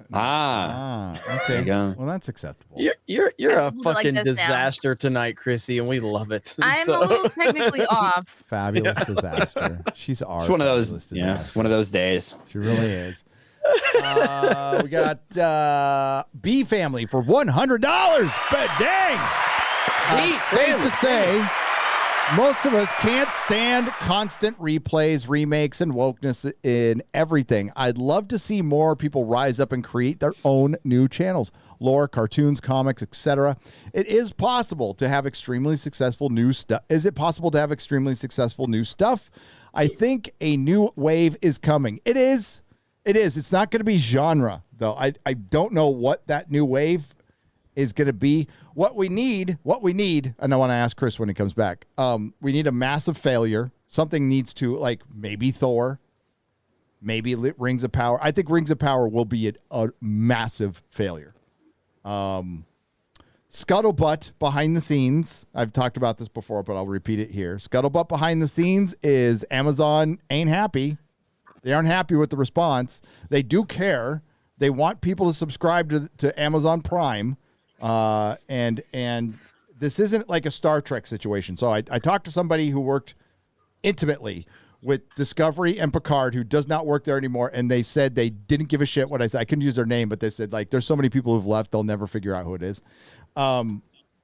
They said that Kurtzman just didn't give a fuck. He didn't give a fuck about fans. He's perfectly fine with a couple 100,000 people watching his show because he got paid. He got fucking paid. That's it. Sadly.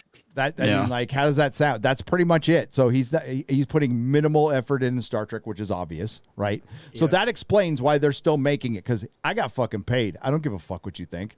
And that guy, like, that's borderline sociopathic, or maybe it is full on sociopathic, but like, at least it makes sense. It's horrible and evil, but it makes sense.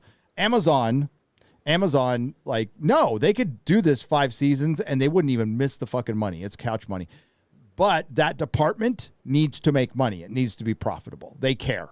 They care about profit and loss, and they need subscribers. This needs to be their number one show, and it's not going to be their number one. It's not even going to be in their top 5. That's my prediction. It's going to be a total fucking disaster, and I think heads will roll. We'll see. We'll see. Hopefully. As they should. That's what happens when you fuck up a franchise. Heads should fucking roll. Chris, do you think a new wave is coming in Hollywood, or a different wave? Here's what I think is that there needs to be more failures, unfortunately. Like, more, I think this thing that's happening at Warner Brothers / DC, that's a sign. That's a sign. They're like, hey, we want to make a Superman movie. Yeah, bring back one of the biggest icons, American icons. Bring Superman back. Just do a Henry Cavill, Man of Steel 2, whatever. Just do it. The guy was born to play that role. Oh, yeah. And he never really got to fully flourish, right? Like, so I don't know. I have problems with Man of Steel. I think it's actually aged better. I think we all have problems with it. I know Jeremy definitely has problems with fucking hate that fucking movie. That's fine. That's okay. But Cavill is amazing. Exactly. Cavill is amazing. Cavill's amazing. Exactly. That's great. So Chris, have you heard about, you've heard of Mark Millar, the comic book writer? Yes, of course. Yeah. And Matthew Vaughn. So they've both had a Superman concept out there for 10 years that they've been trying to pitch to Warner Brothers. Yep. Well, they should just make it. I mean, they should. I just think the problem is that, this too, Gary, is that everything in Hollywood moves at such a glacial pace that decisions that were made 3 years ago for movies, like, they have to come out and then they have to fail for things to turn around. So I think it's just going to take longer. I think this thing with Elon Musk, I just hope something comes of that.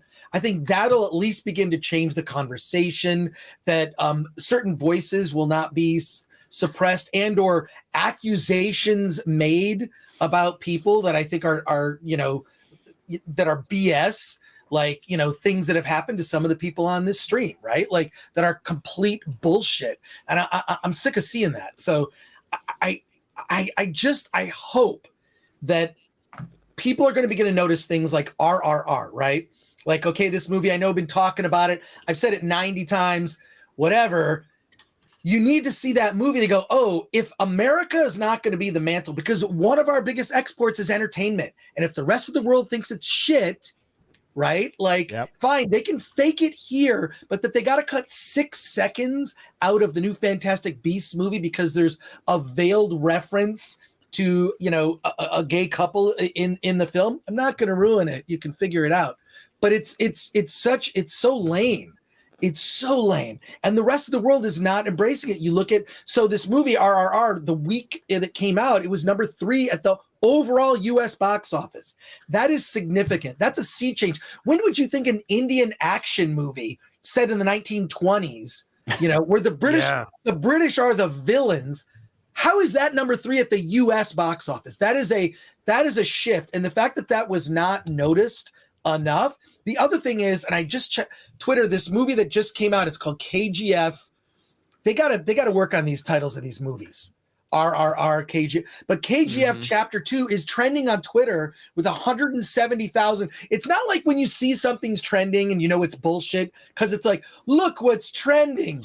People are loving 1,876 tweets or something. Yeah, it's bullshit. Yeah. KGF Entertainment trending 175,000 tweets. That's legit. That might even be organic. Significant. That's in theaters now. That's another Indian cinema film. Why is that happening? Is it because no one gives a fuck about American films? This is what I said. Like, American cinema, the last great era might have been, like, the 70s to me was my favorite era. The 80s really was great. There was also great American cinema, but it's been a downward spiral. And if people all over the world are not liking what Hollywood is producing, what is that? That's they're losing. They're losing. They have to know. So I just think that the problem is that they haven't really accepted it, because Hollywood I look at the trades and it's all lies. It's all bullshit. It's all spin. It's all press releases. It's all things that are announced that don't happen. There's a Wonder Twins movie apparently, which is, I think I put it in the private chat. They don't even look like twins. They don't even look like Wonder Twins movie. And based on what we're hearing out of DC, like, I question how much of this shit's gonna happen in the future. None. They really have no idea what they're doing, and that's the whole problem with it. If you're they haven't for a decade. Fuck the Snyderverse as far as I'm concerned. But if that's what's working in terms of like fans, there's a response to it. People are out there, but they can't put the vision behind it. They'll half in, they're half out. Then they create other continuity here. It's just a disaster. Like, look at the Dark Knight trilogy. Was Christopher Nolan 1, 2, 3, boom, done. There's no more expansion to it. The story was told. Some people can love it, some people can hate it. The story was told, then you can give it to somebody else and let them tell the story, and then we'll see how that works out. And then, like, just let people tell their fucking story, but there's no consistency to what Warner Brothers is doing. Dude, Wonder Twins, fucking Wonder Twins. What? That was an April Fool's joke in Wizard for years. They would come out and saying Alex Ross's Wonder Twins are coming out, and then people would come to my shop going, "When are we getting that Wonder Twins thing?" I'm all, as an April Fool's joke. They're not really doing it.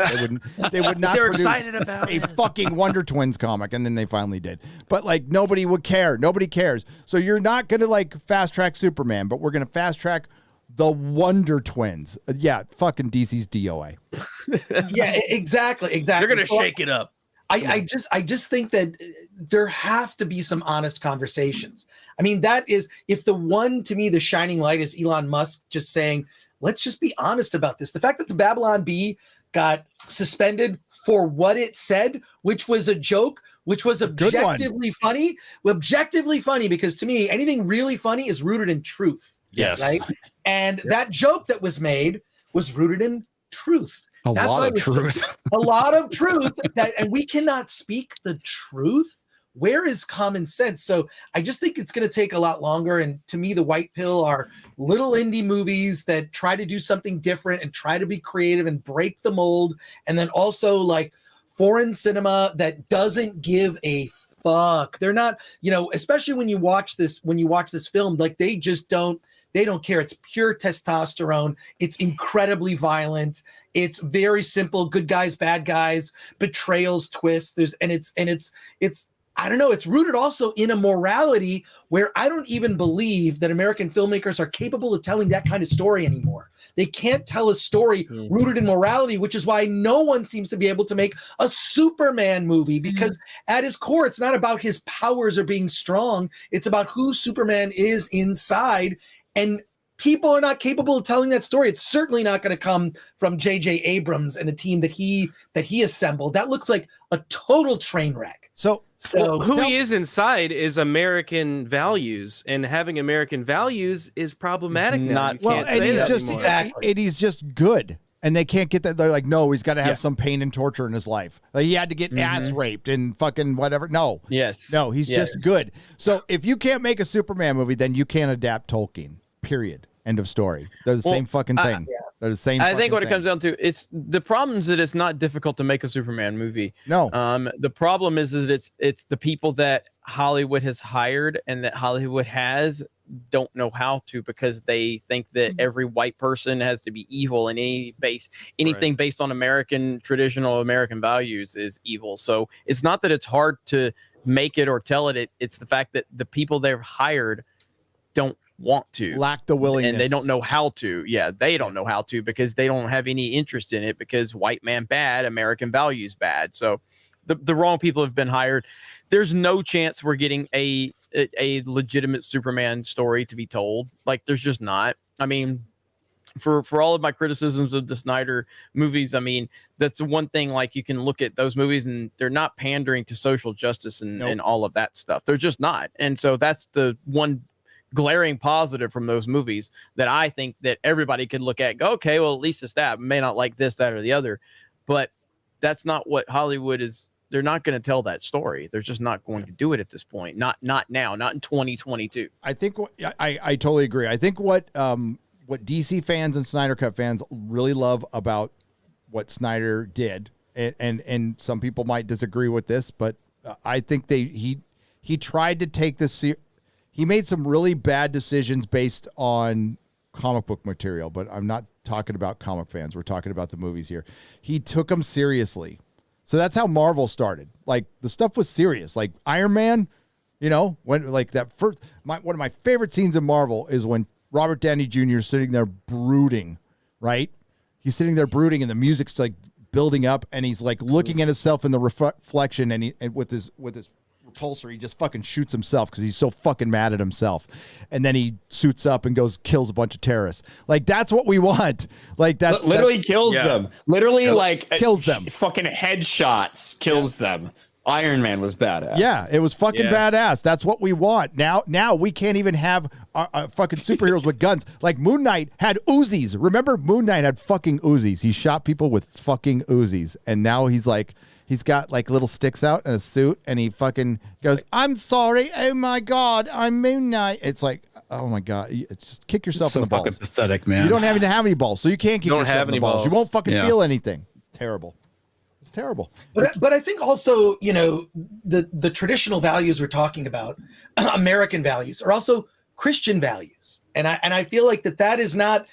It's not cool. It's not cool, and even I mean, I guess, that people in Hollywood, it's looked down upon. Even like Ben Affleck years ago, there was the conflict he had with Bill Maher on an episode. Was it Politically Incorrect or his Real-Time show? I think it was his newest. It was the newest one, which is the newer one. But But he got in like this whole thing, and this is the thing that bothered me. Right? Is that it really bothers me when you see people that will look down on people that have religious views.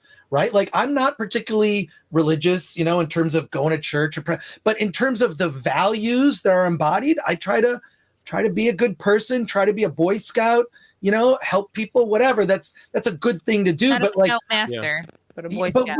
Where is that now? And I kind of feel like people in general don't have that. So the kind of people they're hiring, Jeremy, like you were talking about earlier, they're hiring people that don't even have that as a value they take on. And just having spent some amount of time in Hollywood, you see that people, they have families late.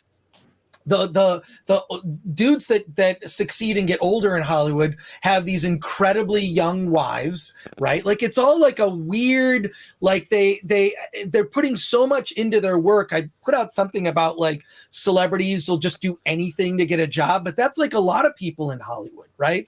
They'll sacrifice whatever, which includes their values, and it's disheartening, which is why like something, like a Superman, they can't figure it out because they don't understand what Superman represents. Go back to the original Richard Donner first Superman movie.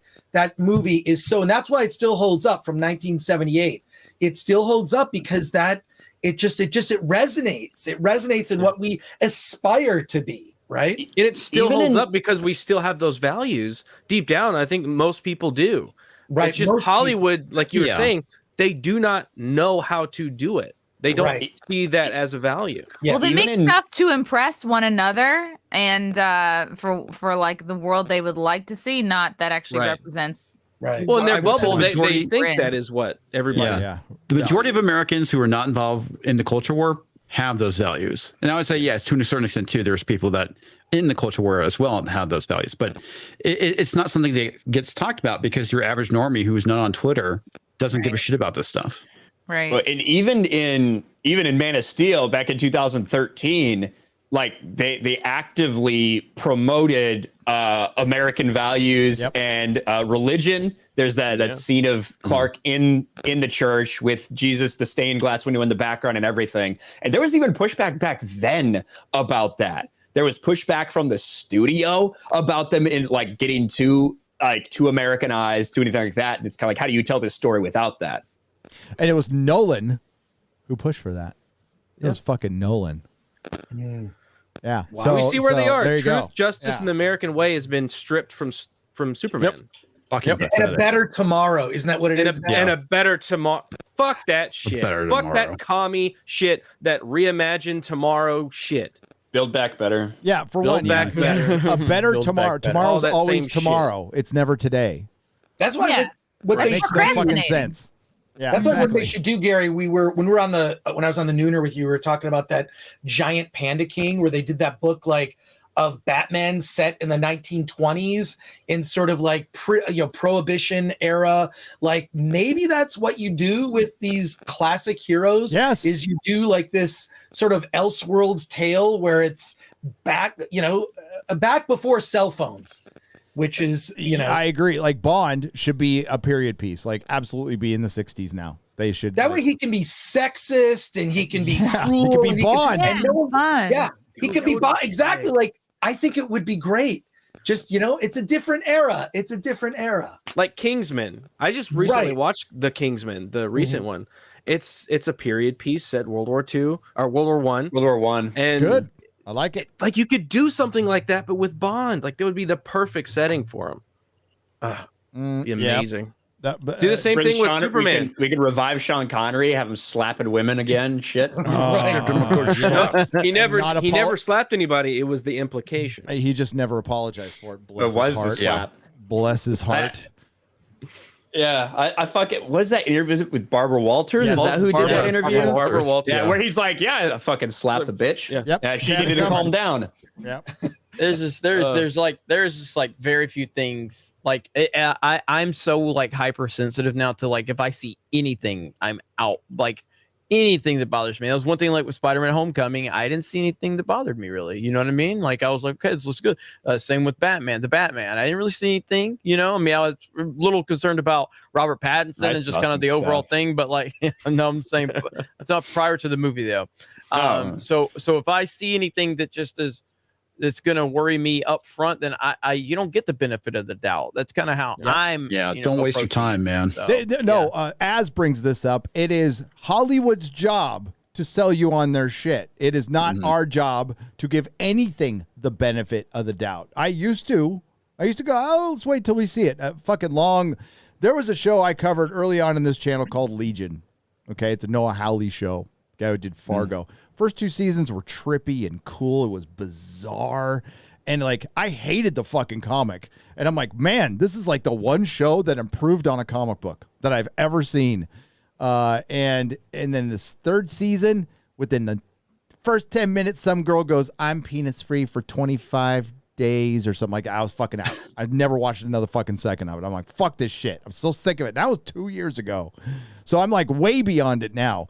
To the point, I think there's a bunch of writers who went to Columbia, who are out of Berkeley, who are 20 something years old, who are now this new crop of Hollywood quote unquote writers where writing is all they have done.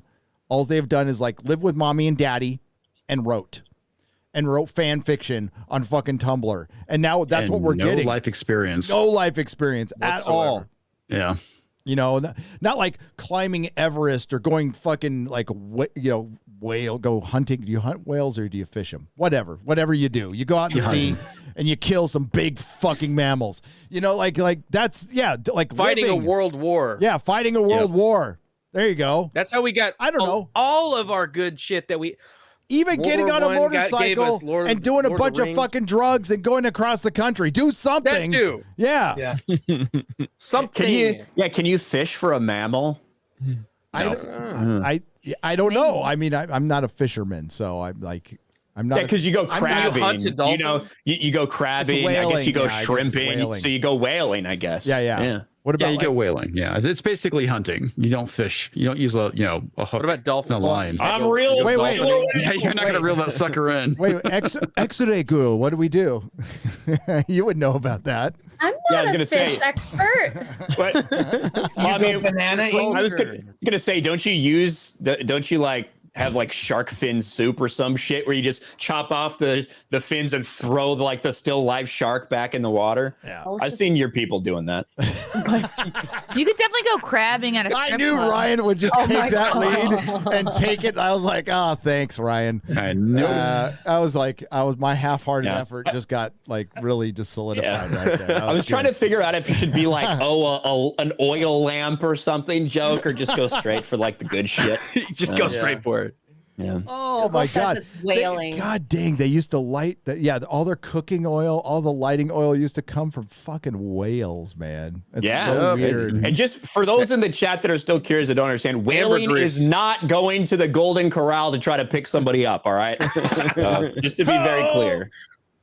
It is in Alabama. Yeah, Jeremy's like, well, what if I just go eat there? Can I just eat there? Yeah. You know, I've never eaten at a I Golden actually like Corral. Golden. I like eating at Golden Corral. I like. Oh my God! It's a great people watching. Yes. place. I like the I don't Golden care about Corral. people watching. I care about shoving my face with as much very Chris. average shit as I could possibly imagine. Chris, they had a Yes. Cracker Barrel in Anaheim, did they not? They Love did, Cracker right Barrel. across from Disneyland. I loved it there. Oh yeah. my God! Dude, yeah, There's like a Those Cracker local Barrel barrels every near there. block. That's a whole in other thing. Texas. Barrels. Yes, there is. And I was Barrel. like, wow, look at all the Cracker Barrel, because that was like the only one in California. Cracker Isn't Barrel's that a great. cheese? Oh my God! No, that's fromage. That's brie. You're so brie. uncultured. Yeah, there is a You're Cracker so Barrel cheese. She's so uncultured. She doesn't understand that we're talking about the restaurant. Well, there's like There a is Cracker Barrel everything. Like it's a Cracker Yeah. Barrel rocking chair. Yeah. You know what I mean? It's a place that you can get kind of like, I don't know, down home food or whatever. Yeah, Southern comfort food. We got Southern comfort Just food. cheese. I got an In-N-Out 10 minutes from me. I didn't even know. Oh, I was abandoning. I was like, I had given up on it. And then I'm like, wait a minute. They have. My wife's like, no, they got them here in Texas. I'm all, Yeah, they do. Yeah. We've had them for a while. whoa. Yeah, there's Yeah. not a big deal. It is to a me. big I mean, it's fucking it deal. is kind of. I mean, it's like Eh. it's not the greatest thing in the world to me, but it's a big fucking deal. no, Oh I my miss God. San Diego carne asada burritos, which are the greatest fucking things. Food of the gods. It's the greatest thing ever made. So that's what I miss. But Yeah, I I can't did find any admit, good I like did, Mexican breakfast.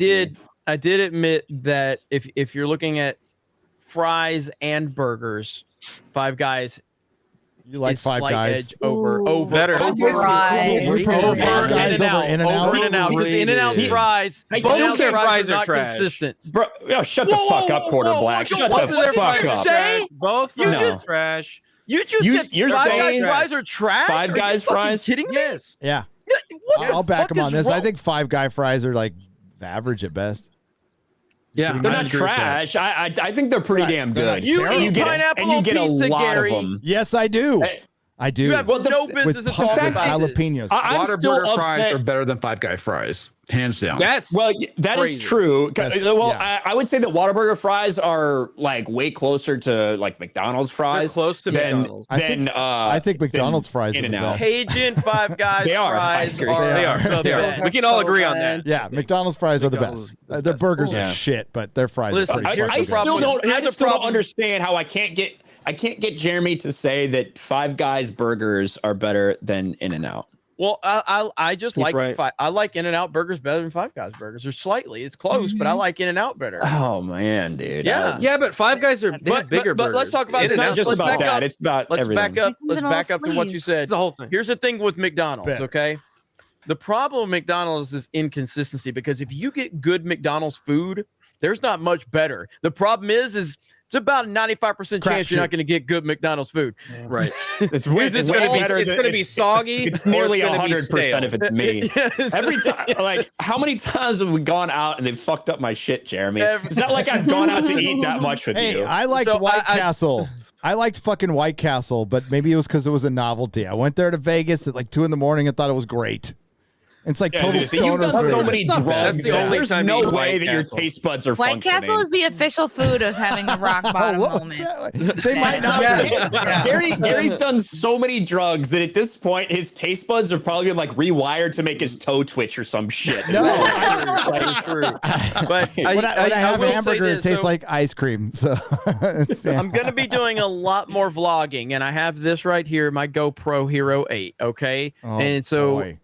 I can't tell you how many times. Just in the last time I hung out with Ryan, if I would have recorded what happened to him at IHOP and then what happened to him at McDonald's, there's an aura around Ryan. Something about where Ryan. People fuck up his food, and I wish I could have recorded it. Because he even said, because like we're at IHOP, because we were traveling, we were driving in the middle of the night. We stop at IHOP, and I get my food. You know, and he's just like, something's wrong. So I was like, dude, that's fucking wrong. Just fucking be patient. Next thing you know, yeah, this entire order. But here's the thing.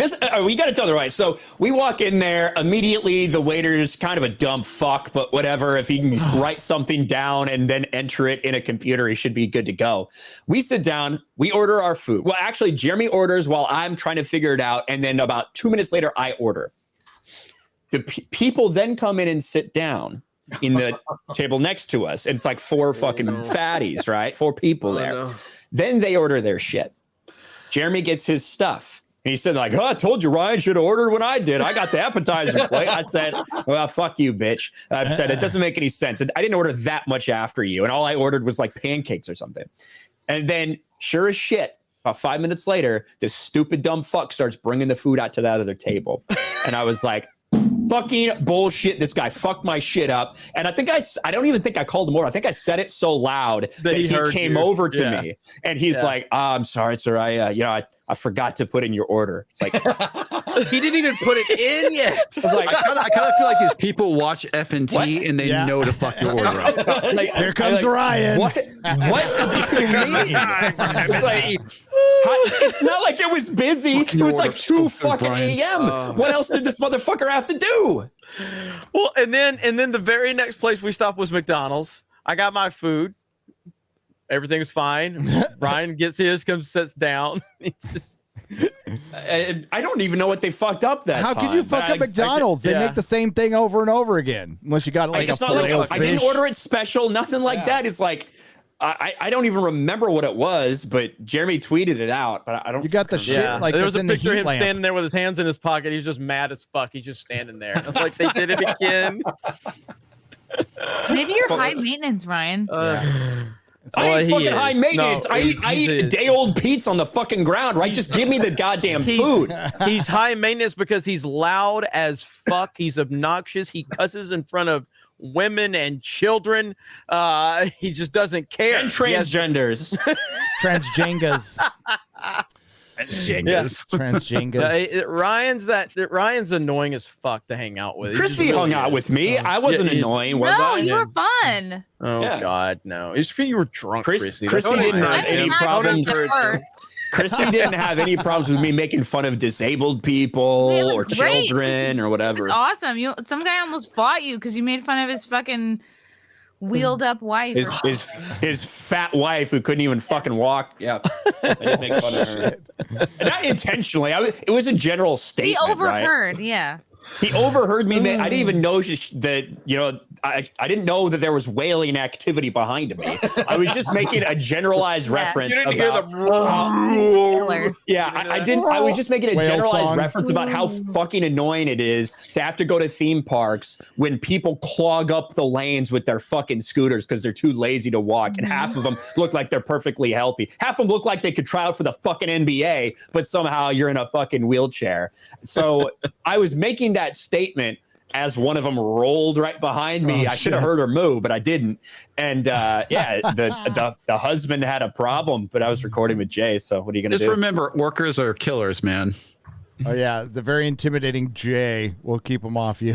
He's like, I'm so nice. I don't know what's going on. Put on his Canadian bear costume. Hey guys.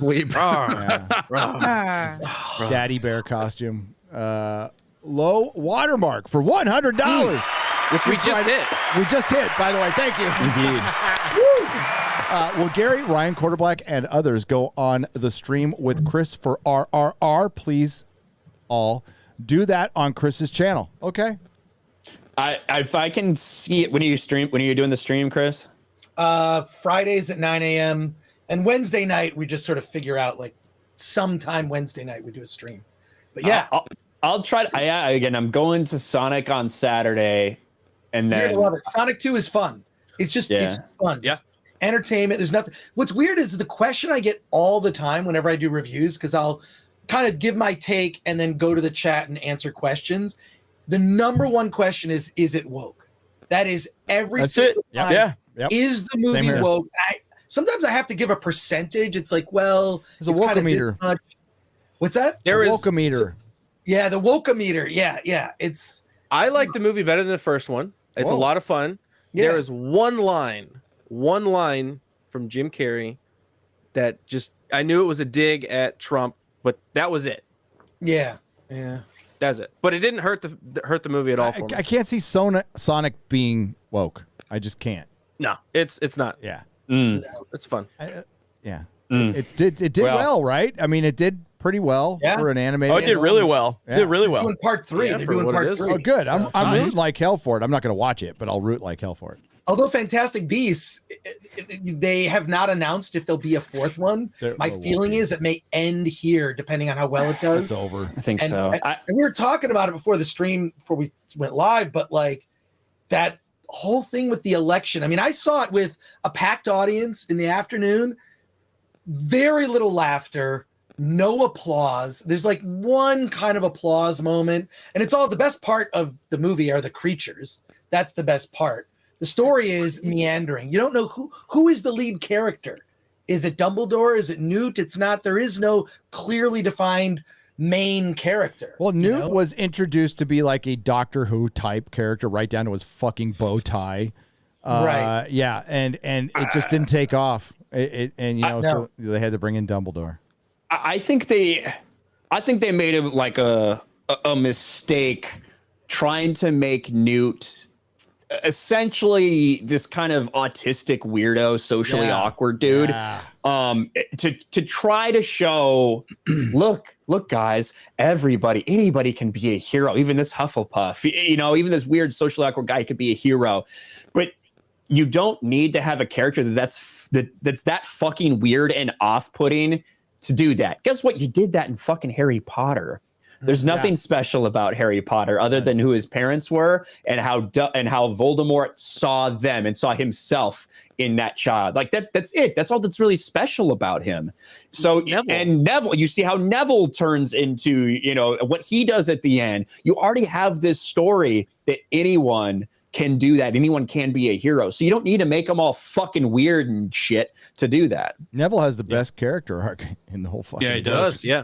In the book, it's even better. It's better. It's very Wesley. Far better. It's very Wesley in Angel, if you ever saw Angel. Like starts out as like complete dork, ends up complete fucking badass at the end.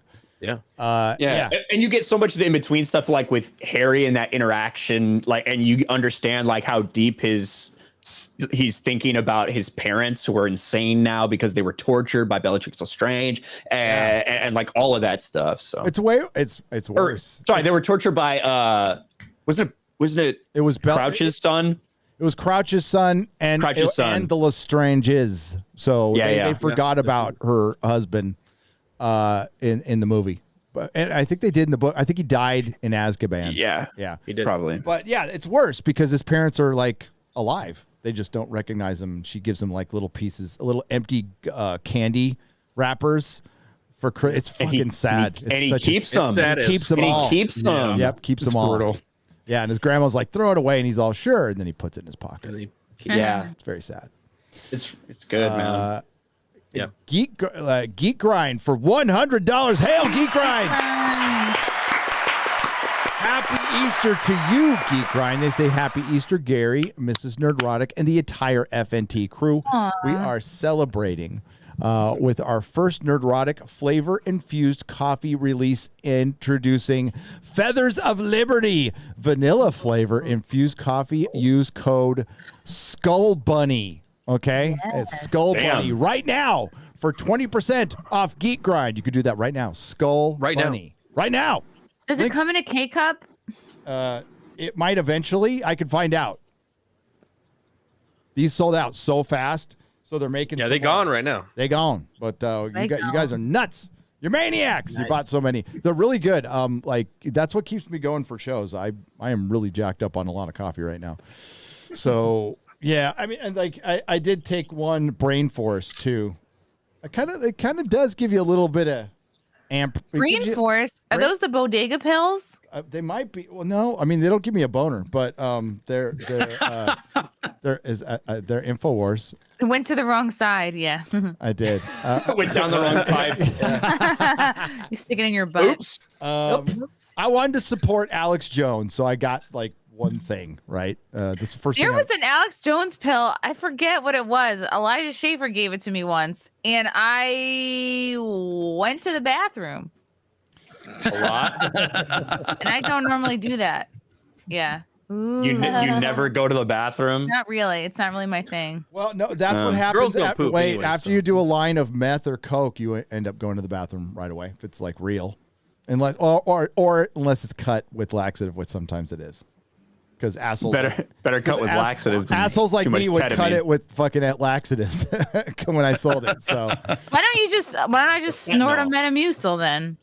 No, because you won't get high. But like, don't do that because cocaine is a hell of a drug and it's bad. No, it's never. Very bad. Meth is worse.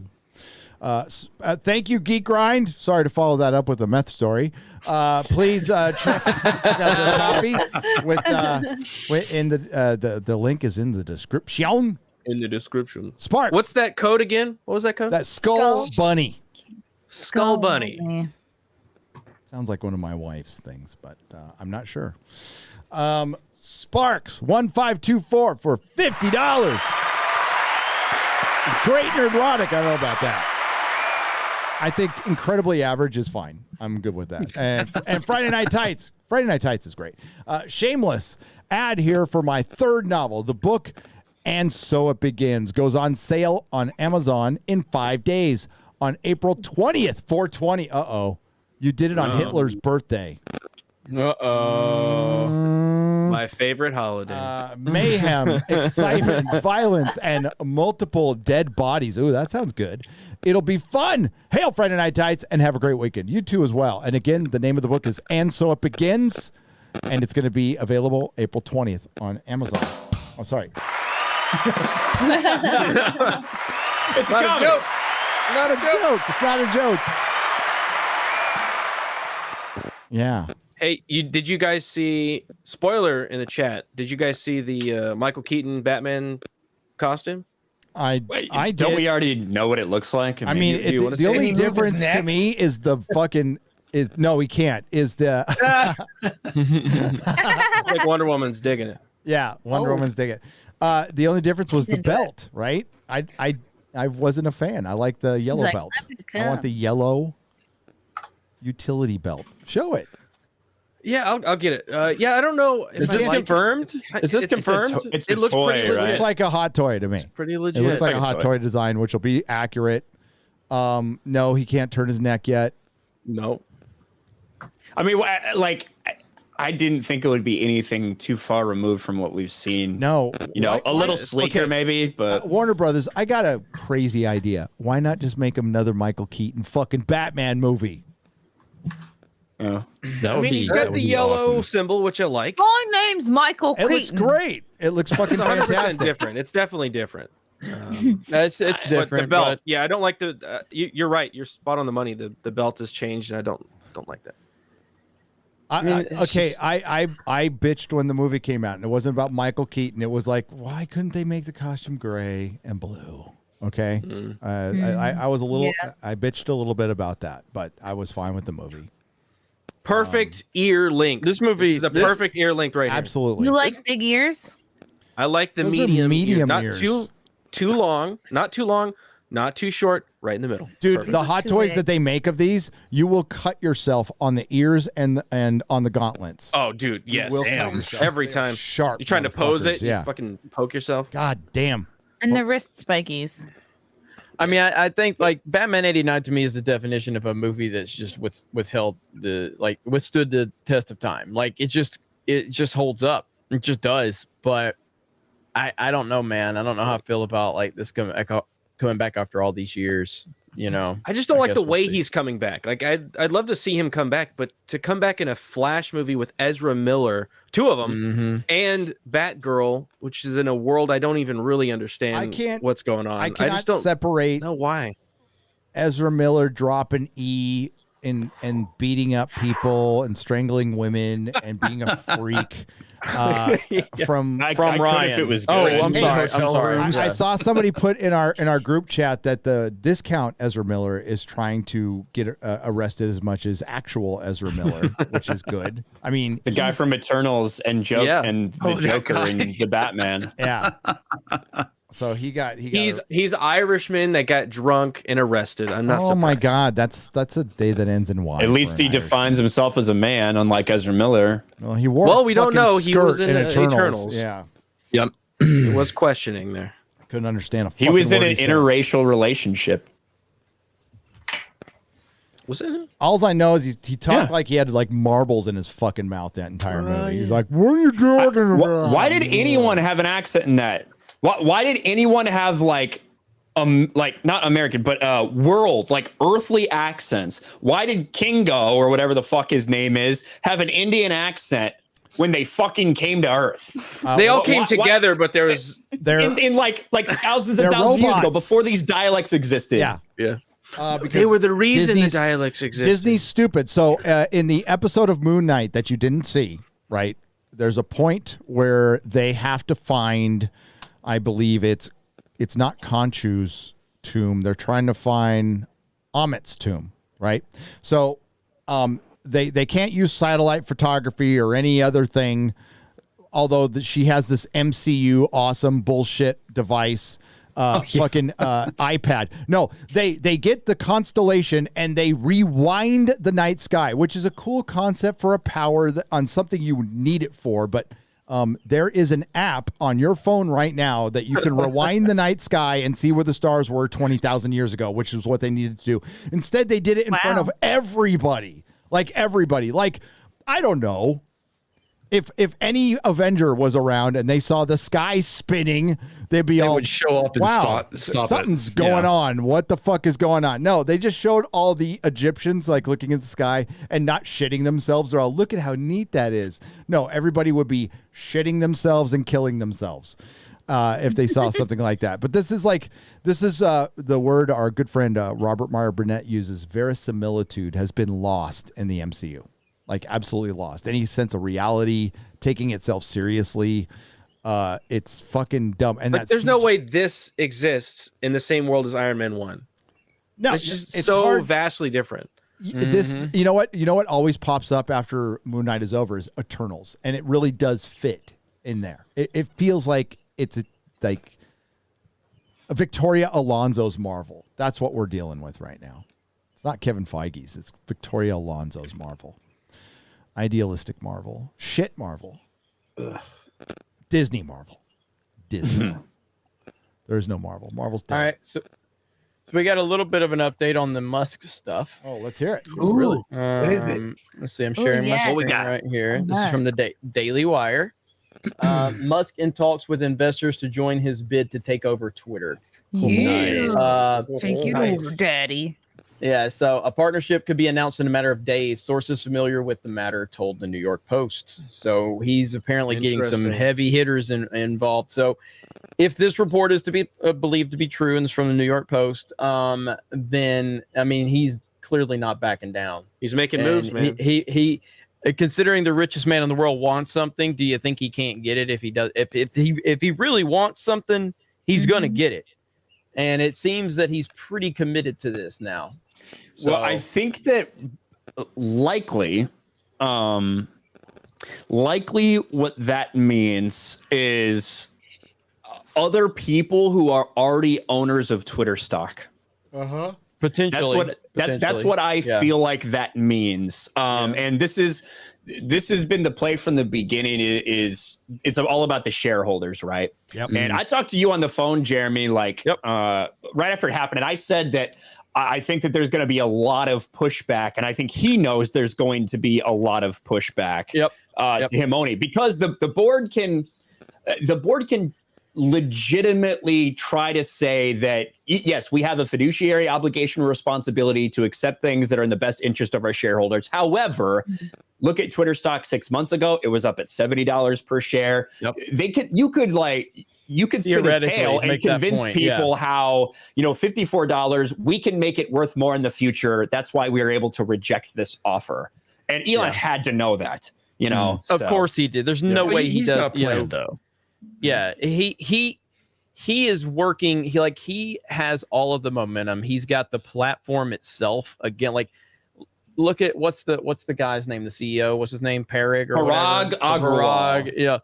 That guy makes a tweet, and when Elon responds to it, Elon ratios him every time, even if he's not trashing him. You know what I mean? He has the juice. He has the power. Nobody's got more flex than him on this platform, and no one has more money than him in the world. But there's really no way that he can't make this happen, even as much as what we're seeing is, I'm sorry, Chris, and I'll let you go. What we're seeing is he's exposing the corruption for what it is. He's showing how desperate they are to hold on to this and how the system is rigged.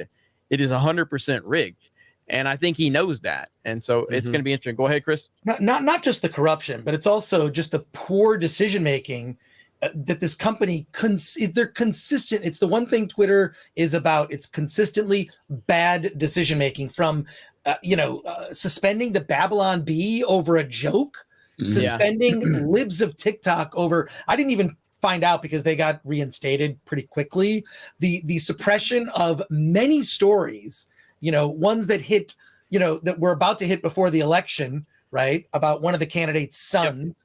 All that stuff is just it's consistent poor decision-making that alienates the audience to the point where I was a very avid Twitter user. I'd be Twitter to me was a little mental exercise. I get up in the morning, I'd write something and sort of toss it out there. It's a joke, it's a thought, whatever. And this was in early days of Twitter. It was okay, cool. Now I'm going to go write some articles or work on work. But Twitter was oh, that got some good feedback. I rarely use it now. Now it's once or twice a week, or only to promote shit. So, and that doesn't get any traction.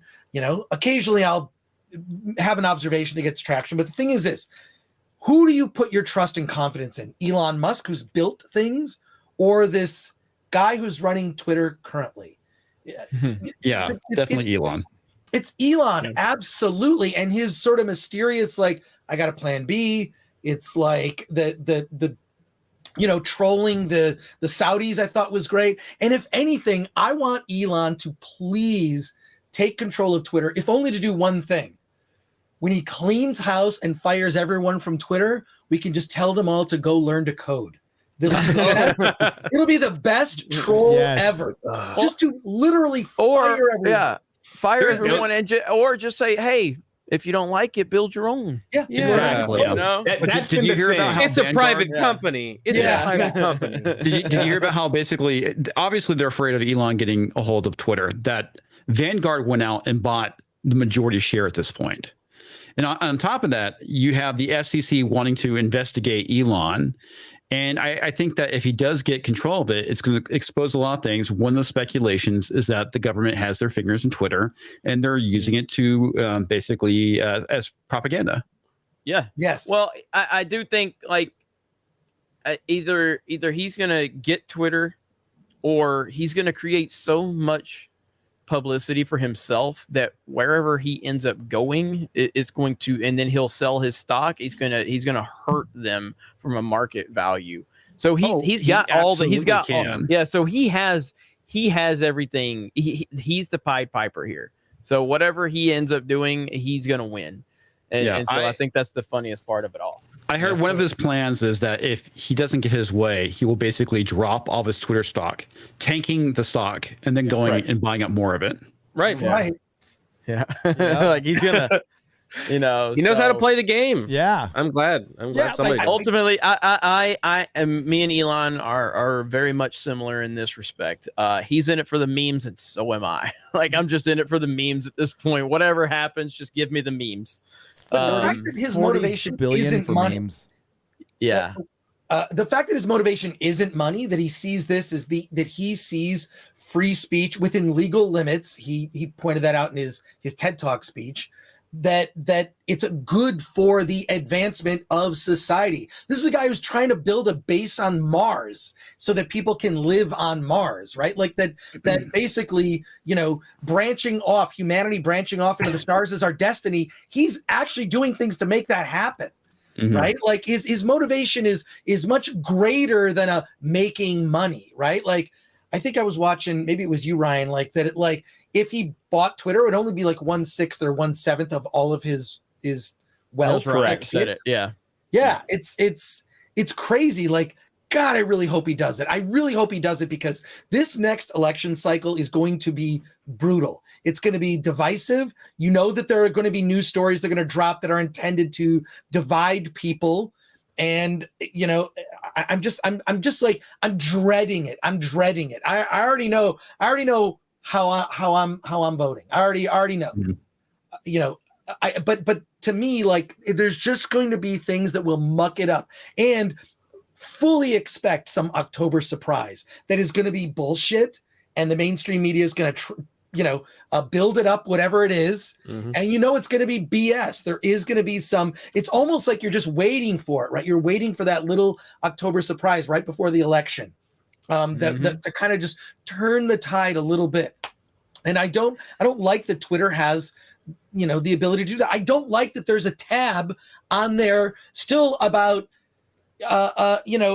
effectively, a virus that's, not a big part of our lives anymore, or shouldn't be, right? Yeah. It shouldn't be. And the fact that tab, you can't just wait, man. They're going to push that narrative after the election, though. Exactly. But these tabs should be based on my personal preferences, the things that interest me. I should be able to choose them, delete them. Yep. The fact that it's there, that to me is the collusion between the government, and the fact that who's saying that all these like that there had to be these little warnings about medical misinformation. How did that happen? How did all of that happen so quickly? How did it all happen so quickly? And I just before that, it was the election. They'd have an election tab. Exactly. If the only thing that Elon does, if the only thing he does whenever he steps in is just get all of that out, if they just make Twitter back to just being, hey, let's just shitpost on each other, not have this political whole tab for politics, just get that out.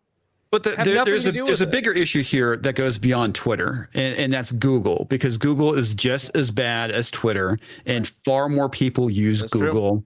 And I would say worse. Does curate results. They are far worse. It's the lack of accountability for Silicon Valley. Like, they just feel like they can do this. They can do whatever the fuck they want. They think they're gods now. They are gods. Yeah. We made now them that. DuckDuckGo's doing the same thing, and fuck them. Yep. That's crazy. Yeah. Like, that's nuts for DuckDuckGo to be doing this. So open and public about it after the entire audience you've built is so anti that. I hope they fucking somebody had DuckDuckGo. God. Fuck no. Yeah. I think that there's a lot of reasons to be optimistic. I do. You've got Elon Musk, who's opening a huge conversation about censorship on Twitter and social media. I think that that's going to connect to a lot of people that don't pay attention to this, because of him, because of the power he has. You got the mainstream talking heads that are talking about it now. So again, that's just going to signal boost it to another audience. You got people like Ron DeSantis, and what he's doing in the state of Florida is truly amazing. And I do think Ron DeSantis is the absolute future of politics in this country. I think that he is the man to definitely set a new tone. I don't think his time is. Obviously, Trump is going to be running in 2024. You got people like Joe Rogan, who's dominating the podcast world. You've got a lot of people out there that are, changing the game. And you got the Daily Wire, which is going out there and creating new entertainment. So while the tide's not going to shift overnight, and it's not going to happen in the next month or the next 6 months, but the pieces are in place And as long as Hollywood and the mainstream media continue to shoot themselves in the foot, and you have opportunities that are being opened up by other people, there's a lot to be positive about. Mm-hmm. And I think DeSantis represents common sense. I don't even see him as any sort of radical in any sense. I mean, that he has been completely misrepresented by the mainstream media. Common sense. That's all this guy's about, is common sense. And I feel like, oh, sorry. Yeah, Ryan. Yeah. I would say DeSantis knows exactly what he's doing, and it is common sense, but it's radical in the way that every bill he signs, whether it actually has any impact or whether it's a declaration, whatever, is specifically designed to upset the woke lunatics and to upset the mainstream media and to get them to attack him. That's what it is doing. And he knows that, and he's continuing to push their buttons to get that attention. And the same, to a lesser degree than what Trump was doing. And I think more calculated. I see a little bit of I think that there's a little bit of competition between him and Trump right now. And I've noticed that. And I don't think Trump likes to mention DeSantis at this particular point in time, because he feels that DeSantis is starting to get a little bit again, DeSantis can't compete with Trump at this point in time. He just can't. I don't care what anybody says. Head to head, Trump can crash the party if he wants to. DeSantis is a made man in Florida right now, and he needs to stay in Florida for right now because we need Florida.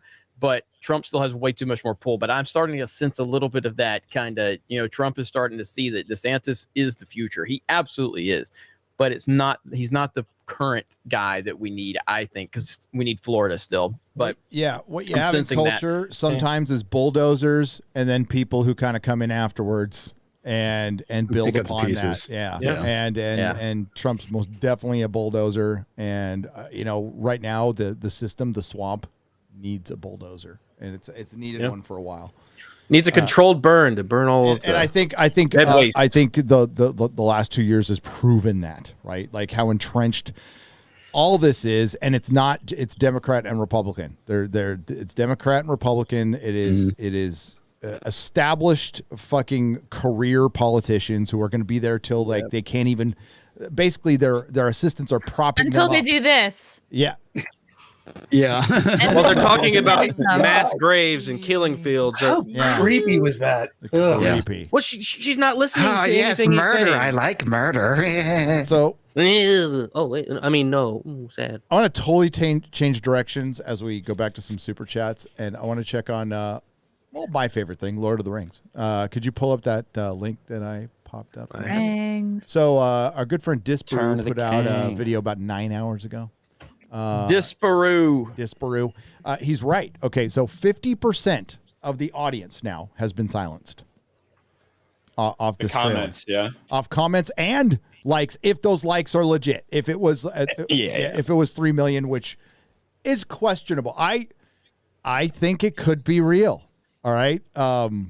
There is a lot of weirdness going on with the dislikes and likes right now, and I noticed that that feature that we have that they can't get rid of exposes the dislikes on people who take them off. Like if you take likes and dislikes off, you can't see the likes, but you can still see the dislikes now. So that's going to be a problem for YouTube. So one of the things YouTube is old, and they can't just fundamentally change the algorithm. They add to it. All right. There is so much that YouTube has so much streamed through it every day. There's so much infrastructure involved in it. It's unfathomable. So I think that oftentimes what we attribute malice to, I'm being shadow banned, so often it's that, YouTube's kind of shit. It's competence. Incompetence. Yeah. Incompetence. Yeah. I would go with that. Bad code. Go with that first. I would be I think this number could be right, 1.4. Yep. I would be so shocked if the 3 million were right, because that would mean that 10% of the people that watched it downvoted it. And I think that, and that's a very high number. That's very high. And that would mean, and there's so many people that have gone back and done repeat viewings of this time after time after time to leave more to do whatever. I would be shocked if 3 million was the real number. I wouldn't be surprised if this one was. But if 3 million is the real number, if you're going to fake a number, why would you then fake 1.4? Yeah, it you know what does I it. mean? Yeah, what's going on does not make sense. Like removing half the comments and half the dislikes does what exactly? It's still fucking bad. Like this is really bad. Worst This is we've ever legendarily seen. bad. Like this is huge. This is not. We've never seen anything like this. This is what Last Jedi should have been. This is what it should have been, and what I believe it was. I'm just going to come out and say it. I believe it was. I believe it was really protected. I think Captain Marvel was really protected. We know it was. We know it was. Rotten Tomatoes for sure. changed their entire platform for that movie. And Yes, they ruined it. did. Holy shit. It's crazy. And it's because it's Disney and they have a lot of pull. Mm-hmm. But, I mean, Susan came out and says she insinuated she protects advertisers, even though they aren't the highest source of money for, they are for Google, but not for YouTube. It's like they have allies. Right? God, she's fucking terrible. And her whole story is that she rented her fucking garage to the guys who were the CEOs or original CEOs of Google. That made her qualified to be a CEO of a company. What? She's a fucking stooge. Yep. She's a puppet. Basically a puppet. She doesn't make any decisions. Google makes the decisions. Yeah. Oh yeah. Okay, I see exactly what they're doing because she's female. She's the face person, and other people are making decisions. She's nothing more than a figurehead. Oh God, have you ever heard her talk? She's a moron. No, actually, I haven't. She is I a probably should moron. watch She the is videos. a fucking moron. So She talks like this, like real, like, oh my God, like, why am I even the head of this massive company? Like, she's well, it makes like, you wonder that if maybe she's there to deflect criticism. Well, I mean, that's why they came up with the Alphabet company so they wouldn't get broken up, right? Google still runs this shit, so we got to be here and be a thorn on their side as long as we can. Yep. As long as we can.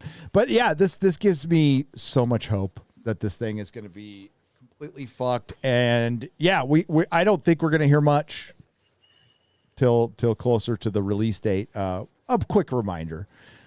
J.R.R. Tolkien's death, the anniversary of his death, is when it premieres. Yeah. So fucked.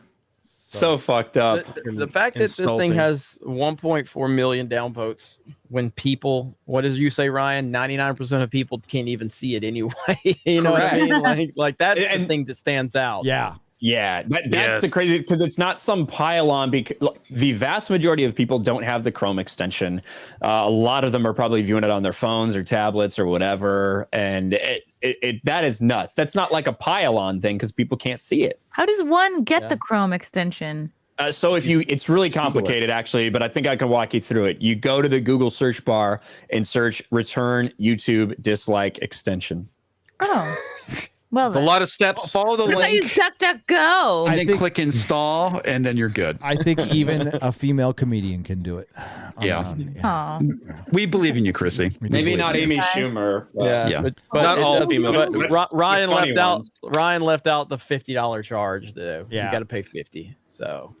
But you gotta send it to ours. It's worth it to see the ratios. Amy Schumer, poor You Amy can send. Schumer. You can send that $50 to anybody at Geeks and Gamers. Yeah, any one of us here actually. I just want to. We'll get it. Ryan is actually the developer, and that's the reason why that money goes I want to down. acknowledge that Amy Schumer got death threats over her hosting. Oh man, Oscars. she made everything about her. She got death threats. She said it was misogynist death threats. It was the #2 trending story on fucking Variety. What? Yesterday? So does a misogynist death threat make the death threat worse? Like, is it at it's that like point, it's like a hate crime. I mean, if so it's, it would have been okay if it was a death women. threat, but if it's Yeah. misogynist death threat Yes, is where it we was- have to draw the line. yes. I don't even really understand what was. I did a video about it. I don't even really understand what she's claiming was misogynistic about it, because it stems from a really bad joke that she did with Kirsten Dunst that was not about funny. the seat. Yeah. The seat filler thing, and a couple people took it seriously. I didn't see any death threats on Twitter, but evidently she got a couple. Which, crazy! I've never got those before. I don't know. In my But, experience, when female comics say this, it's like because they saw a tweet somebody saying you suck. Yes. Yeah, and that's kind of what the tweets are. Oh my god, Death it's a death threat. Yeah, My and life like is in danger. It's kind of Yeah. like when Drunk 3PO is on a stream and he sees one comment and he says, "Everybody in the Oh, chat, the chat, everyone in the chat everybody says on the this." chat's hating on me." Yeah. You know, It's like R.I.P. your career. Oh my god, it's a death threat. like this park hopper video had like 2 dislikes. Oh, they just came over and downvoted the videos. My channel's under attack. Yeah. Channel's under Fucking drunk. shout out to Drunk 3PO. He's our sensitive little Canadian bear. Yeah, just give him a little. Love Drunk Care 3PO. Bear. He's a Care Bear. Somebody call my wife a. Oh, Chris is doing it. Look at that.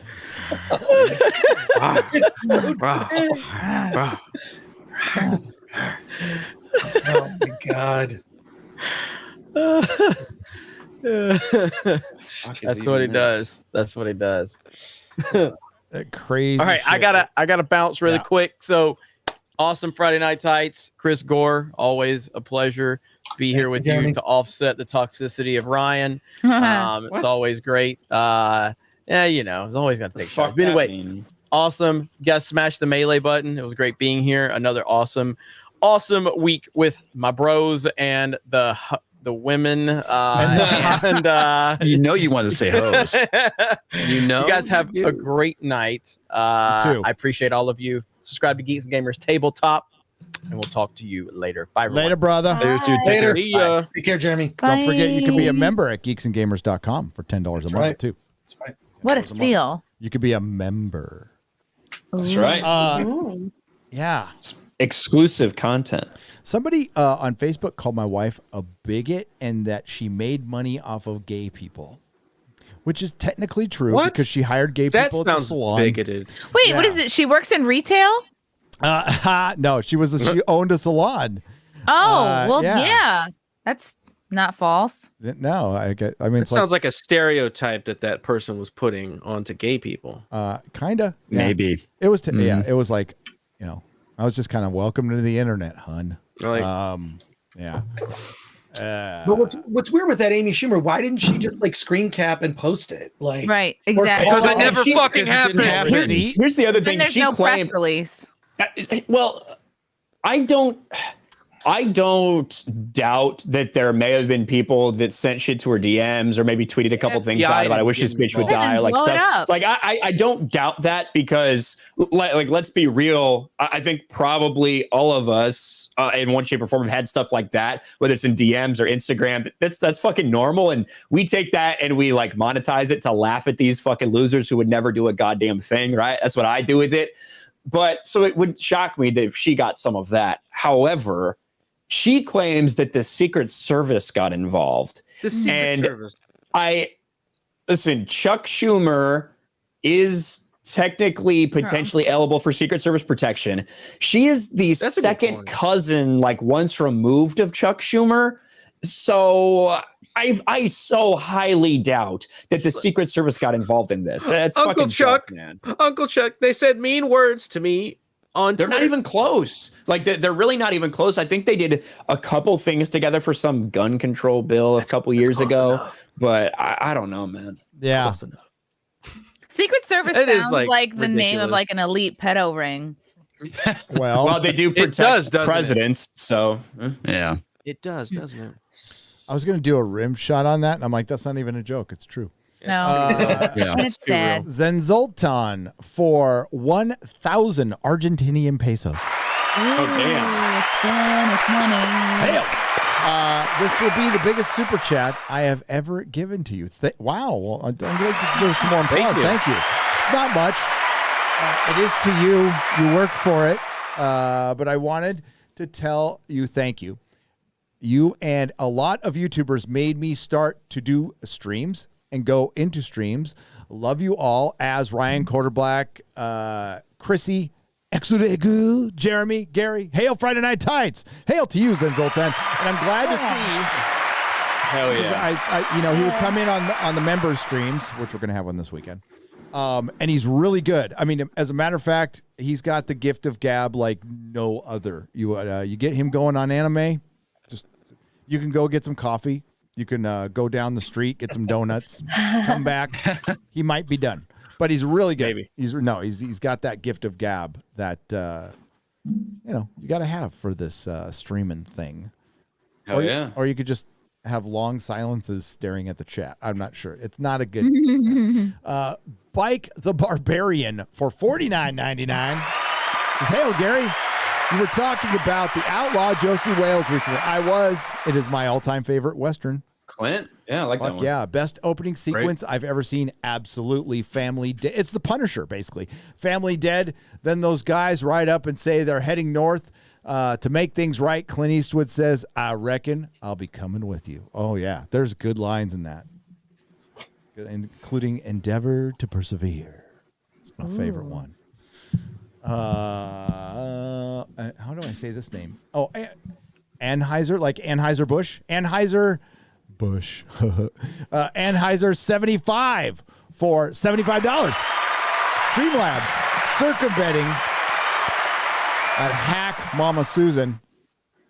It's a Gundam's girlfriend. Aloha. You know they're together. Aloha, Gary, and Friday Night Tights. Aloha. Gary, since you're an esteemed video game expert, I am absolutely the gaming expert. Hip hop and gaming. Those are my things. Those are my jam. Have you tried Lord of the Rings Online? I have not. That's how much I'm not into gaming. One of my favorite things, I haven't even tried it. It's an old school MMO based on the books. It's very loyal to the lore, and there's a high chance that you'll get out of the first room. I might try it. I go on YouTube and I watch all the vignettes, all the video game, all the movies and stuff. And I feel like I got the experience of the video game. The only one I haven't watched is The Witcher because I don't want to ruin my experience of the game. But I've watched all the Lord of the Rings games. You are never gonna finish that game. I'll probably not, but I'll start it. Here's the deal. Like I finished Diablo 2, right? I finished City of Heroes. I'll finish games. I finished Red Dead Redemption, but like what? Okay, if you finish, all right, Gary. That was years ago, and I was the first Red Dead Redemption. Yeah, the first one, dude. Okay. Not the new. That's true. That's true. Yeah, I played the second one. I still think that because that was on PlayStation 2. Yeah. I think I played that on PlayStation 2. Yeah. Yep. Maybe 3, I guess. Was it PlayStation? Holy shit! 2 or 3? Maybe it was 3. Maybe it was 3. Maybe if you can do that, if you can finish and play that game, even with as dated as it is, I don't know how you can't get out of a room in The Witcher. Because I'm used to playing on PS3, and I'm just out of practice. Just fucking it's been a decade since I've played. Yeah, Red Dead Redemption was PlayStation 3. Like I don't play I would just have to get used to it. Once I got used to it, I'll be fine. Like once I get back warmed up, I'll be able to get going. It's just it's the ADHD in me that does not have the patience to sit down and fuck around a video game when I know like I've got 3 videos to make. I've got to do a member stream. I've got to see my family. I haven't played a video game for pleasure in over 2 years. Yeah. I've got to go to the gym, or Eric July will call everybody fat, including myself. And so that's why I go. That's not comics. He's in there. God. Oh, dang. Jacksonated. Guns, dude. Yeah, I wish I was like that. My favorite part is the sippy cup on the ground. The sippy cup. little Papa Pump. It's like high C steroids back there. Yeah, it looks like Pedialyte. It does. You got any tips? Probably is. Pedialyte's not bad. I mean, electrolytes, yeah. I love how serious he looks. Yeah, dude. Too. Little comics division. The little guy. That shit's hilarious. Hey, comics division. Do you recognize this Spider-Man right here? You should. Whoa, that looks like a nice. person. It's from your comic shop. Oh, you bought it. I bought it. It had like a fucking a sorting hat on it, a Harry Potter sorting hat, and a fucking Captain Marvel like fanny pack on it. I'm like, what the fuck? My son was even like, get that Captain Marvel fanny pack off Spider-Man. I must save you. I must save you from so this I place. just walked up and I said, "Hey guys, is this thing for sale?" And they said, "Yeah." I said, "Give me a little off for the broken finger." What comic shop? It was Heroes and what's it called again? Heroes and Fantasies. Heroes and Fantasies in San Antonio. Is it like a really big one in like near the San Antonio area? Yes, with Silver Surfer in it, with a life-size Silver Surfer in it. It's a good one. I It's a may good have comic been shop. there. How heavy is it? It's not. It's kind of rubbery foam, but it's like it's really fucking good. Like they did a good job on this. So yeah, I was able to pick it up in 2 pieces, rubbery fold it foam. over my shoulders. So, But it's Batman from the Arkham City. yeah, I don't like the costume, but I damn. get it. Yeah. Whew, that'd be cool. Yeah, the Arkham City one goes for like $900 to $1,000 on eBay. And it's light. It's light. Yeah, you can carry it over your shoulder with one hand. Yeah. It's very easy. It comes in 2 pieces. I want to say that Heroes of Fantasies still has it. I don't think they sold that one. They still have they have a Hulk in there now. They have a they have the Hulk. They have a Hulk. I used to have that Hulk. There was no way I was bringing. I sold it. Is it? There's no way it's a 1-to-1 Hulk. It's a 1-to-1 Hulk.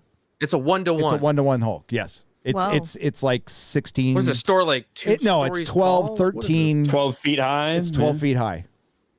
Wow. It's fucking big. Right. That's why I didn't bring it. The Silver Surfer's badass, but they wouldn't sell that to me. But there is a guy selling one in Texas. That's good. No, But is like, it the one from the Spider-Man's enough. standee? Spider-Man's like I just I was bummed that Superman couldn't fit in there, so I needed something. That looks great in your Looks office. fucking- yeah, he can't The stay in colors there work forever. perfectly. Yeah. with Because he's right in front of the door, so every time we open the door to the office, it looks like there's somebody in here, and you go, ah! Oh God. That's good. Yeah, but I got that. That's and I did the rounds. That's the best comic shop in the area, dude. Like by far, it's a really good comic shop. It's got good back issues. They were nice to my kid. That was very helpful. Yeah, they're pretty cool there. I like it. I haven't been to the new Dragon's Lair Office 1604 though. So I'll check that out. There was one that I didn't like. I mean, it was like I don't want to diss it or anything like that. It was all new releases. But hey, somebody in the comic shop they're like Nerdrotic, and I was like, ooh, right on. Oh no, That happened. Yeah, Dude, last time I went to the comic book shop in my area, somebody said, "Oh hell!" Ah, And yeah. they pointed at me, and I was like, "Hey!" Wow. I love it. It's really cool. I love it. Just immediately start Roman salute. Oh, not that one. I was like, "Not that one." No. That's fucking cool that somebody in Heroes and Fantasies recognized you. That's amazing. It is. I'm glad they didn't throw something at me, but that's I'm just pretty happy with that. I got dirty looks at the Star Trek. I went to Star Trek our first year for the meetup, and met a lot of nice people. And it might have been because there were masks and there wasn't a lot of people there, and it might have been because I was wearing an I Stand with Vic shirt, and from the convention he was banned from. But I got a lot of dirty looks at that con. A lot. And the owner of the con yelled at me and Salty Nerd Podcast for not having our masks on. That's right. Yeah, I remember that. That was funny. Fuck that asshole. Okay. He was probably crabby because Star Trek canceled on him after that. Wow. But yeah, I won't be going back to that one. Stephen Cooper for $50. Hail Salty Nerd Podcast, by the way. Good guys. Good guys. Real good guys. And a gal. Amber's outfit make me think that she's been cast in the remake of Ilsa, She-Wolf of the SS. She'd probably be pretty good in that. She'd probably be really well cast in that, to be honest with you. I can't stand you know what? I don't care how hot you are. There's a certain point that just brings your points down, and Amber Heard, I don't know, shitting on a bed. Some people That's too might crazy. Like that. Shit on the bed? That's way too crazy. Yeah, she shit on Johnny Depp's bed allegedly. Because he missed her birthday party. Apparently not because he missed it, because he was late. He was late. Yeah, sorry. Ew. Wow, Not even what a just psycho bitch. He was there. Dog He's just late. does. Yeah, but I mean, if she would do that, think all the other cat. nasty shit she'd do. Do what normal women do. That's so Don't weird. fuck them. Don't talk to them for like a week. Sulk. Lots of jewelry, lots of apologies, a nice dinner, and then a month later, you start talking to them. That's what normal women do, okay? Shake from Hunger Team for $50. Shake Zula. Shake Zula. First big shit. What's this? Is first big shit for chat? Please be gentle. Okay. First, it says first big shit. I tried to figure it out. I wasn't sure. No, it says first But he big said beats for chat. Shit. It says shit. So I'm gonna say it as it it was is. back when Chrissy was talking about the pills she took. Oh yeah. All hail the fellowship. You guys are great. A great inspiration to me, and you are all extremely funny. Oh well, thank you. Some of us think we are for sure. I don't know. I think they just meant me. Well, you are fun. I love all the realism you guys put off, and hail to Chris Gore, a legend in his own right, right in his own right, and I like that. Hell yeah, damn right. How weird is it, Ryan, to be talking to Chris Gore? It's so bizarre. Well, yeah, I'm embarrassed. I'm embarrassed now. Well, I think that, listen, looking at how G4 is going, I think Chris chose the right path here. You know, with us. It is weird to know that, like, you know, we watched Chris so long ago on a network that we used to respect, and now he's watching our videos. He's doing his own thing with Film Threat, and it's really cool, man. So, what are the actual guys that lives in Southern California who's not a lunatic and who is honest yet still is in this like area where he knows what's going on in the entertainment industry? Yeah. Well, thank you for that. But also, I've been watching you guys for years, Gary, like way back. I don't know. I think it was maybe 2017 or earlier. Just, I don't know. You're talking about comics, and it slowly turned into politics, sort of begrudgingly. Unfortunately, I don't think that was something people wanted to do. But yeah, no, it's just. And then FNT is how I discovered everyone here. You know. So yeah, it was definitely not on purpose, and yeah, it is bizarre. Yeah. You know, we you know that we. Do you still have that giant bat symbol? Of course, it's in my patio, which I call the patio. It's sort of featured with lights. It's cool. I'll post photos every once in a while. That's on my awesome. Instagram. That is awesome. Yeah, I saw it. I don't know where the Patio is also the nickname of the Wuhan lab. Oh, hey, you know, I have no idea where that Muckle Batman is. Salty, speaking of Salty Nerd, they have one in their studio. That I used to have that Batman, and it was just I sold it with the store. But he stands on a big bat symbol, right? Wow. So I sold. Yeah. I gave that. Well, we traded, right? Something. Oh yeah, we traded the bat symbol, and then you would wear the Comic Outpost shirt on. I wore it Attack of the Show. Attack of the I Show. have a picture of it too. You and Olivia Munn. Oh my God. Well, I got that documentary coming out. I think at Comic-Con in San Diego in July. I think we're going to screen a cut of the movie. It's very different because of current events. Good. So we'll see. We'll see how people respond. We'll see if anyone cares. I mean, you know, I don't even know what they're doing now on the network. They've made changes, and it seems like it's gotten quiet. It's very quiet, isn't it? Very quiet. I think people would be interested in seeing it because I would really want to be. I want to go back and think about the good times and what kind of like the behind the scenes and all that stuff. I think so. We discussed it on the Nooner. Like the turnout at Comic-Con is going to be very interesting, and that will tell you like where things are going with superheroes, with cinema. It'll tell you everything. That attendance at Comic-Con. And if WonderCon was any kind of a sign, you said it was really empty, right? It's really, I've never seen it like that ever. Yeah. Like very empty, you know, worse than the special edition that you were at. It just felt strange. Great. Yeah. Yeah. It felt strange to not have to, you know, walk slowly through a crowd, right? Like it was just, okay, well, I guess I can just go anywhere. So we'll see with Star Wars Celebration.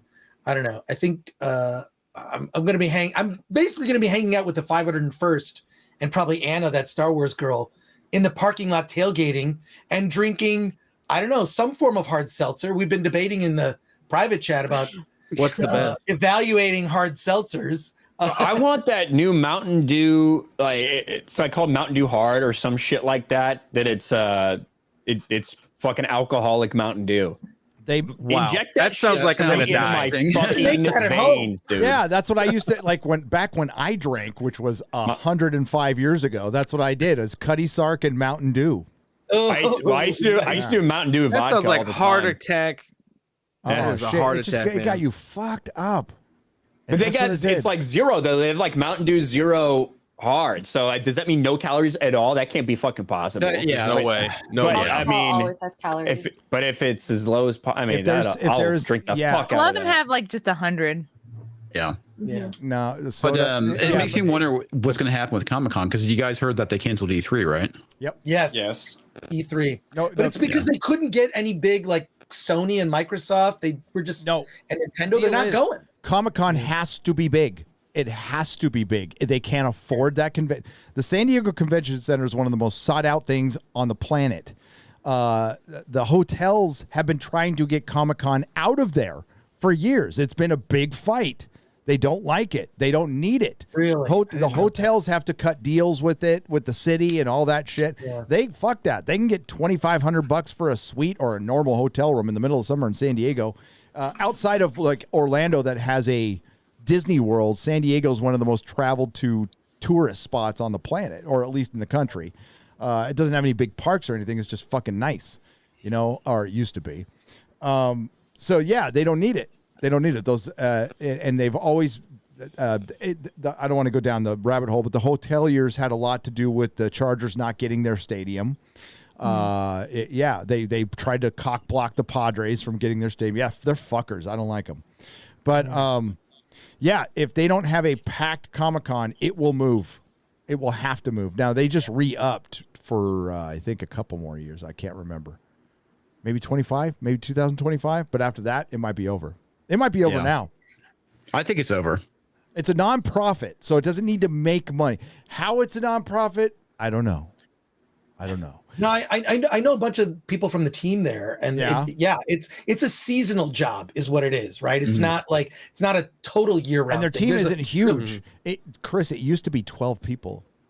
Right. But it's this small core team, and then of course they crew up when the con happens. But yeah, I just think that like I feel like the economy is one big thing. You're gonna travel from all over and pay what you're paying. I mean, I had a hotel for WonderCon. I canceled. Said I'm just not. What's the point? I'll drive down and pay $40 for parking and then not pay because I'll drive just behind the person that paid in front of me. That's my move in one of those things when the gate goes up. You got to time it right. It's a little Fast and Furious move, but if you can do that, sneak in. You just sneak out because that's when you're supposed to pay. But I don't know. It's gonna be weird. I just don't know. And I think that if does DC need to be there? Do they really need to be there? They won't be there. They have DC Fandom. Right? That's how they promote their stuff. They don't need to. It's really expensive for them to go in there, to do a Hall H presentation, to pay all the talent to come down because that costs a lot.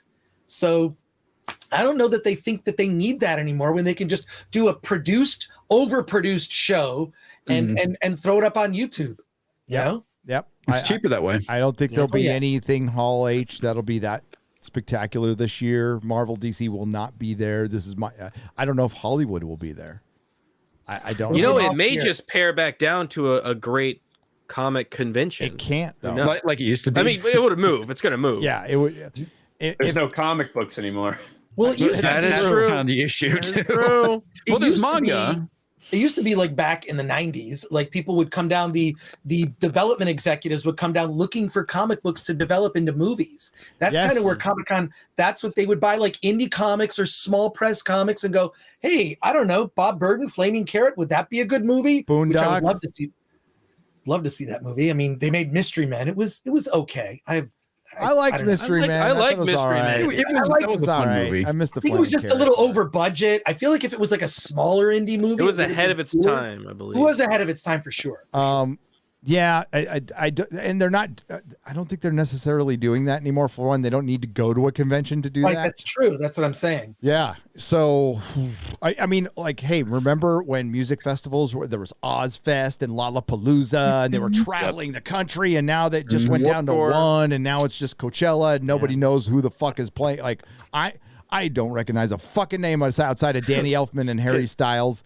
And I used to go to Coachella every year. I never missed it. For one, the tailgating, even though I don't drink, was awesome until they made it like illegal. You couldn't tailgate. Then it was fucking really. Oh man, that's bullshit. So yeah, I think it might be over for cons, and then they'll just be the back to little cons, which I'm fine with. Yeah. Yep. So we got Null Unit 60 for $101.98. It's Happy Tax Day. Oh yay! It's 18th. It's 18th this year for Easter, guys. Well, I paid it already. I already said it same off. here. I'm working on it right now. Actually. Fuck. It's a pain in the ass. Money's already cleared. The government's what? got their cut.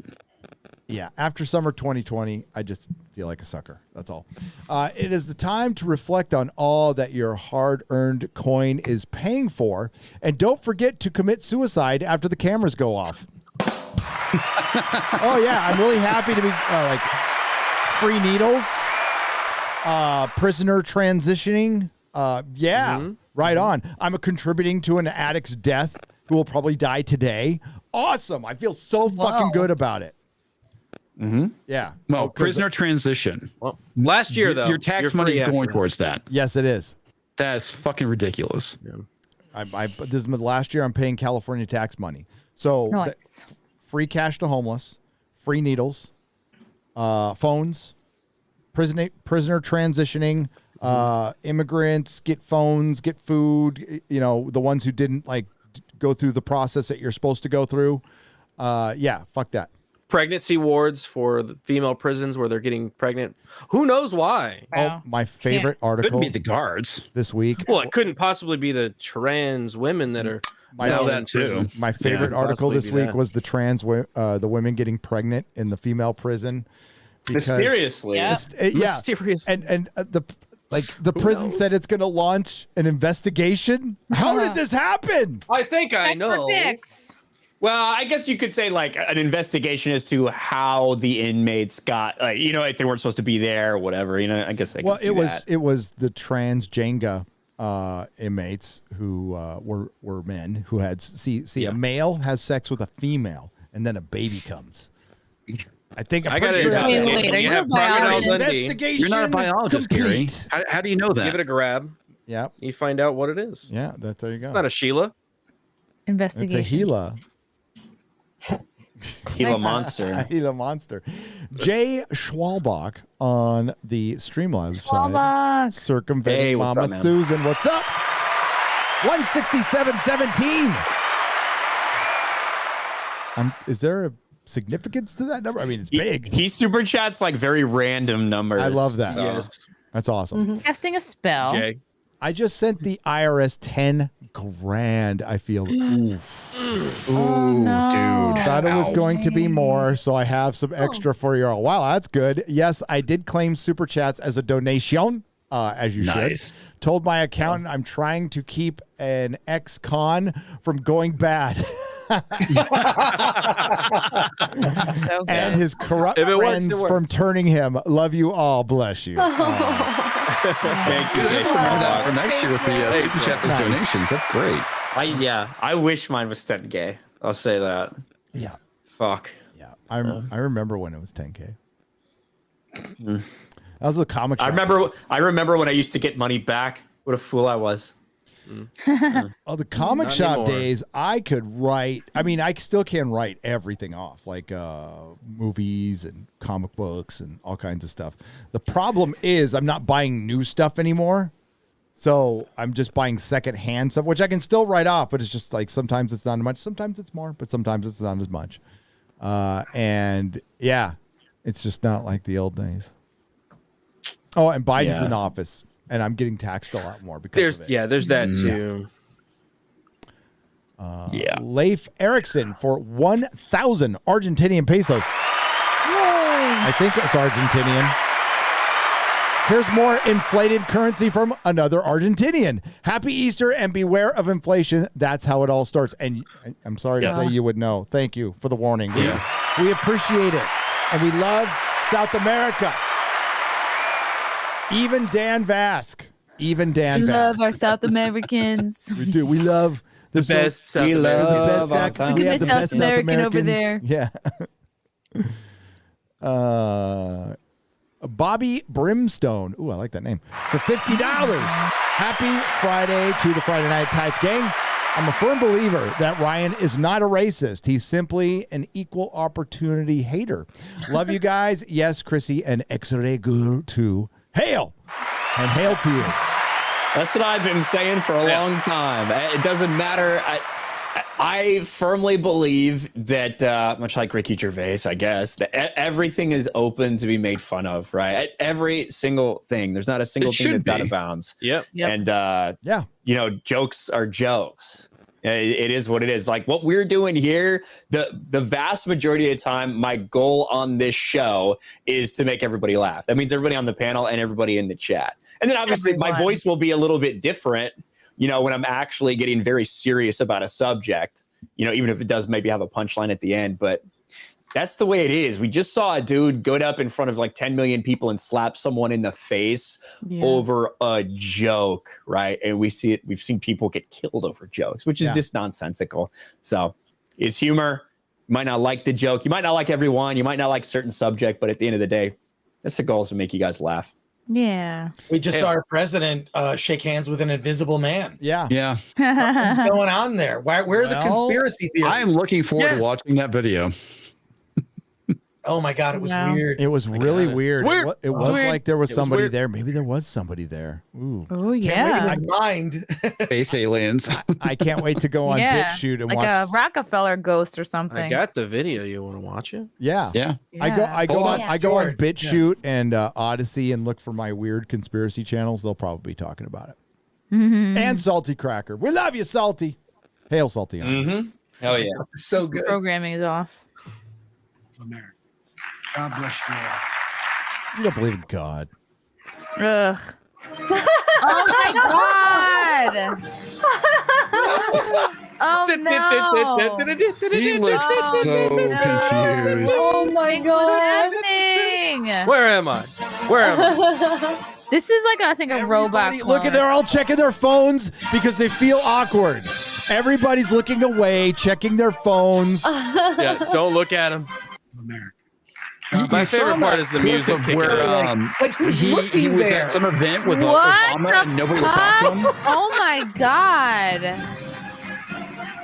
Forbidden. Yo, And then he TP's turns. Like, He's like, somebody help me. Where do I go? I need a nurse. I just need a nurse. Made a boom, and they're like, way "Oh down?" fuck, this guy's our fucking president. Look at your phone. Look at your phone. Look at your phone." Whose hand would he have shook?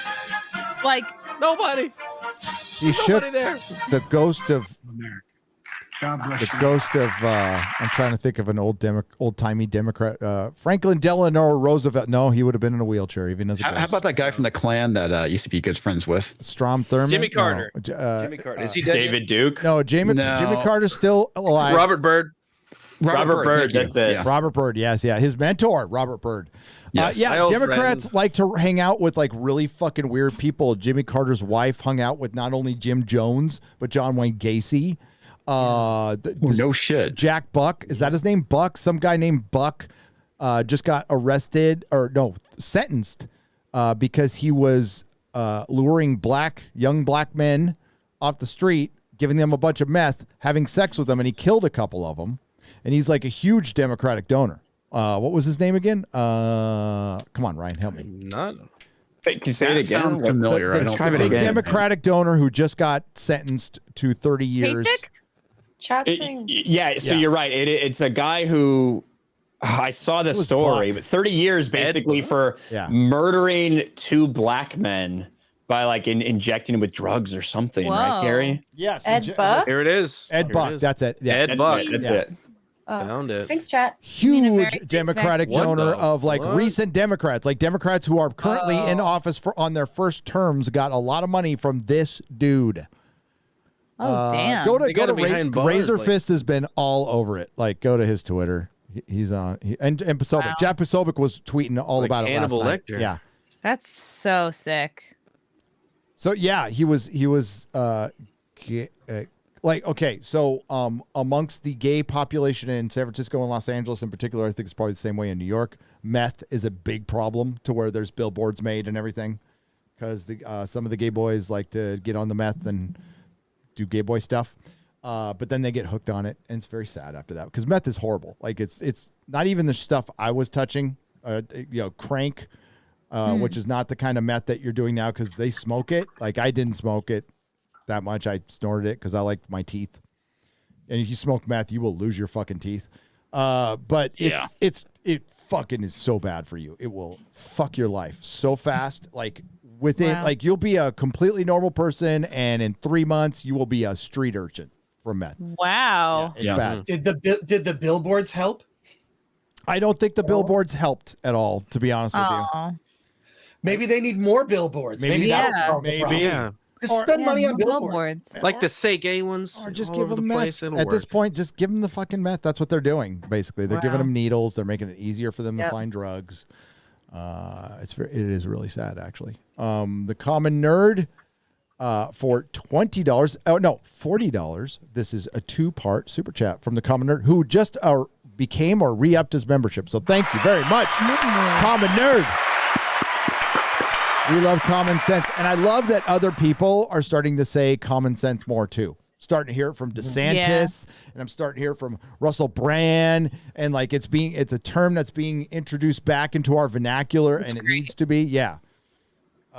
God. Part 1. It says, we are here to document the downfall of these dastardly companies who have a disdain for the common nerd and the common man, which and maybe women too, who with their diabolical and devilish devices are coming for our children, which they are. And they're telling us this.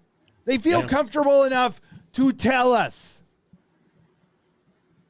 So let us delight in the downfall of the disastrous dumpster fire that is the cult of Hollywood. Enjoy the flames and pass the marshmallows. All hail the fellowship. All hail the chat. Yes. Hell yeah.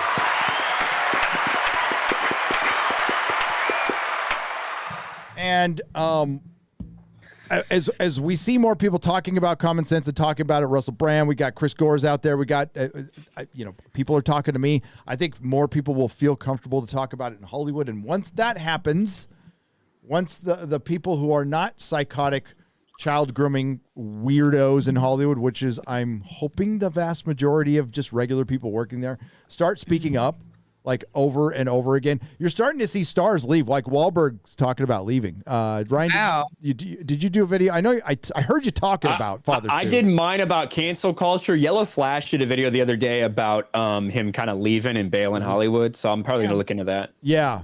I think Wahlberg might be like kind of normal.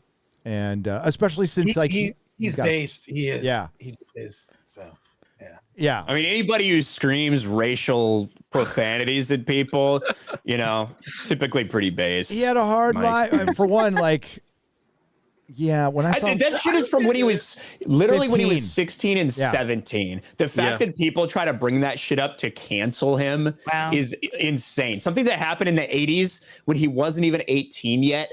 That is completely fucking insane. Newsflash, everybody was saying, what is it? What's the term for it? I say baguette, but it's a bundle of sticks or whatever.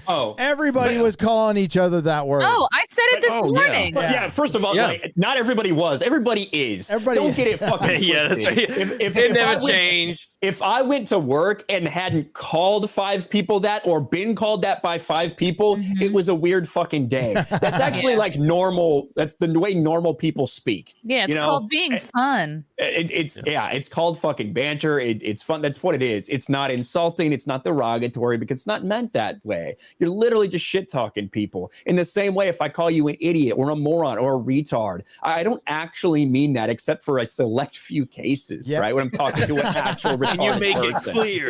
You know what I mean? Yeah. So it's so nuts the way that all type of language, it's all about the intent. Like if I legitimately went up, if I could quarterback a retard, whatever, if I went up to like a person with Down syndrome or whatever in a public place, and I said, you're holding up the line, you fucking retard. Like that is completely out of line. I should not do something like that. right? And everybody understands that. Everybody knows that. He And we've still all, will. even some people that are on this side, I think, have bought into this political correct fucking bullshit. No, fuck that. Yep. It's so stupid that we are required to police our language in some way. Words only have the value and the meaning and the power that you give them, and we've just collectively decided to have the collective. I don't know. Some people's feelings matter more than others, I guess. Yeah. Well, and the reason why they give those words power now is because of the whole oppression narrative. Because oppression is virtue at this point. It's currency. It is currency. Like literal currency. You get more things in life if you pretend to be a victim. Mm-hmm. No, oh my God, they're writing it in scripts. Okay, sorry to bring up Picard, but real quick, Picard like works out his little childhood thing, and then like his mentor says, "You will take this pain that you learned from your childhood, and you will save lives from it." Like, yeah, like don't heal from your pain, take your pain and like carry it around, like as they say, currency. No, if you have a lot of pain that like stops you in life, go get help. Go get help. Work that shit out. Yeah. Deal with it. Work and that move shit on. out. Yeah, because it will keep you trapped forever, and it's not currency. It's it's a hindrance. Well, I think in a lot of way they want people to carry their baggage. Yeah. They don't want people to heal anymore. They and want you to recover. blow up at Thanksgiving. Yeah. Yeah. Yeah. Hey, Comics Division's platform shoes for $50. I decided to watch Moon Knight because that is also Comics Division's stage name with the mini Chippendales exotic dance and dwarf tossing experience at the Las Vegas Hilton. Imagine my surprise to find that it shows about the hero's journey. I hate the bait and switch. God dang, I miss Vegas. I want to go to Vegas. Oh, no. I gotta wait. Excited. Yeah. I'm very excited. Maybe we'll run into Andy Dick eating out of a trash can. God, that would be awesome. God, that was awful. Do you want to invite him? We should invite him. Yeah. See if he'll show up. He clearly doesn't have anything else going on. He's got nothing else. That dude is such an asshole. Robert Amoris for $49.99 says, leaving California on Tuesday. Oh, For the beautiful state of Tennessee. Another round of applause, my friend. Tennessee's a great place. Yeah. That was a potential destination. It was in my top 4. Want to say thank you for the escapism you provide, and you youngsters get in a trade in activism. You can accomplish nothing. Come build America with me, Rob the Plumber. Hail, Rob the Plumber. There you go. Hell Learn yeah. a trade. Don't Learn go a to college. trade. Learn to code, man. You Yeah. can make some good money coding. Coding. Plumbing is so underrated, man. It's necessary. It Plumbing really is. necessary Every for a time I have to fucking call one, society. my fucking checkbook hurts. So yeah. Oh God, tell me about it. Yeah. And could somebody learn how to paint? Because like we're having trouble getting our painter to come back because he can't hire. There's not enough people for him to hire. I'm like, fuck, I might have to help you just to finish my fucking Well, I house. thought they didn't shut the border yet, though. Well, you know what? The buses are going. The third bus made it to DC today. That's where all the painters are going. Oh shit. Yeah, there we go. Oh well. They shipped all the painters to DC. That is fucking hilarious that we're doing that. Oh my god. I think it's great. DeSantis like inspired It's your problem Abbott, now. Abbott to finally fucking do Yeah, that was something. a big no backseat right there. Well, the funny thing about it is that they're calling him racist for doing it. It's like, dude, Joe Biden just did the same fucking thing last year. Yep. Yeah. They're still doing it, but they're They're using still doing it. planes. They're using fucking planes. They're not deporting them. They're just putting them in Washington. I'm like all for it. Yeah, like I think that's a fucking wonderful idea. Yep. You want them in this country? Here you go. There you go. Shape of Tyrannosaurus Rex. Form of bucket of ice cubes. Oh, they're talking about the Wonder Twins. And that's Mac Grendel for $50. Yeah. That's going to be a great movie. What a fucking... That's got to be a fucking April Fool's. That cannot be real. They're really doing a Wonder Twins movie? I guess they are. It's a Variety or a Hollywood Reporter article. We are at the end of seems superheroes, legit. folks. It was a good run. It was fun. It's over. It's fucking over. When you're doing Wonder Twins and yeah, it's over. It's fucking over. Yeah, we're done. Taco Ninja Skills I like that name. I like everything about that. That means you're either a good fighter who likes tacos or you make really good tacos. So either way, I'm fine with it. Once you finish Babylon 5, check out the 3 novel trilogies. Learn the fates of Bester, Londo, and the Techno Mages, which is such a fucking cool concept. A Techno Mage, by the way. Is. Yeah, it is. And Londo is he's one of 2 of my favorite characters. All canon per JMS. There is also an interim comic book run. Enjoy some of my bonus filthy Nazis. You filthy Nazis. Thank you very much. He just said he spelled it NOTSIESS. Yeah. We're not taking stories around Londo and Jakar, man. Those are some awesome fucking characters. That is such a great character, dude. 2 mortal enemies that are best friends. It's beautiful. Yep. Yeah. Who like, oh man, their end is so good. It is so fucking good. So fucking good. And like, if you haven't seen Babylon 5, I mean, the special effects aren't great. Doesn't matter. It's all character driven, story driven, and it's really good. And people like, you got to get past the first season. I like the first season. It's very necessary for you to enjoy the rest. Yeah, it really is. Systems Curmudgeon for $50. Says Korean, Chinese, and Indian shows are getting a lot of views on streaming because they do not get bogged down with the North American political narratives. I agree. Yep. Mm-hmm. Yep. I like how you said North American. These fucking Canadians. They skirt by so much. You heard me, Xray Girl. Y'all voted in a guy because you thought he was good looking. You voted in the I didn't pool vote boy. for him the second time. I'm that's good. That's good. I'm proud of you. It's progress. Good for you. Progress. Didn't he And cancel? Script Doctor did a lot to campaign against him too. So Hail Script Doctor, by the way. We love Script Doctor. Yeah, great dude. Didn't Trudeau cancel travel, which would prevent them properly electing a conservative leader? Viva Frey was all over that. He was fucking pissed. He did a good video on that. Viva la Viva. I miss when religious values were promoted in film, even just subtly. Says K-Biz for $49.99. It's okay. You know what? That's when we'll be healthy again, when you can do that. Because it's noticeable now when somebody goes, go with God or something like that. You go, what? Yeah. Whoa. You know? Yeah, that's true. Yeah. And what's weird is you don't get that or boobs. Yeah, that's kind of weird. Worst of both, the desexualization of women, or just of men and women. Yeah, people in general. Weird, like men and women can't be sexy in a movie. That's half of why you go to the movies. You want to see, you want to see some good-looking people. Yeah, right? you don't want to look at your dumb wife. But Chris, the male gaze, and it's really bad. Yeah, exactly. Well, and then on the opposite end, you have people like Millie Bobby Brown complaining about how sexualized she was as a minor. So it's definitely an interesting dynamic in Hollywood right now. Yeah. And she went out and did a feminist Sherlock Holmes. Fucking cringe. They're doing a second one. Are you serious? It'll be cringe Doing a too. second one. Like more bait and switch Henry Cavill. They just cast him in something so the girls will watch. That poor guy.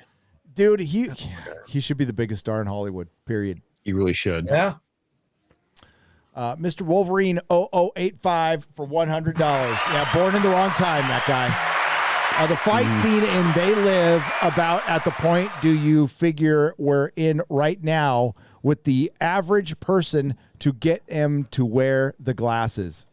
Yes. Yeah. Yes. God, that's such a good movie. It's actually probably a pretty good one to watch right about now, I would say. Roddy Piper was great in that. Rest in peace. 1, 2. Yeah. And here we go. We're good to go. A little message in the private chat there. Slick Rick on the Streamlabs side. This is 3 parts, $20 each. So is it $20 each? I don't want to assume. It is. Yes. $60. Thank you. Where do I start? Oh, where it says first time donating? First time donating. Oh, well, thank you, Slick Rick. Thank you for donating. We appreciate it. Thank you guys for, here. Thank you guys for all of the all you do. Gary, awesome interview with Crigler. Oh, thanks. That was fun going on a show. In it, you mentioned wishing you could bottle the feeling you had the first day of being out of prison. That's literally what new life feels like daily in Christ. Those who have turned to Jesus by the faith can daily have that feeling, new freedom, by simply turning your minds and your hearts to him. To remember the meaning of his death and the resurrection, praying for you guys to all know Jesus personally, whoever doesn't already.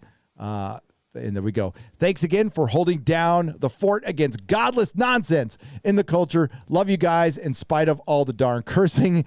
And so does Jesus. Happy Good Friday. Happy Easter. He has risen. God bless. Thank you, Slick Rick. We appreciate it. Oh, yeah.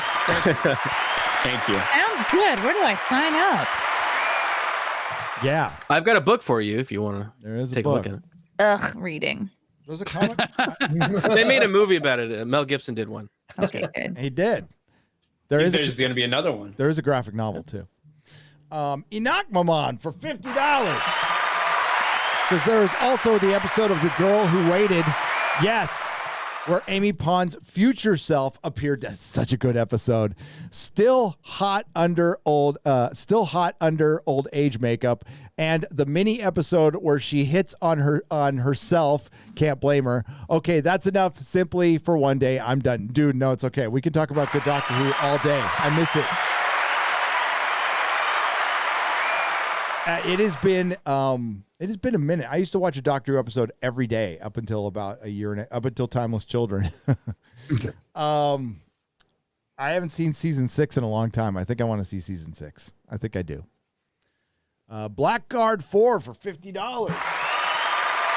Jeff Bezos buys the Washington Post, and the left sees it as some sign of progress. Elon Musk attempts to buy Twitter, and the left sees it as a sign of the apocalypse. The hypocrisy is both hilarious and maddening to the average person. It is, and that's why the left is losing their ass right now. However you felt about the election, I'm just going to say the trends were pointing elsewhere. I'll just say that again. The trends, all the signs, everything was pointing elsewhere. Still, the election happened. The election happened. They just borrowed it. They'll give it back. It was fortified. It was fortified according to the Times Magazine. Yeah, they just were helping. It's going to be a bloodbath because they're not going to be able to, at least nationally, get away with the fucking mail-in ballots again. All right. California's mail-in ballots from here on out. Very good reason to probably leave at this point. Yeah, they're a lost cause. If you're a taxpayer, if you're a business owner, sadly, man, you're fucked. Sorry to tell you. Sorry, Chris. Yep. Get out, Chris. What are you gonna do? Hey, get out while you can. Very soon. K-Biz for $99.99. Hey, Biz. Hail Chris Gore. Hail Nerdrotic. Hail Geeks and Gamers. Hail Ryan Kittle and RK Outpost. Chrissy. Another great Friday Night Tide. Shout out to my wife for getting a new job with RBC. Hey, shout out to K-Biz's wife. Nice. Congrats. That's right. You got to have a JOB to be with me. I mean, congratulations on the job. Adam Young for $50. Hail all. I'm here for Mug Club. Yes. Hey, thanks for the shout out and wearing the shirt and everything. What's up, bro? I love you, man. Thanks. Quarterback Garrett. Hey, no Mug Club and Mug Club and EFAP. That is not a crossover you hear all the time. I like that. I love to hear that shit. I love it. Hail EFAP too. We love those guys. And I think I've sorted out my Friday entertainment. You all are my king. You are my kind of misogyny, and you're ours. That's right. Thank you. The best kind. Come for the misogyny, stay for the sexism. That's what we say. K-Biz for $100. Xray Girl. Joe Biden is the reason we're all poor after Monday. All hail Elon and 45. Hail. All I have to say is find a good accountant.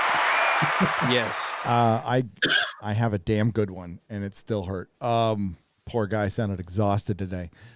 I bet. Musaphonic Recordings for $40. Thank you. It says, since I fled An intellectual ghetto 8 years ago when I closed my bookshop. I've written 29 books ridiculing cancel culture via thebookbastard.com. Check out thebookbastard.com. Could you teach George R. R. Martin a thing or two? All hail to the ladies and gentlemen of Friday Night Tights, and hold the line. Hold the motherfucking line. Thank you very much. Damn right. Dark Shamrock 57 for $99.99. Hail. Thank you all for being the buffer from Hollywood weirdos. I'd rather give you money than them. Cheers. Right back at you.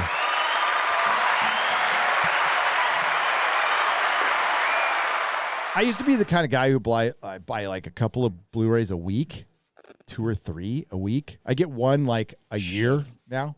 Yeah. I barely buy shit. Yeah. Yep. And it's secondhand. I bought my No Way Home off eBay.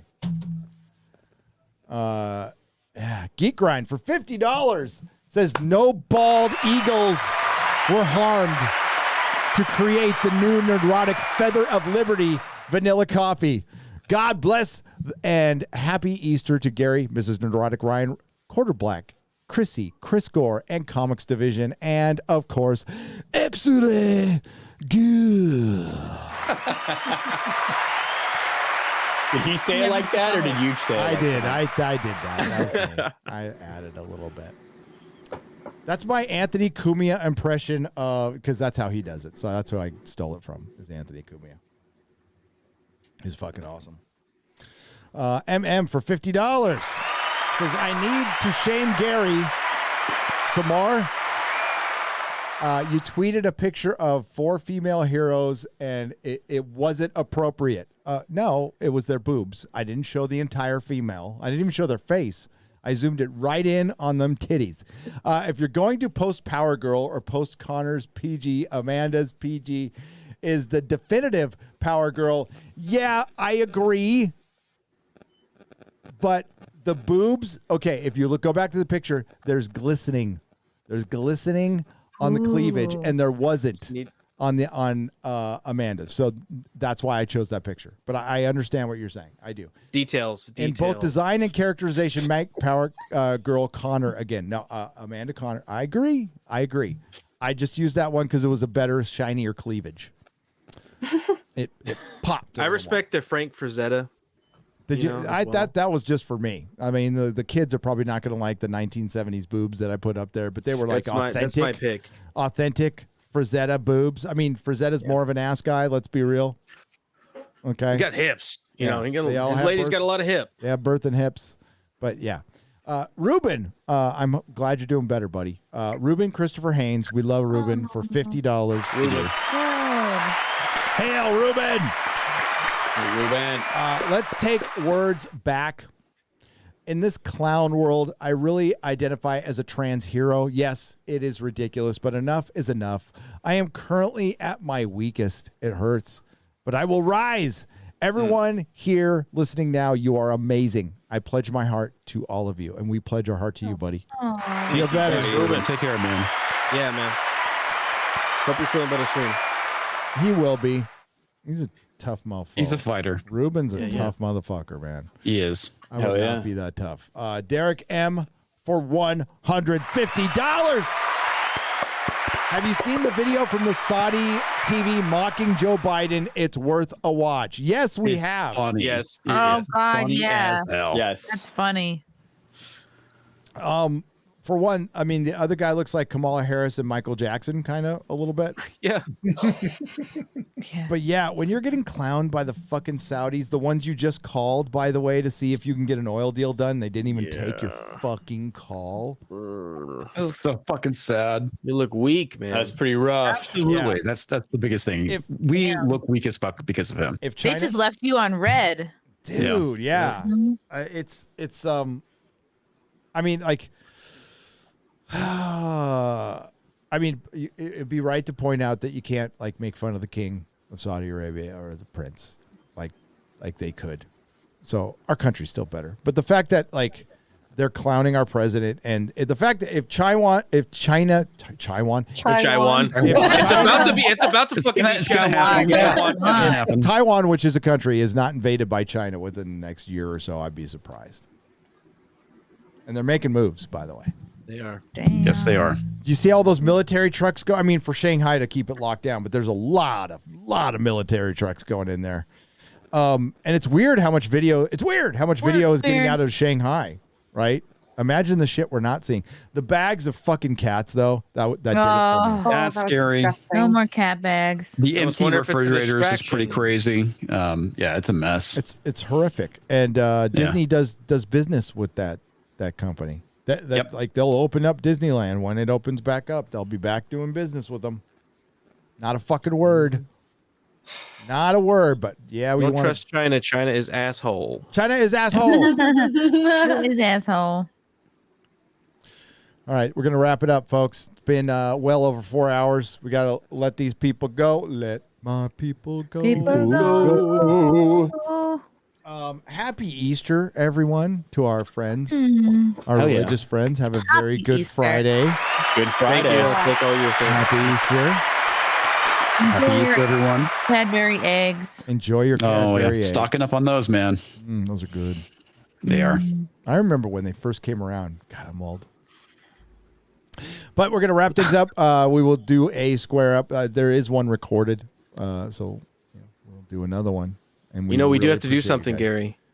What do we we have to sing do? happy birthday? We have to sing happy birthday. Yeah. Who do we have to sing the happy birthday to? I got to go back up. Do you remember? Xray Girl. Xray, do you have that? Because it's a girl. Is it And Eric. Joelle? It's David P. David P. And David P. That's who we're singing happy birthday to, or is I thought it was his. Or is it his girlfriend? Joelle, right? Joelle. No, it's David P. David P. Okay, Maybe we I got that got it mixed up mixed- with somebody else. I probably did. I guess we mixed up his girlfriends. I was thinking the same thing. We were on the same. All right, Yeah. so we're gonna sing happy birthday to you, Xray Girl, because it's And Eric. And Eric. and Eric. So we got to remember. What is it? And Gina Carano. All the names. What are all the names I have to remember? David P. David. All right, so let's go. Happy birthday to Alphabetical David P. Who was born on let's- 420? Wait. Happy birthday. Let's go in order of how much we like the people. No. Ryan. Let's go alphabetical. So David P, Eric K, Gina Carano, and Xray Girl. Let's do Okay. that. Gina okay. C. Yeah. Oh, okay. Then we're gonna lose all the rest of our viewers for this. So, are you ready? Yeah. Are you ready for a happy Friday Night Tights happy birthday? 1 and a 2 and a 3. Happy birthday to you. Happy birthday to you. Happy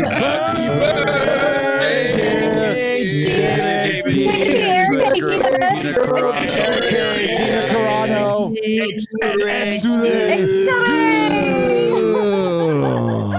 Happy birthday to you. Yeah. So beautiful. Everyone's saying You pretty whore. Yeah. you pretty Happy whore. birthday. It went a little faster without ads here. It did. Yeah. It got over a little quicker. All you guys, put your panties back on in the chat. We all know. Okay, settle down. We're all Man. all right. So there's like 5 people left, yeah. Yeah, pretty much. Happy birthday. I wanted to say we lost like 200 viewers. They'll be back. They always back. come back. All right, let's go around the horn. You guys can plug all your spaces, plug all your holes. We'll start with Comics Division. Hey, everybody. I'm Comics Division. You can follow me on Twitter and the YouTubes at Comics Division. On Monday, which is the only part cars, I'm going to have Max Von Priestley on. And on Max? Thursday, Thursday Night Throwdown, we're going to have John F. Trent from Bounding in the Comics. So come Max, and check that out. Eric, could you put Max's? I was supposed to do this in the beginning. He's close to 1,000 subs, right? Is he? Yeah, I heard he's at like 800 or something like that. Max is awesome, and he's a Subscribe cool to dude. Max. to Von my Priestley. 6.6% female audience, he's a very attractive young guy. I'm not sure he's single or not, but we can pretend he is just to get subs. Because like Coding Cambria brother. yeah, it's bro. Oh, he does. That's Yeah, he gets band, down on the dude. code and Cambria. He's one among the fence. But yeah, he is at 887 subscribers. So Yeah, get him over 1,000, folks. Get him up there. He's working hard. He's been working hard since Vegas, and yeah, we need. Yeah, to he get him is. Yeah, he is. Hell yeah. Monetized. He is. He's ex-military. He's a good boy. Ex-marine, right? Marine. Yeah, ex-marine. Yeah. Yeah. Good Semper man. Fi. Thank you for your service, Max. Yeah, and he likes comic books, and he's a good dude. And I hung out with Max. We hung out with Max, Chris, at the Comic-Con special edition. Right. Yeah. That's right. That's cool. It was a good time. It's a good time. So Eric, there you go. And I will put the link in there as well. There you go. So here you go. If you could please subscribe to Max. We love Max. All right. Thank you, Comics Division. Thank you, sir. There he is. Look at that. Yeah, we can get him up there to 1,000. Yeah. We can do it. Heck yeah. Refresh. Go. Come on, squeeze it out. Come on. Come on. We can do it. I know we can do it. Push that button. You Yeah. get there. It's just Just a little hit that subscribe button. Oh, Come on. we're getting up there. Don't Oh, forget yeah. to ring the bell. Don't forget to Don't ring forget, the it's bell. very important. Ring the bell. Keep hitting that button. You ring his bell, he might ring yours, ladies. Yeah. No more singing. We can't give it away for free. I'm going to sit here and just make promises Max can't keep. It's easy. Hey, he's got a great WonderCon Lord of the Rings panel video where the OneRing.net spilled a little info that's fucking terrible, by the way. It's fucking god-awful. But go see that video. Yeah, the third one from the left Right up here. there. Go watch it. It's got some info. It's from WonderCon. Come back, check on that later. We'll check back on that later. Quarterback Garrett. Yo, my name's Quarterback Garrett. I work with the great Gary Beekler over here, a Nerdrotic. We're working on the studio. We're gonna put it together. It's gonna look sick. Okay, It's going to look sick. We got it. The final piece. I mean, it already looks pretty sick as it is, but it's gonna look sicker. Oh, dude, there's empty. But you can find me on my channel, my YouTube channel. Also have a second channel, 3/4 White Garrett. Subscribe there for the meme. And tomorrow I'm going to be doing a Doom Eternal stream where you can come in and roast me in the chat, and we're going to drink. It's going to be fun. And then on Sunday, as always, with the great Az from Heel versus Babyface and Xray Girl, where we play Dying Light 2. It's a good time. That's a pretty entertaining stream. I will say that. It is very entertaining. I watch it on Xray Girl's Twitch channel, though. I do. Wow. You're getting big numbers over You are. there. Yeah. Even Yeah. when you're not promising to shove shit down your throat. Yeah. So, It's been a lot of fun. It's been a lot of fun. Good jokes. Good Oh, and jokes. it's on Nightmare. like for real. Nightmare Like Mode for the people in the chat. I think was it yesterday or last week? I think you had like 300 or something people over there. That's like awesome. That's crazy numbers awesome. for Twitch. The wonderful, the #1 best-selling album comedian Chrissy Mayer. My God. Thank you, guys. I am Chrissy Mayer Division. Thank you for having me. Yes, check out the album on Amazon or iTunes if you haven't already. The lovely Eric put the links in the chat.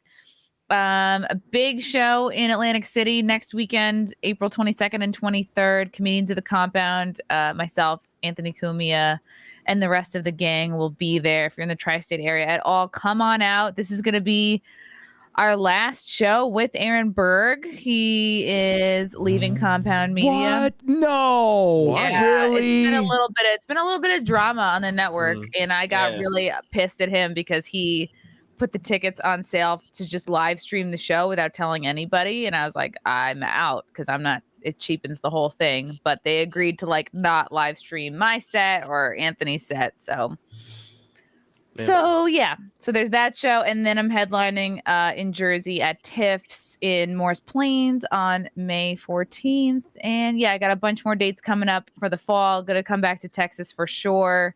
Where else? Just more touring.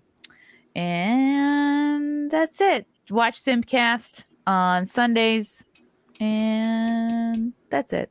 Thanks, guys. This was fun. Hey, thanks for Thanks for you're always making it. I know you're like busy supporting the album. We appreciate you. Gay and bad earlier. It's all good. The travel setup's always tough. Yep. Because you never know what the hotel's Wi-Fi gonna be like. Even if they do have the upgrade, which all hotels do not, and even if they do, sometimes it's still dog shit. Yeah. Chrissy, we love you. We appreciate you being here. And God, that's so sad to hear about Aaron. God damn it. Poor Anthony, dude. I think he's going through something. I don't know. Must be. Yeah. He was fighting with Gino. If you watch I watch a lot of Compound Media, so I'm all up on the drama. And there's a lot of drama. All I see is Anthony's like one of the most chill motherfuckers, and people just like it goes through there like a bus stop sometimes. It's like, dude, and then they don't do that much better afterwards. It's like, stay there. It's a good place. Yeah, it is. It is. And I think what people don't understand is like, I think he thinks that he needs to leave Compound to grow, and it's like that's not the case. Dude, no, you know? no. That's a bad move. Bad career move. Somebody got to him. Some comedy fucking shop owner or whatever. That's too bad. It's too bad. But he's so funny. He's so fucking funny. is. Aaron Burke should be a household name. I'm like, I don't mean to shit on him. It's just like, it's the fucking biz, you know. You have to adapt. And I think once you get over a certain age and you don't sort of like understand social media, you got to fucking figure it out, or you're gonna be left behind. Yep. Yeah, that's a fact. That's a fact. And he's like brilliant at roasting people, like in an audience. Good. Like Yeah. In Vegas, he was. I was in stitches over that shit. So good. Yep. Thanks, Chrissy. Thanks, Gary. We will. Xray Girl, is there anything you'd like to plug? Tomorrow is my birthday stream on Twitch, 8 p.m. Eastern. I am going to be on Cast on Sunday, so catch that as well. Wow, and cool. then next week we're going to talk about 90 Day Fiance with Chris and MVP.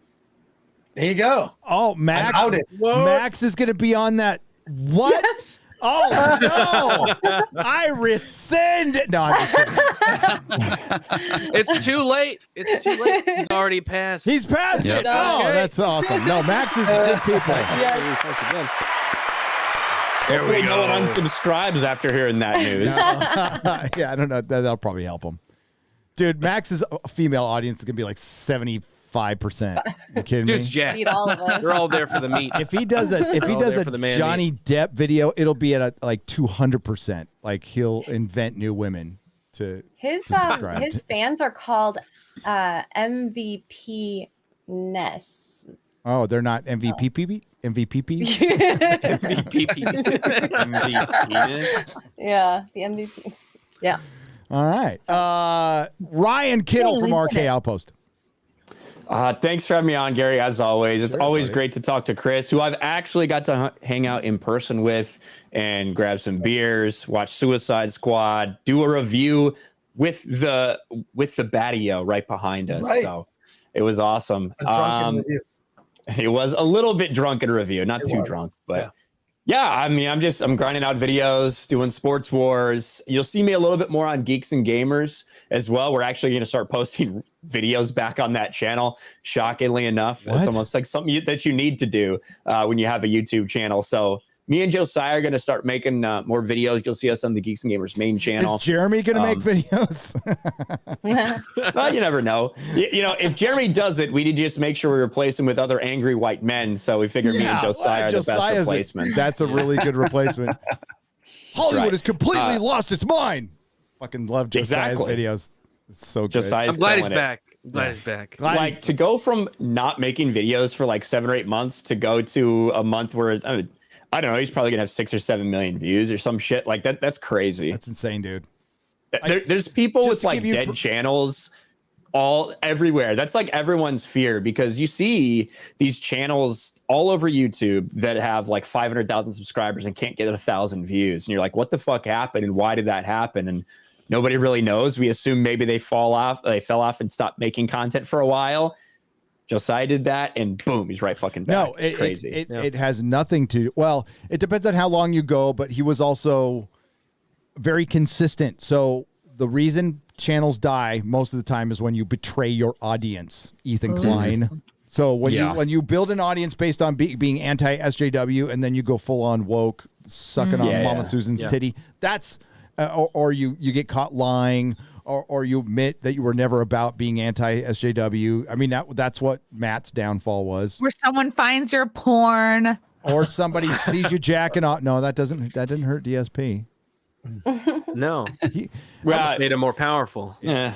It actually made him more powerful. No, I just, it's when you betray your audience. So Josiah went out there, just picked up right where he left off, and it's fucking brilliant. I'm so happy for him. And just to give you perspective, I don't get 6 million views a month on my channel. I don't, not even, I get like half that. I'm fine. And I never have. I think my best month was 5 million. I do my thing. He does his thing. He grinds. It's fucking awesome. And I really I love young Josiah. We'll have him on this show very soon. Very soon. Yeah, we need to. Yes. So fucking proud of him, like the way he came back from, like, he got demonetized, he came back. He's fucking killing it. So good. It's such a good story. So thanks, Ryan. I appreciate it, man. Chris Gore. I want to say thank you for including me. FNT is all about inclusion, and here I am. So I appreciate that, because I'm fans of all of you. Been watching your stuff for so long, so I appreciate it. My channel is Film Threat, and we talk to indie filmmakers and we review a lot of movies you may have heard of and may not have heard of. So check that out. Subscribe to my channel at Film Threat. We're going to be dropping some surprise videos every time we reach sort of a milestone. Our next milestone, we want to get up to 40,000. And next week, we're going to have Robert Eggers, the director of The Northman, on the channel talking. Nice. So which is going to be a lot of fun. Among other people we're trying to arrange to bring on the show, because I want them to talk to the audience. I want people in the chat to be able to engage with filmmakers. That's what San Diego Comic-Con used to be about. It used to be about creators engaging with the fans, and I feel like since that has lapsed, I think it's affected things, and I think reconnecting with the audience is really important, and that's what we try to do. So just thanks for including me. I'm ecstatic to just be a part of this. So thank you. Thanks for coming on, as always, my friend, and thanks for coming on the Nooner. I really appreciate it. And yeah, you're absolutely right. That connection, like us, the fans not being able to connect with each other. That's part of the reason we're more divided than ever. You know, back when we could hang out at Comic-Con, we didn't talk about fucking politics. We were just waiting for Hall H or what the next trailer or what, like, go hunting for comic books. That's all we were fucking doing. And now it's just a mess. And that's thanks to Hollywood. That's largely thanks to Hollywood. They came in with their wrecking ball, and they you know, they fucked some shit up, and they fucked some shit up, and they didn't even. Yeah, I don't have a joke after that. They just did, and it's fucked up.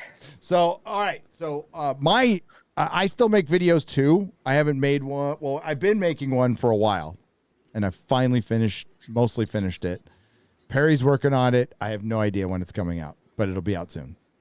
Next 3 or 4 days. Can't wait. It's kind of, it's a banger. It's gonna be good. Kind of my stairway to heaven. So there you go. Damn. It's putting a lot on it.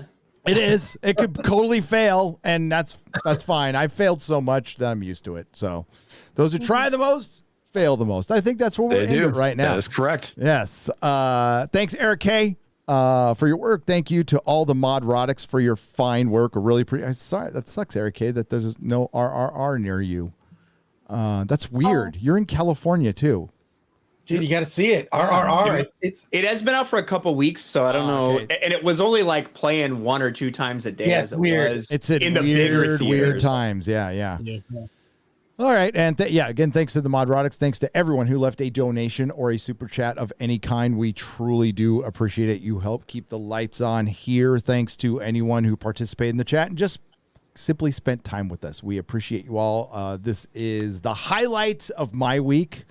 This is my favorite show. This is the one thing. If everything changes on my channel, this thing is staying forever because I love it.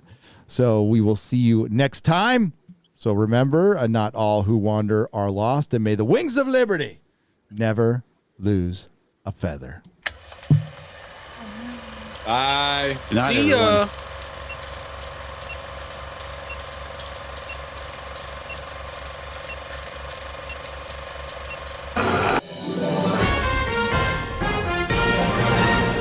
And Gary had to pee. Breaking news: Friday Night Tights. Gary actually had to pee.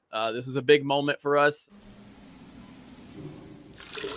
Oh, oh nice.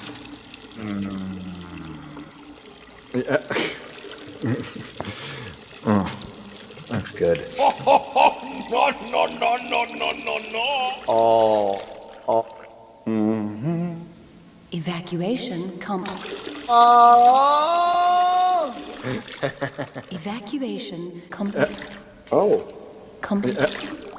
Complete. Evacuation complete.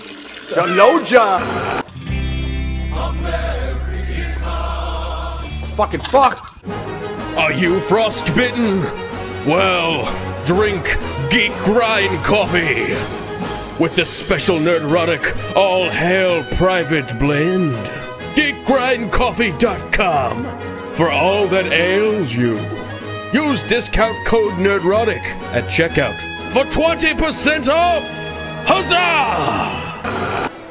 Misa, fuck your wife!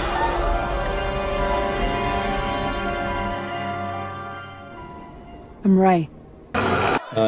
The goal is not really to promote Star Trek, but to promote these organizations and to use our platform to be able to bring greater awareness to these very, very important messages and places. I seriously want to punch this guy in the dick. Hey. Come X Division wins. Yeah, Chrissy. Nice. Bicycles. Good. 3,000 years later.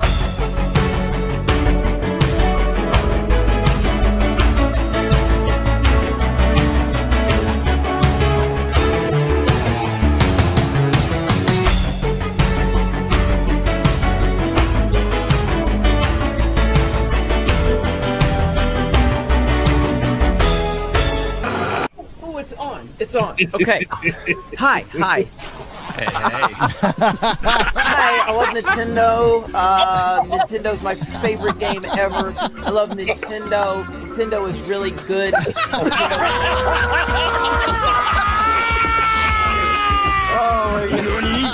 my god. Hi.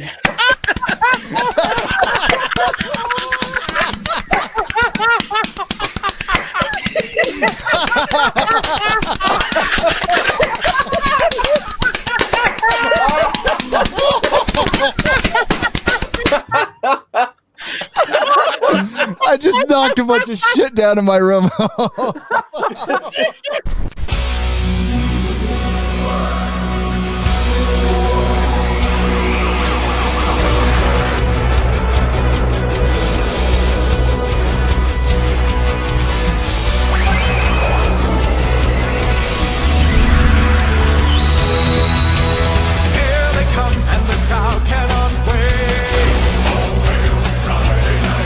I apologize 'cause I'm probably late.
Do not come. Do not come. I'm gonna come. Dame, dame.